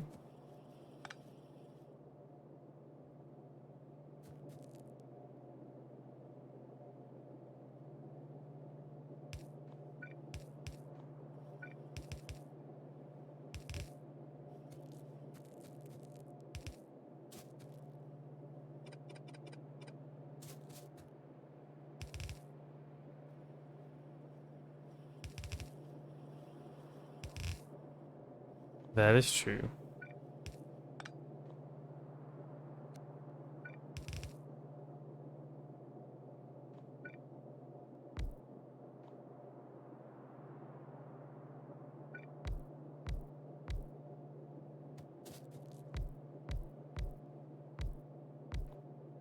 Just have to do a little fancy boat weaving.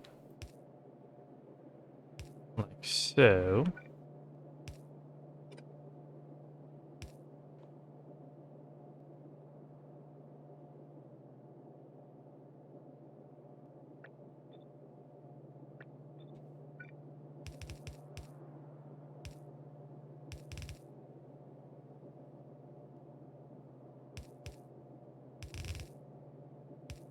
That can just go straight to there. Oh, yeah, I'm missing that one.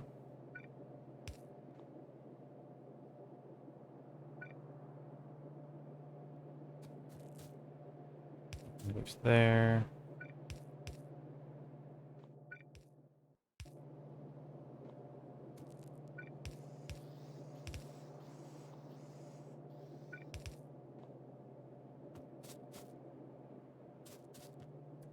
Something like that.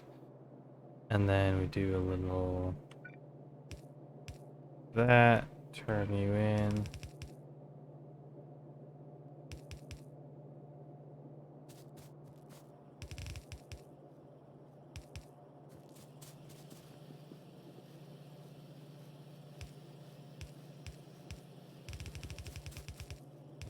There, and then this one.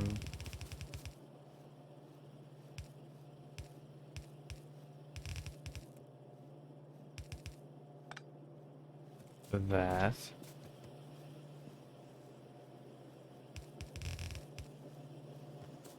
And that one will connect it to there.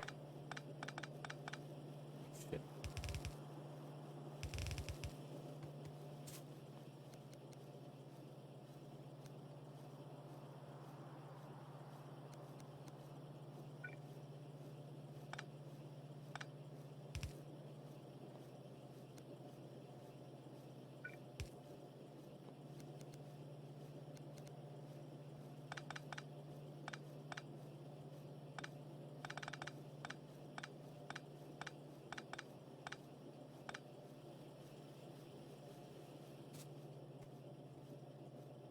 So, and then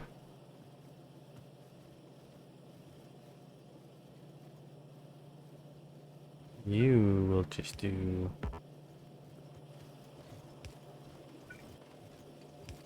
like that, so then I can cut out and go straight.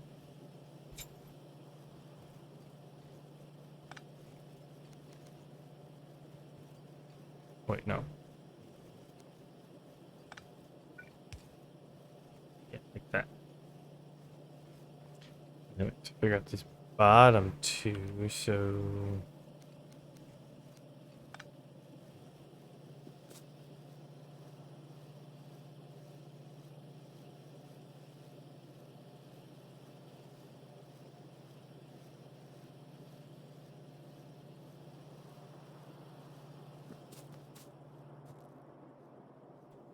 um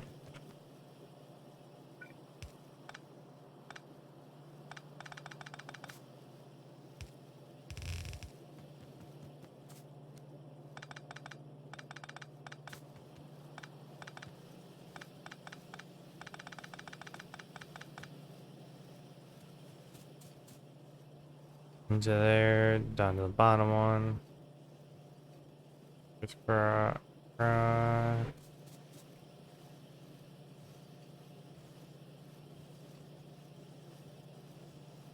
yes, because you're the double-sided one.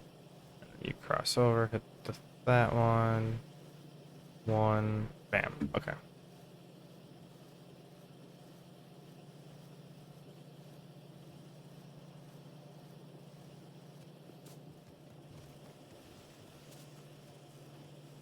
It's only because it's not constant in there.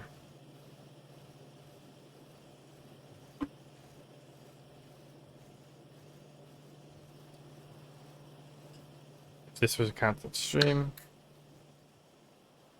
my hand is wet from my beer exploding.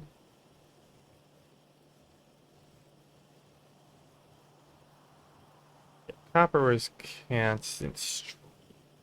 Not much of an issue. But the copper decided to be lazy. It's being lazy.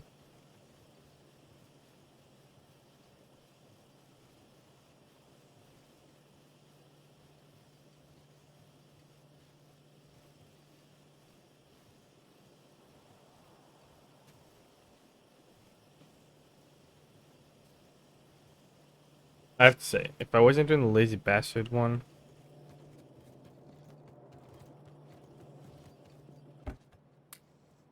I'd be going this much involved into it. Well, sort of. Okay. So this whole road done. I don't care about that one.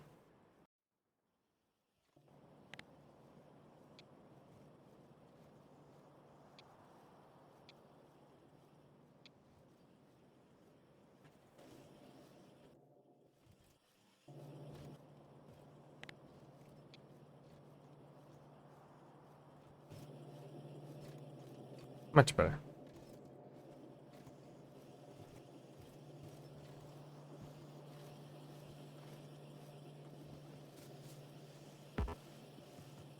Like, are you done? Yeah, that one's done. That's done.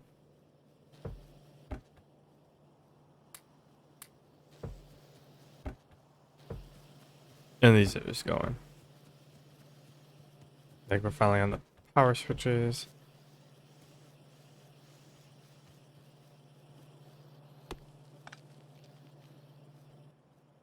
Damn it.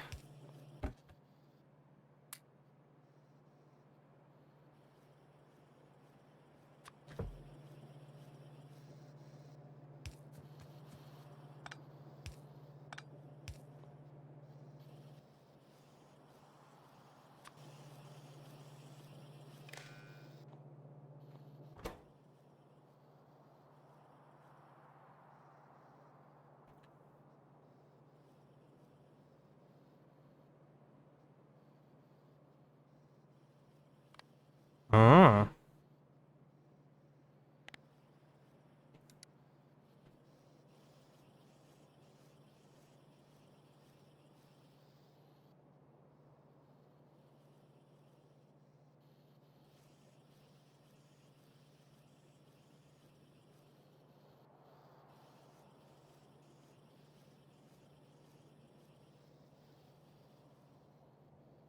Interesting.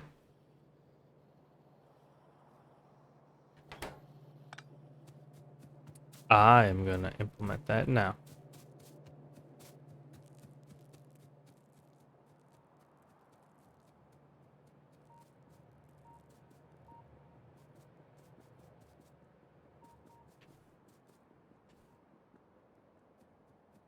I never used the no, the speakers. So I'm actually curious on how they can work. Okay, so let me just connect.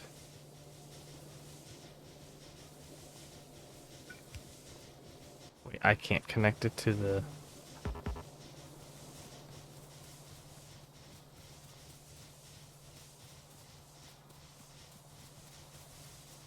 Can I connect it to the boiler?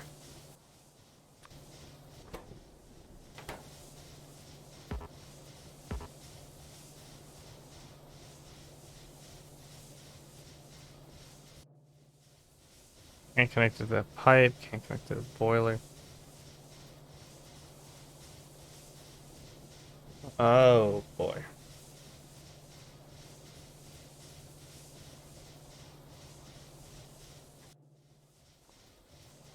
Well, that sucks.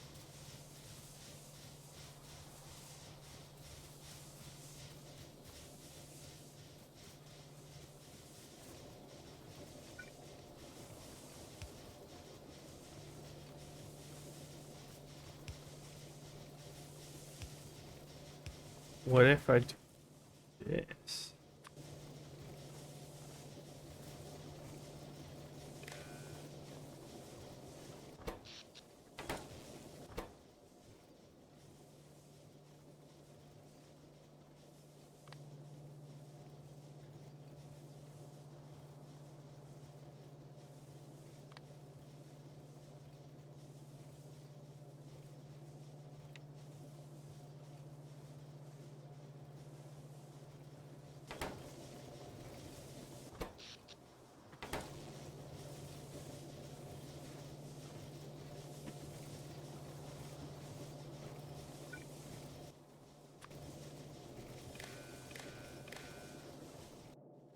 I'll do that. So if I look at this, oh no. Hold.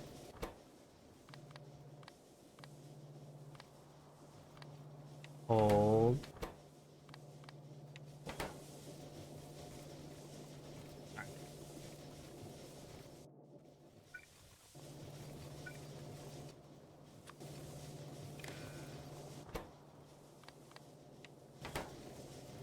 So we should have 40. Cool. Alright, let's take programmable speaker. Connect it.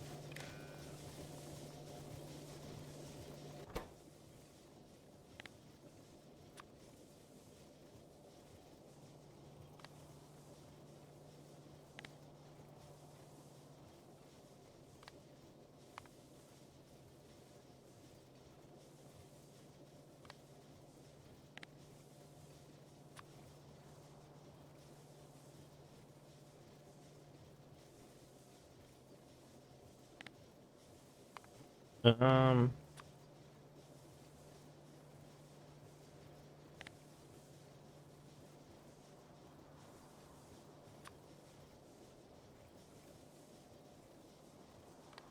I'll do that.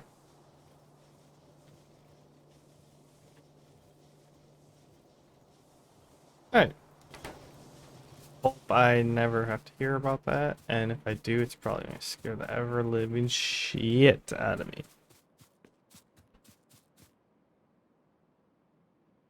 Alright.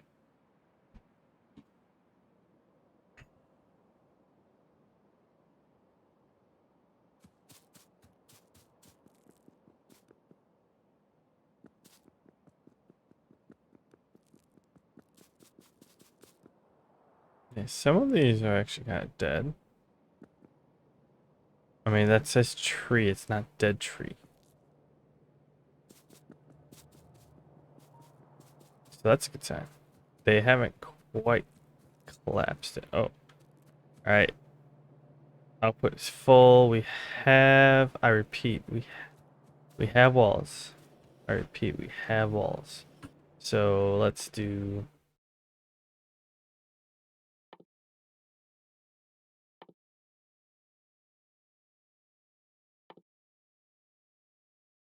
oh no, I need 75 blue.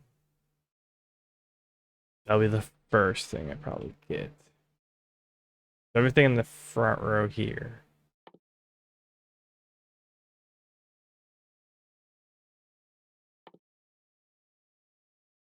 Four. Yikes.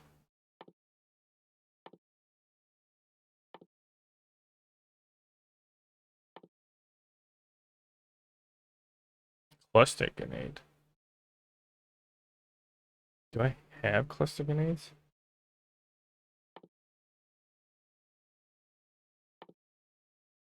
We'll do shooting speed. It's 300. W. Plenty. Alright. Let's find the miners away.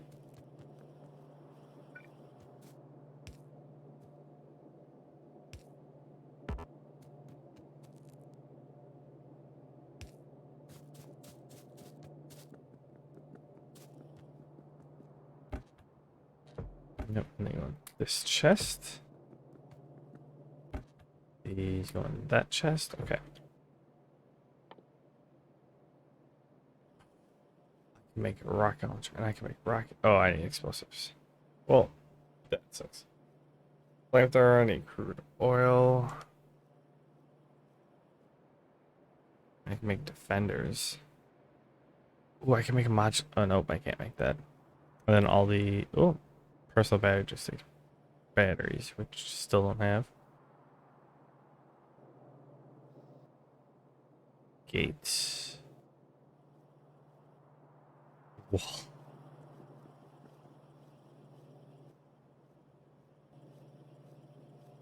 Do I steal? No, I don't steal anywhere over here. Some iron stuff. Steals way the fuck over here.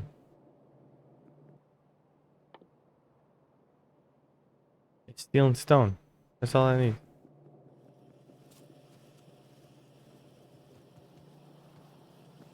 Oh, actually. Circuits over here. Because I need circuits for those. Yeah. This. More walls.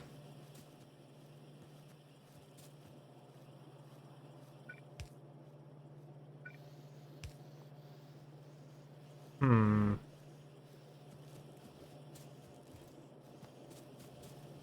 That's not very useful.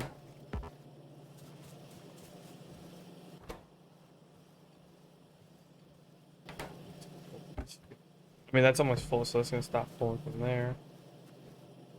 Likewise, it's going to stop pulling circuits from there.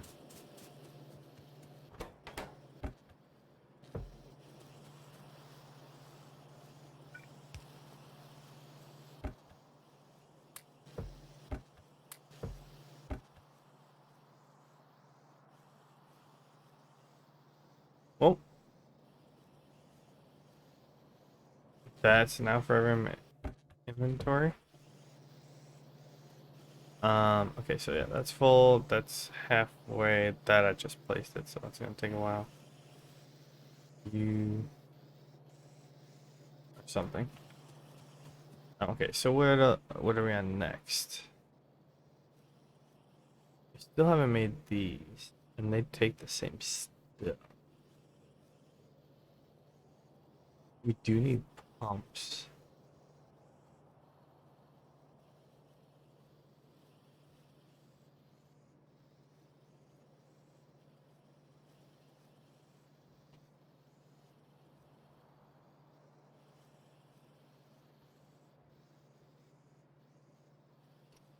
Oh, you need storage tanks for those.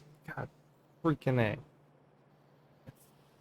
Steel and iron.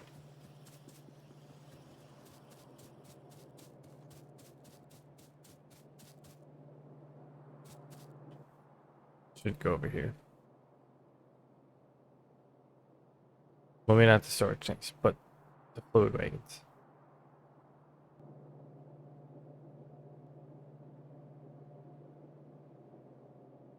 Alright, so iron lasts there. Oh, that can just keep going.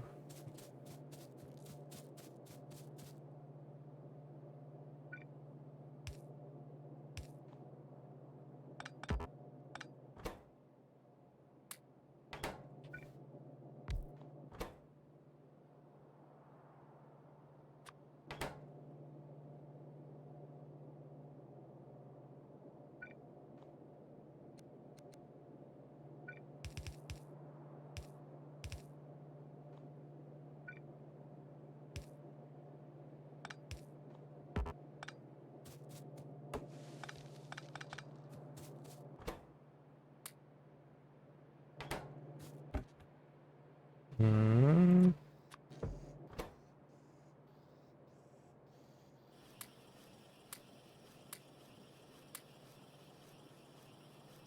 Oh, it's just one stone for every one of these. Alright,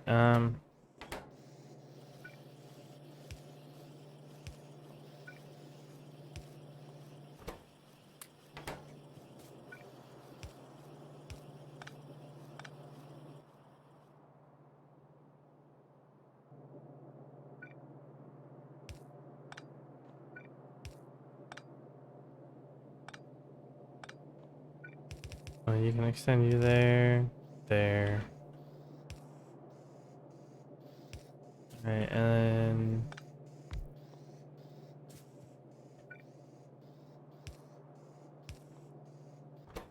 you'll be fluid wagons. And likewise, think chest, sorry.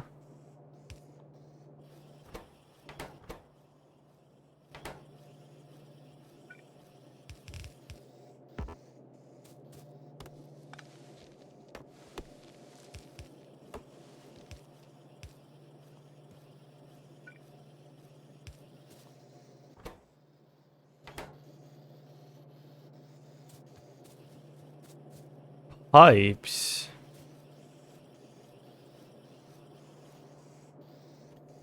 Oh boy.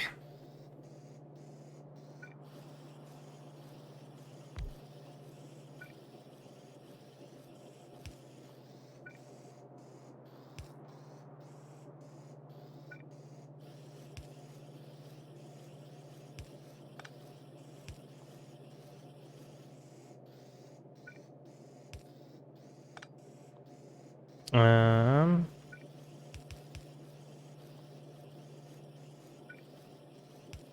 you'll be pipe.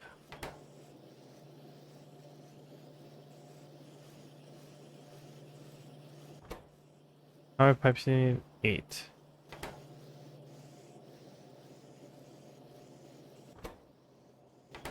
And steel, okay.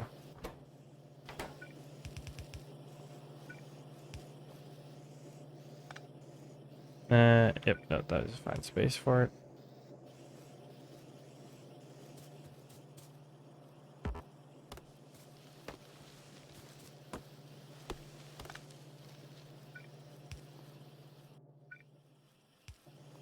And then we'll put the chest there.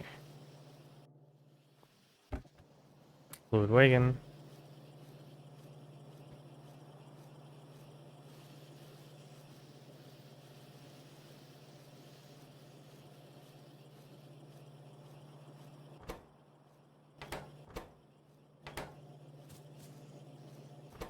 How many do you need? Well, it's fine. It only needs 1 storage tank. Screw it.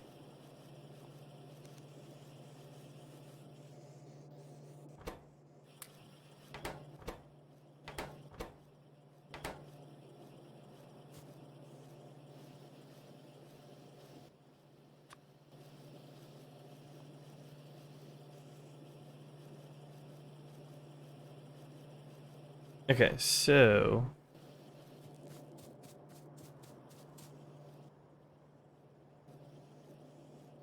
if I'm making iron bar sticks over here,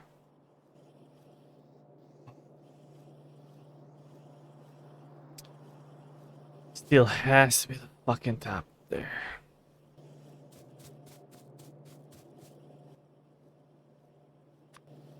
What if I do this, turn you to pump? I'll wait for the engine to travel. It's fine.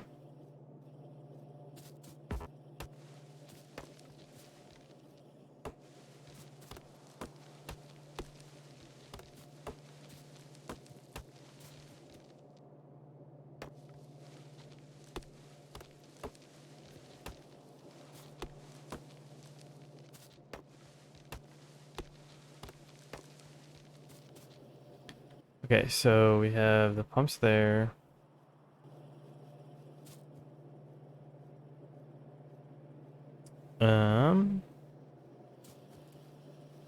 How do I want to do this? I'm gonna do these 2 over here as well. Actually, where's substations?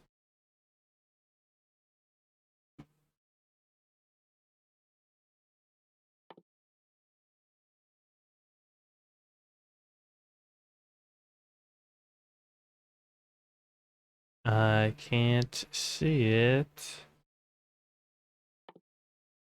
Nope.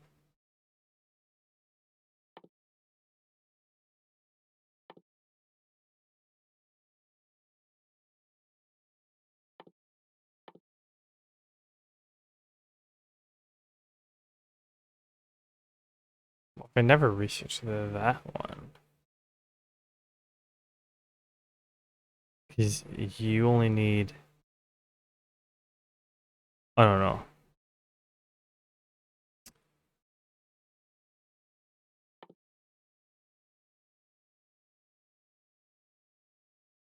Yeah, if I research construction robots, that construction ones go down to personal report. 2, logistics. If I don't ever unlock logistics systems.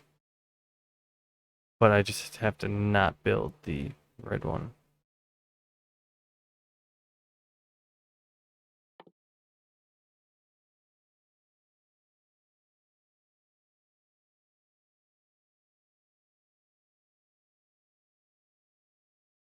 Where the hell are these substations?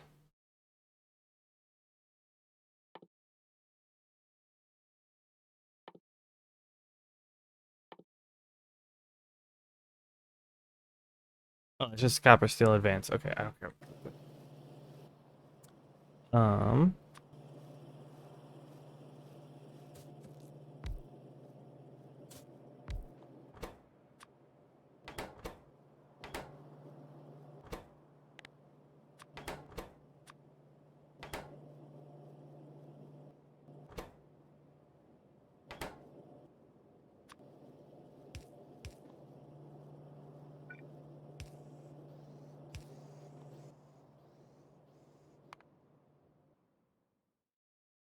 Where'd it go?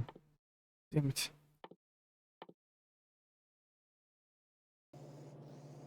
I mean, technically that one only needs red circuits instead of iron sticks. But is it worth it? There's gonna be plenty of other stuff that needs red circuits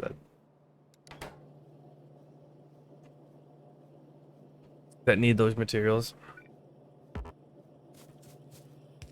And I'm making an obscene amount of stick. It's kind of worth it just to do over here. Okay,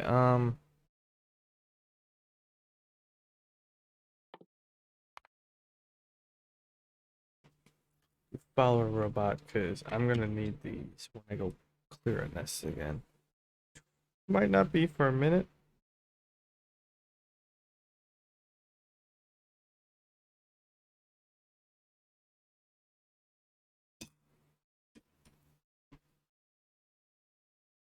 Oh, I do have to say, with all these freaking trees, my pollution hasn't gotten near the biters once.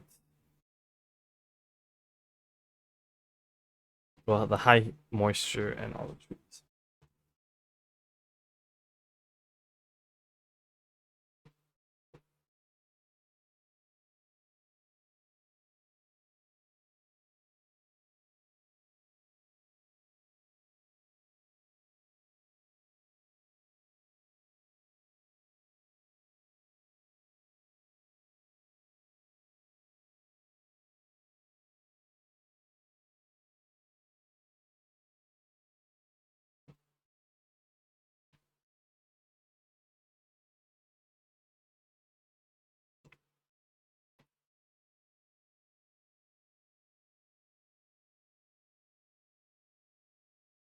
Okay.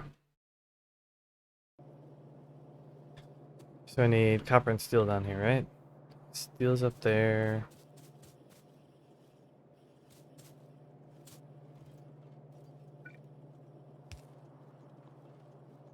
That was oopsies.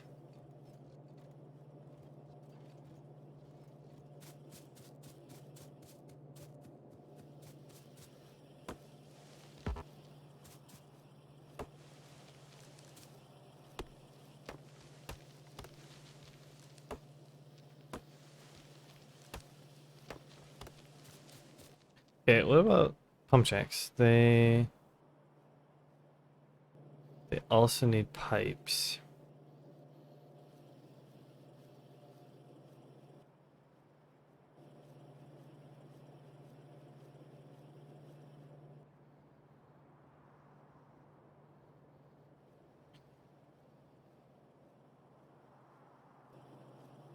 Well, pump jacks actually can.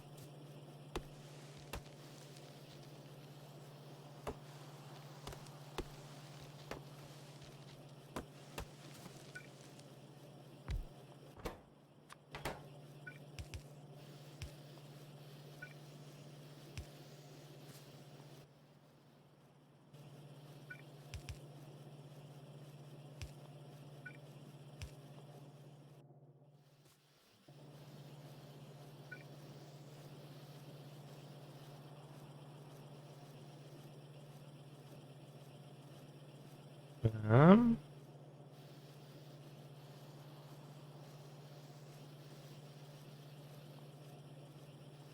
Hold on. I got an idea.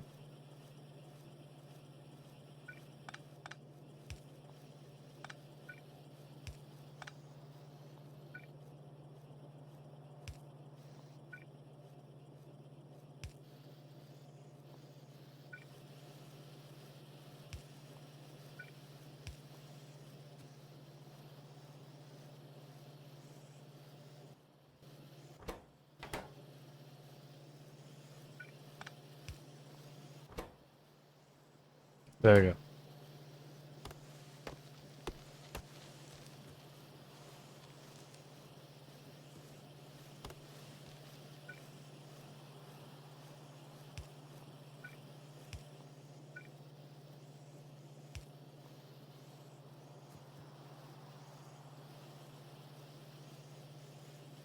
That was pretty simple.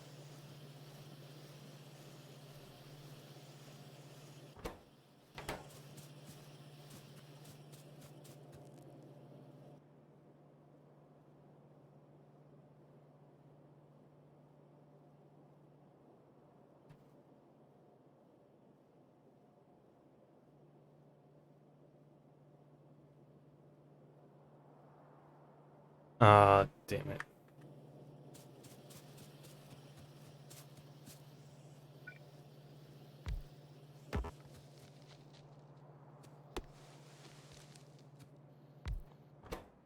Just do that, and then that.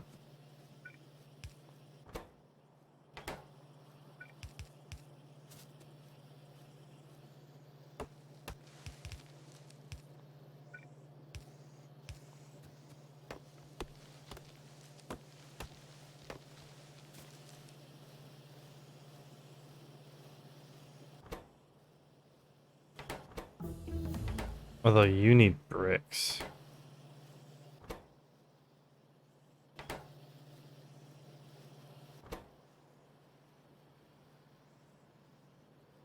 That's fine. I can bring engine units and bricks down here.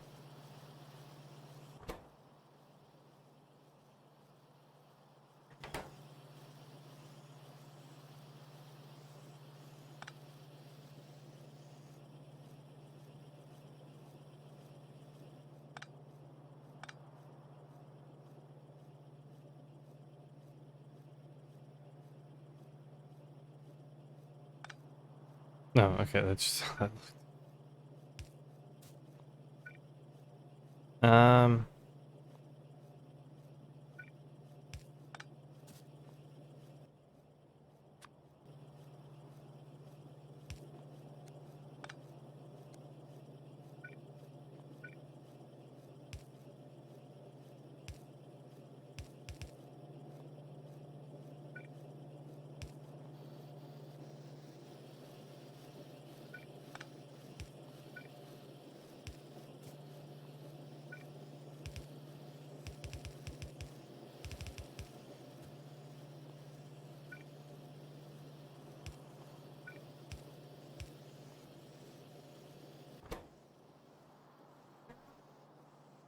Sure. Okay, so put the air on.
Okay.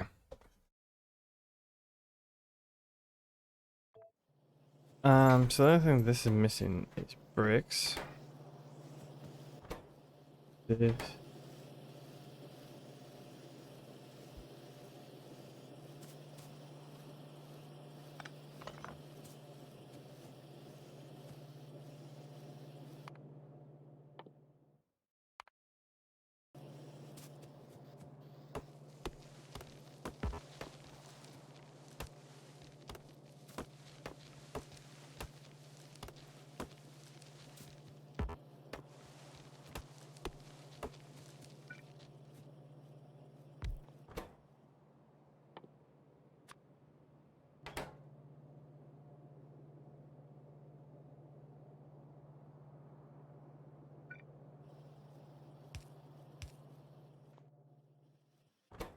So we'll split engines and bricks.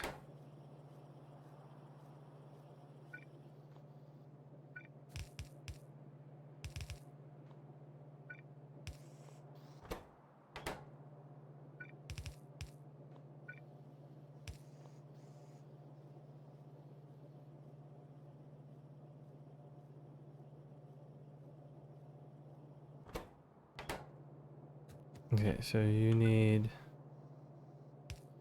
that.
Um.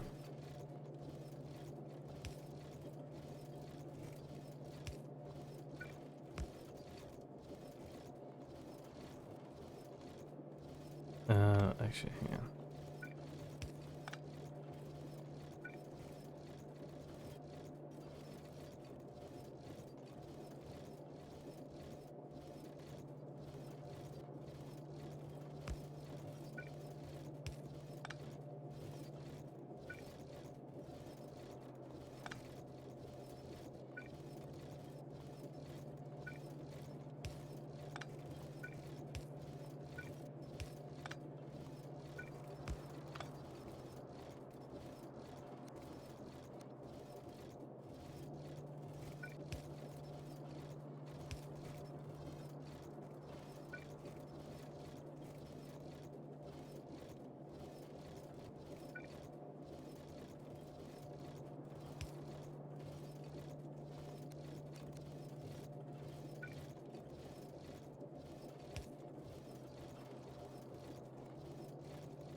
Okay.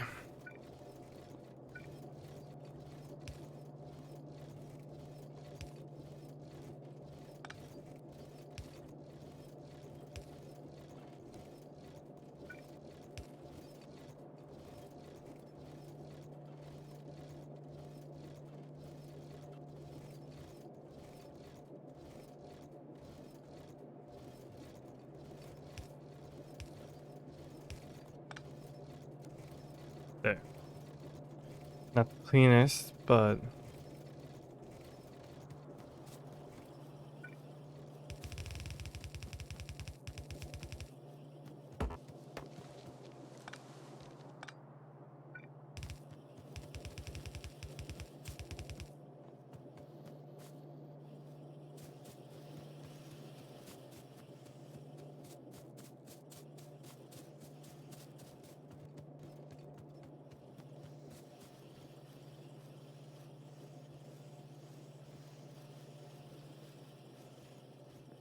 Never mind, I need ammo.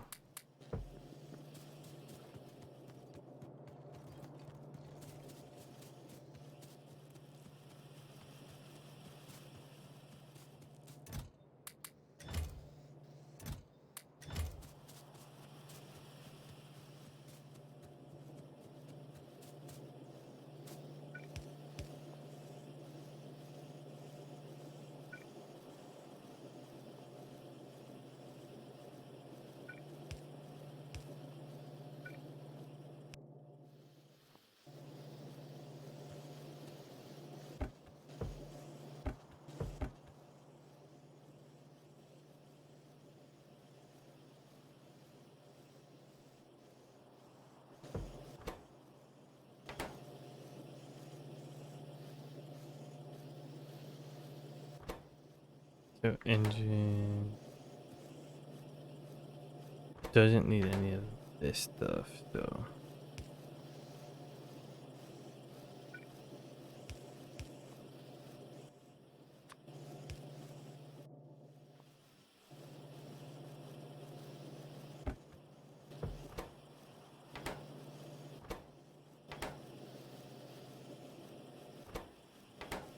gears.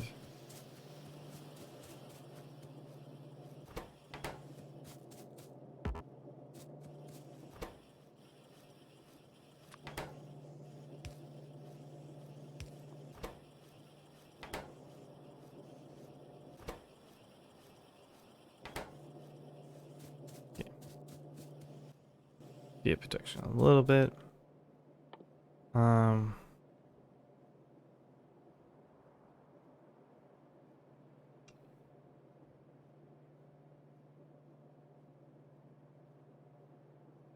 Iron gears and circuits and steel.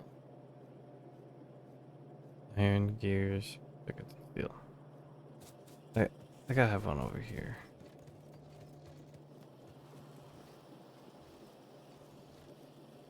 Which I might move those two.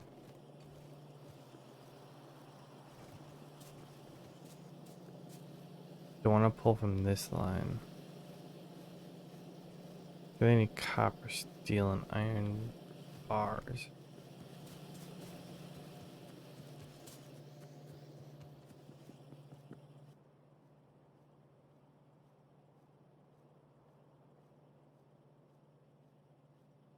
So that's iron plate. Gears, and then more gears, circuits, and more circuits. And the one just feeds into the other.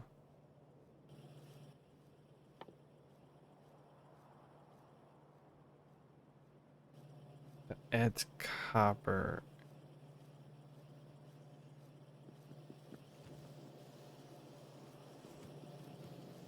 Yeah, so circuits are here, so it has to be below here.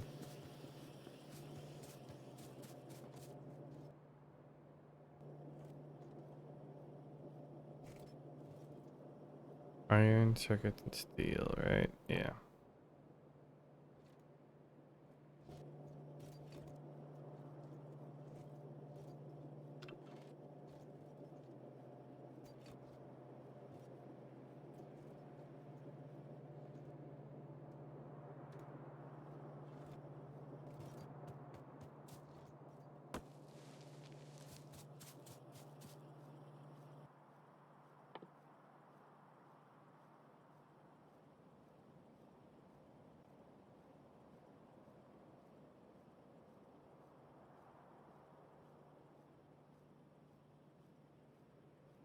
Yeah, these are iron and circuits.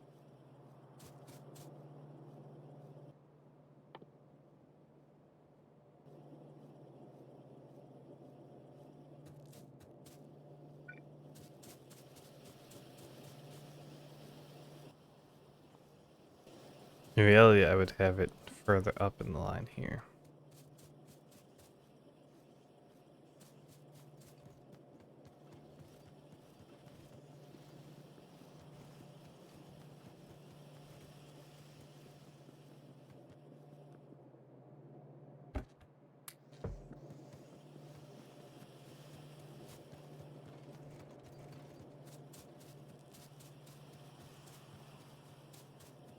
what I can do.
Okay, that's not needed on that one.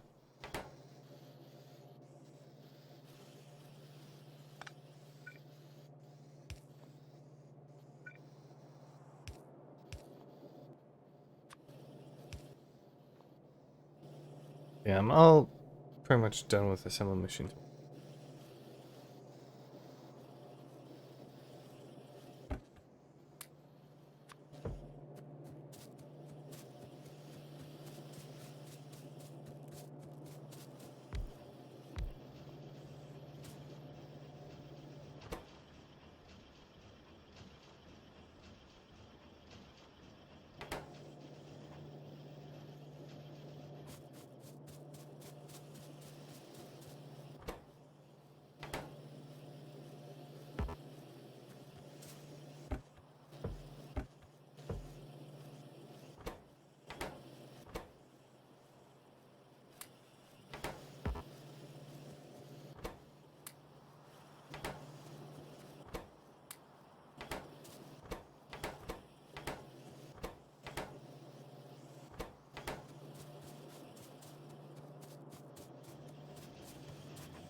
So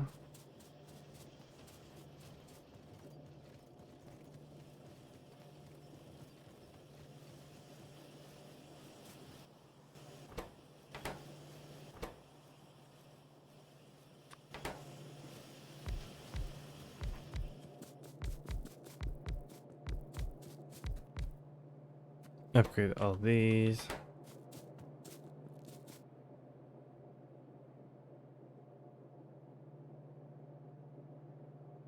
Oh yeah, the faster, the more efficient. Do like 3 meters, or 3 per minute versus 4 per minute.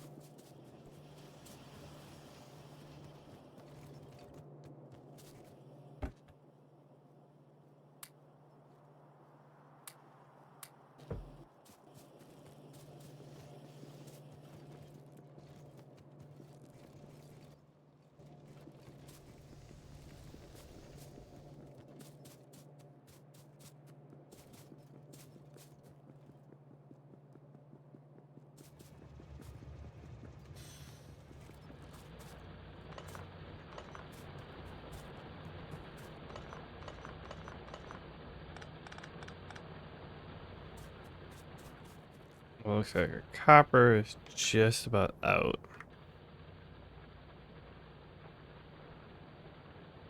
That won't be going for a while. 16K on that one. Well, the two on the side a little bit.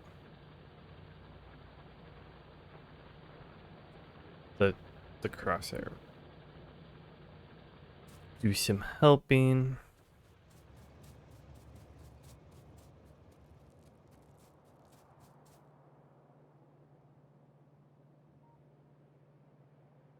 But at the same time, get this copper up here.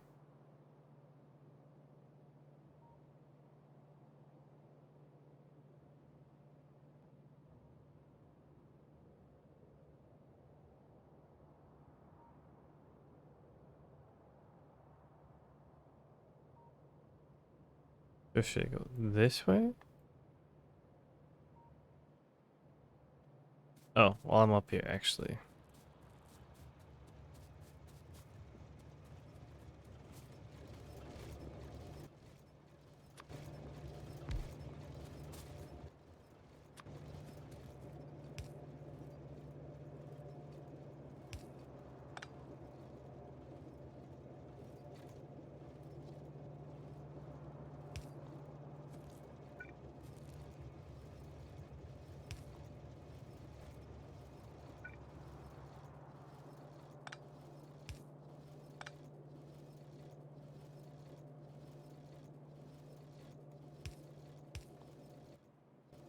You should be landfill.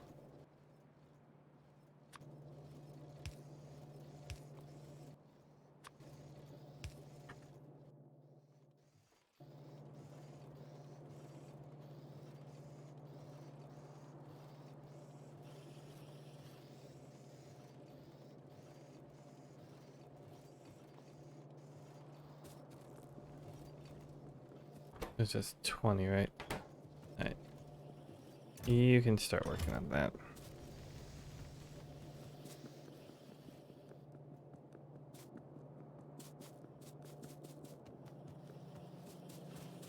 Yeah, once you start making stuff with circuits, you run out of copper quick.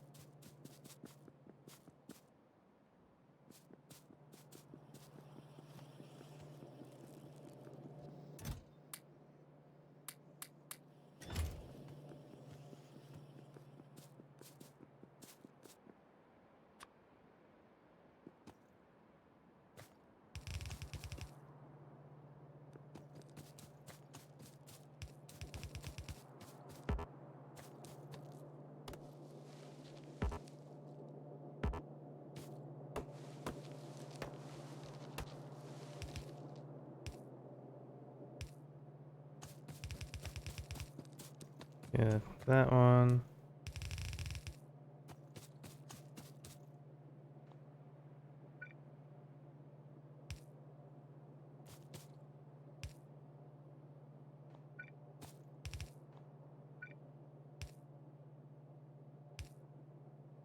I misaligned these. That bugged me.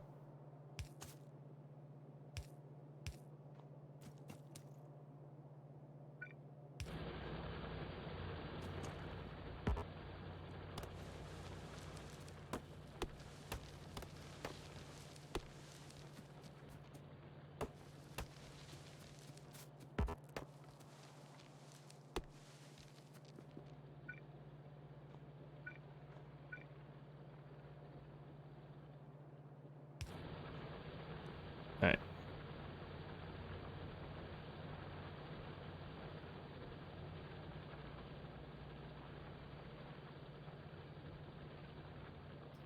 Um,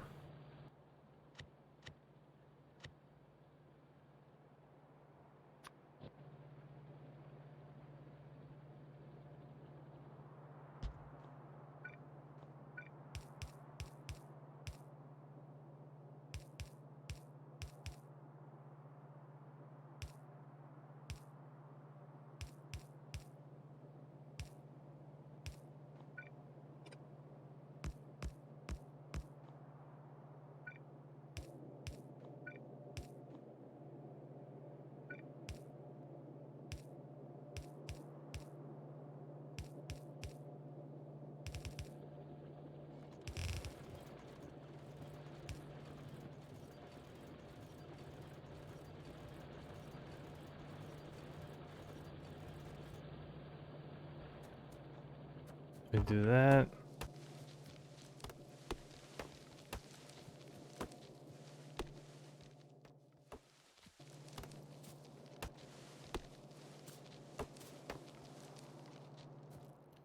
And then we got train tracks in here, so does that work?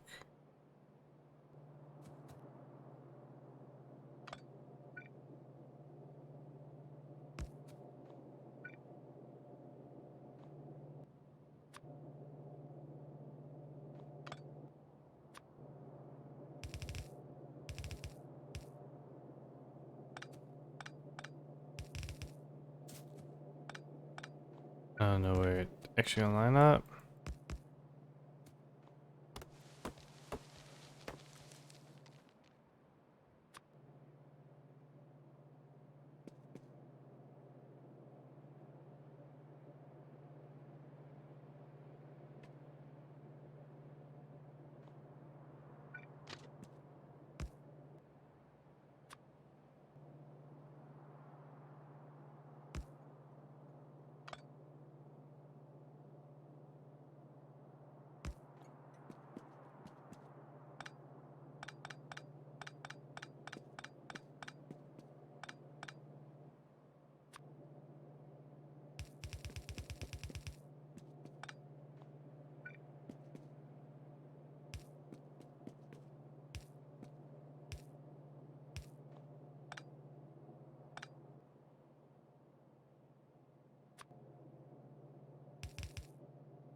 Oh. Doesn't quite work.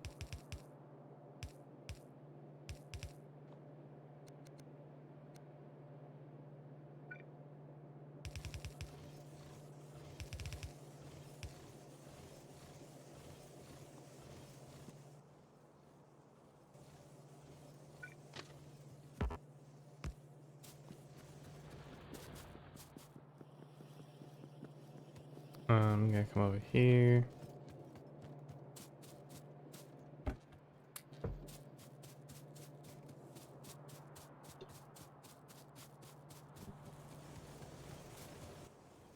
And then we'll do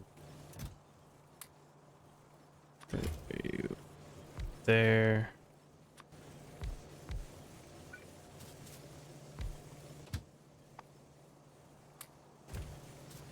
Start you off with some good old wood.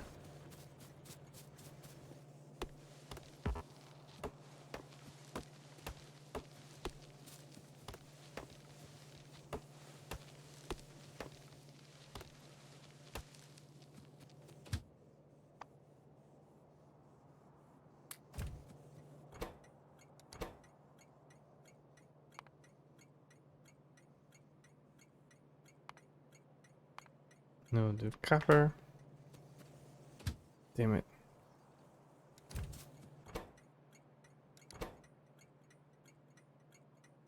Pick up.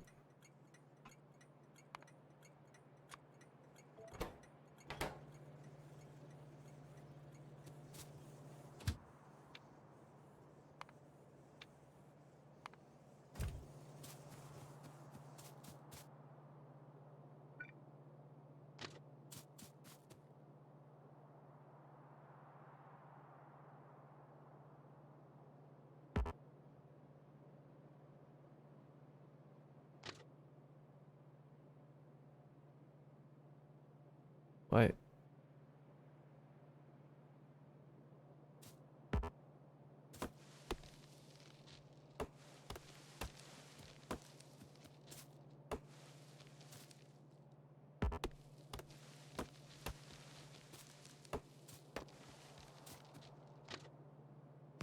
There.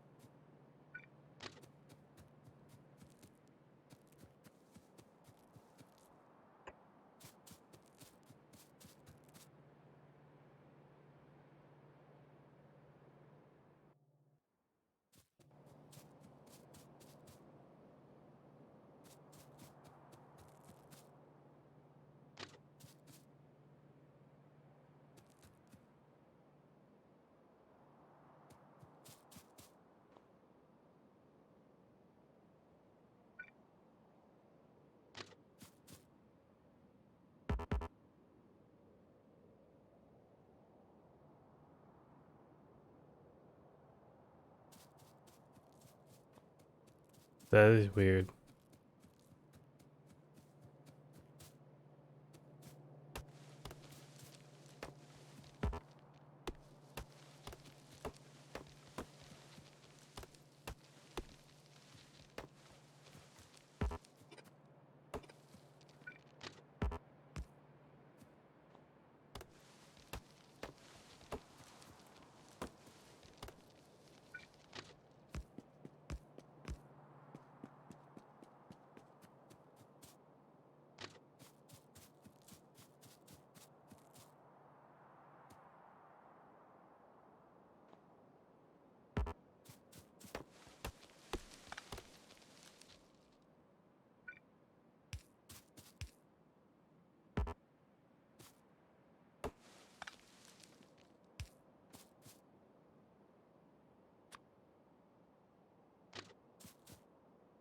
Oh, that must be why. Okay.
Might as well just take out all these.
And we'll call this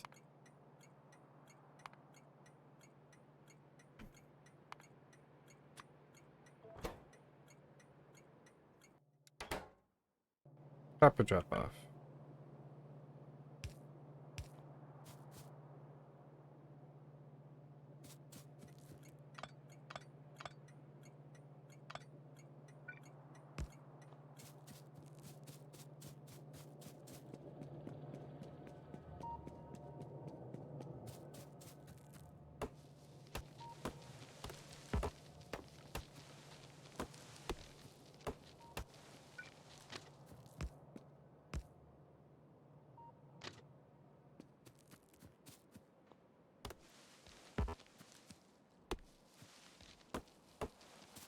And these ones just gotta clear the pathway.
That's weird. But I guess because the hitbox was to the side. But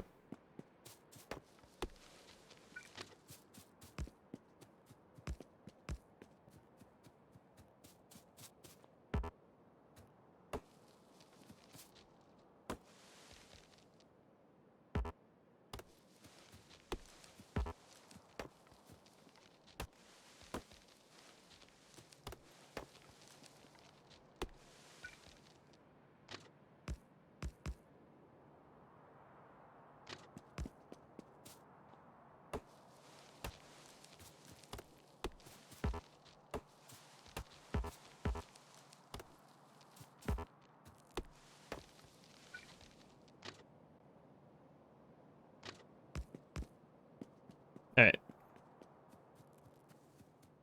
Should be good now.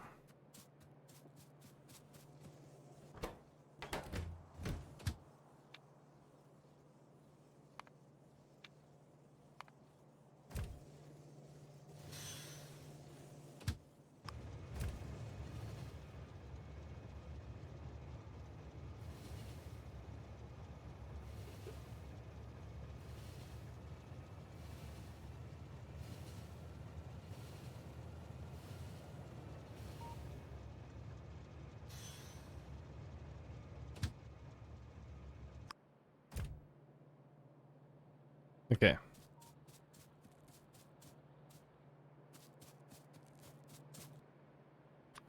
We'll do the same that we've been doing. Just because it's been working out.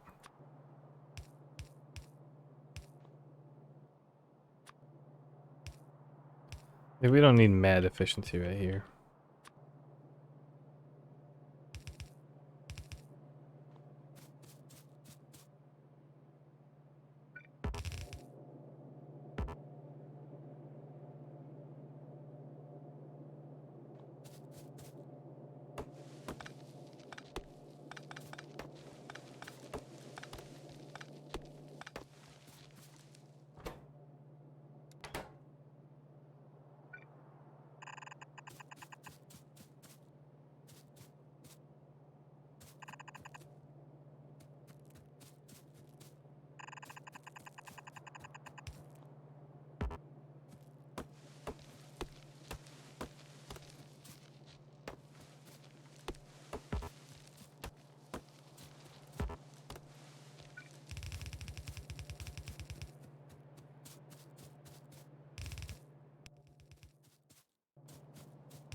And like that.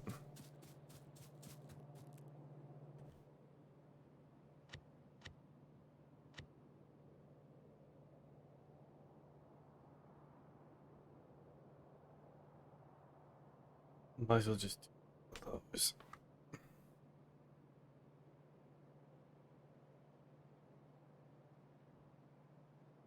Yeah, it's just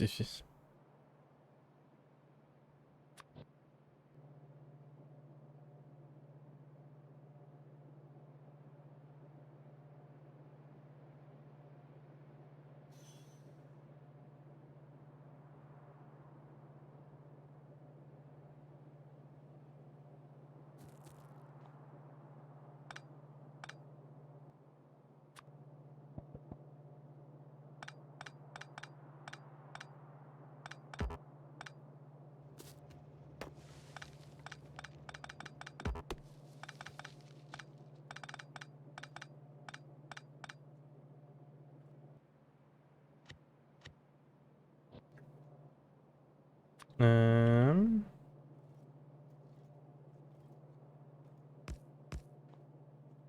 It's like that.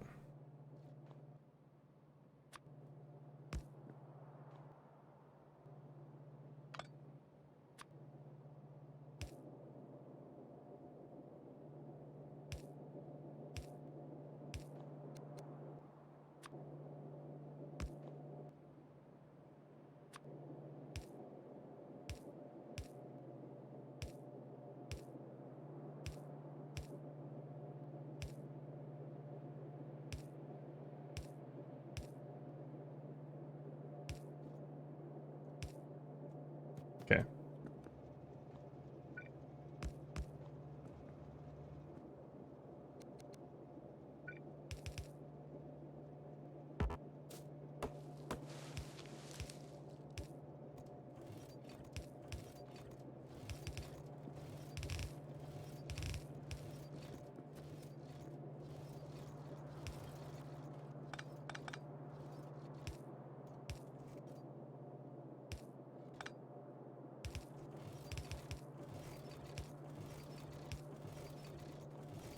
There.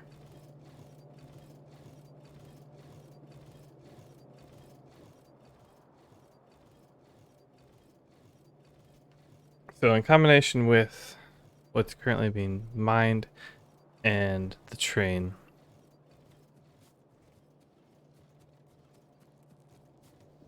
we're gonna saturate the belts. Once again. It'll take a second, but once these build up their buffer in a sense, like it's gonna actually hit all. Yeah, see, it's starting to hit the bottom already. It's saturated. Bam. See, backed up.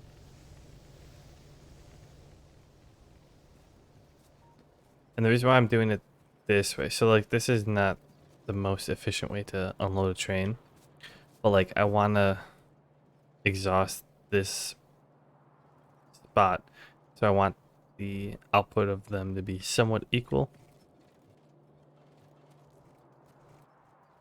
which is why I'm unloading like this. Like I said, not super optimal like efficiency wise, but like look at saturated belts. And even down here, like not as close to those ones, but apparently those are getting pulled less, but that's just because for one, the copper is coming off this a lot quicker.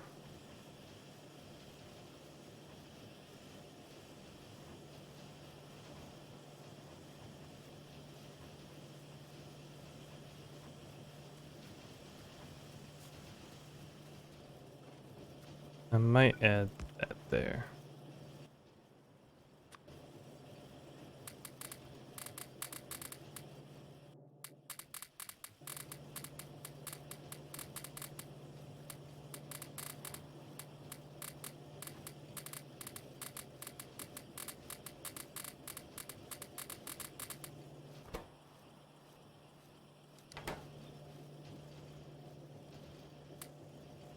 No control.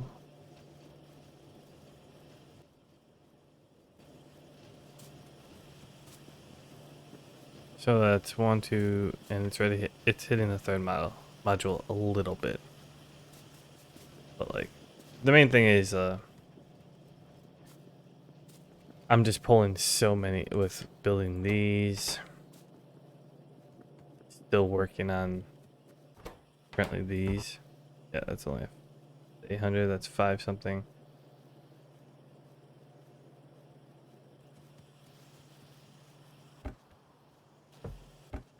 Yeah, so that's gonna hit 800.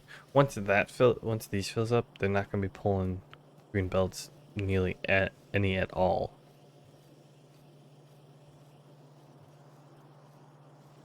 So that'll make them become like non-existent. Punch those. Yeah, so like that's almost done. That's almost done. And this is the only one taking green belts, so that's gonna fill up.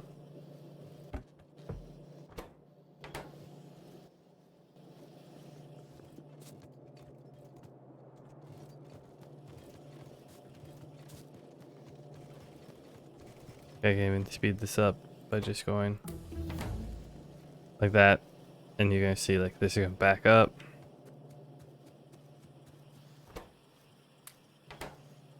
Give that, give that.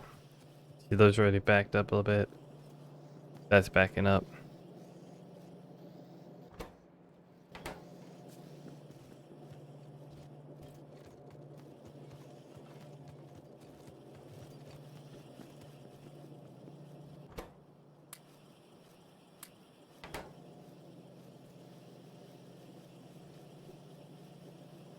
So with these backing up, this is pumping out. Then it's literally all just coming over here.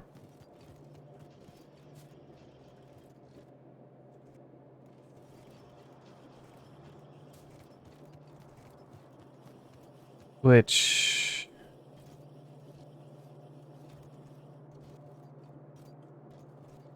I should do it this way, actually.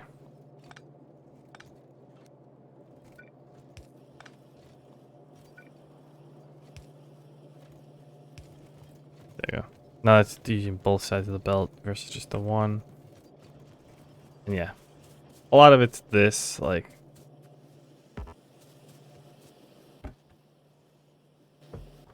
these are using it, this is using it, this is using it. Not that one, but this is using it, and this is using it. Like, all of these are using green circuits. So once they catch up.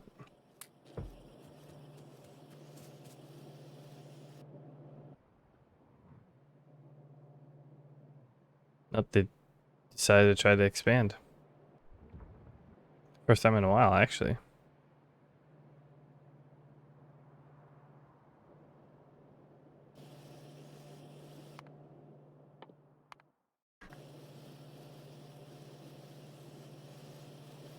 Yeah, and yeah, now all of these are working.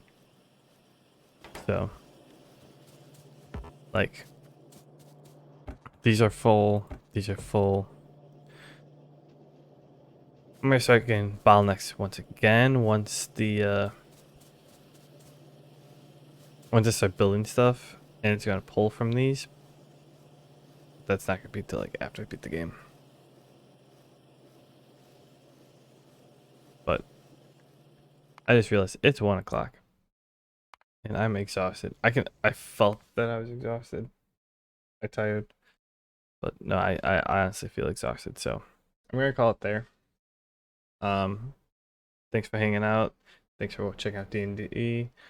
No stream this weekend. I'll be out of town again next weekend. I don't think I'll be rescheduling.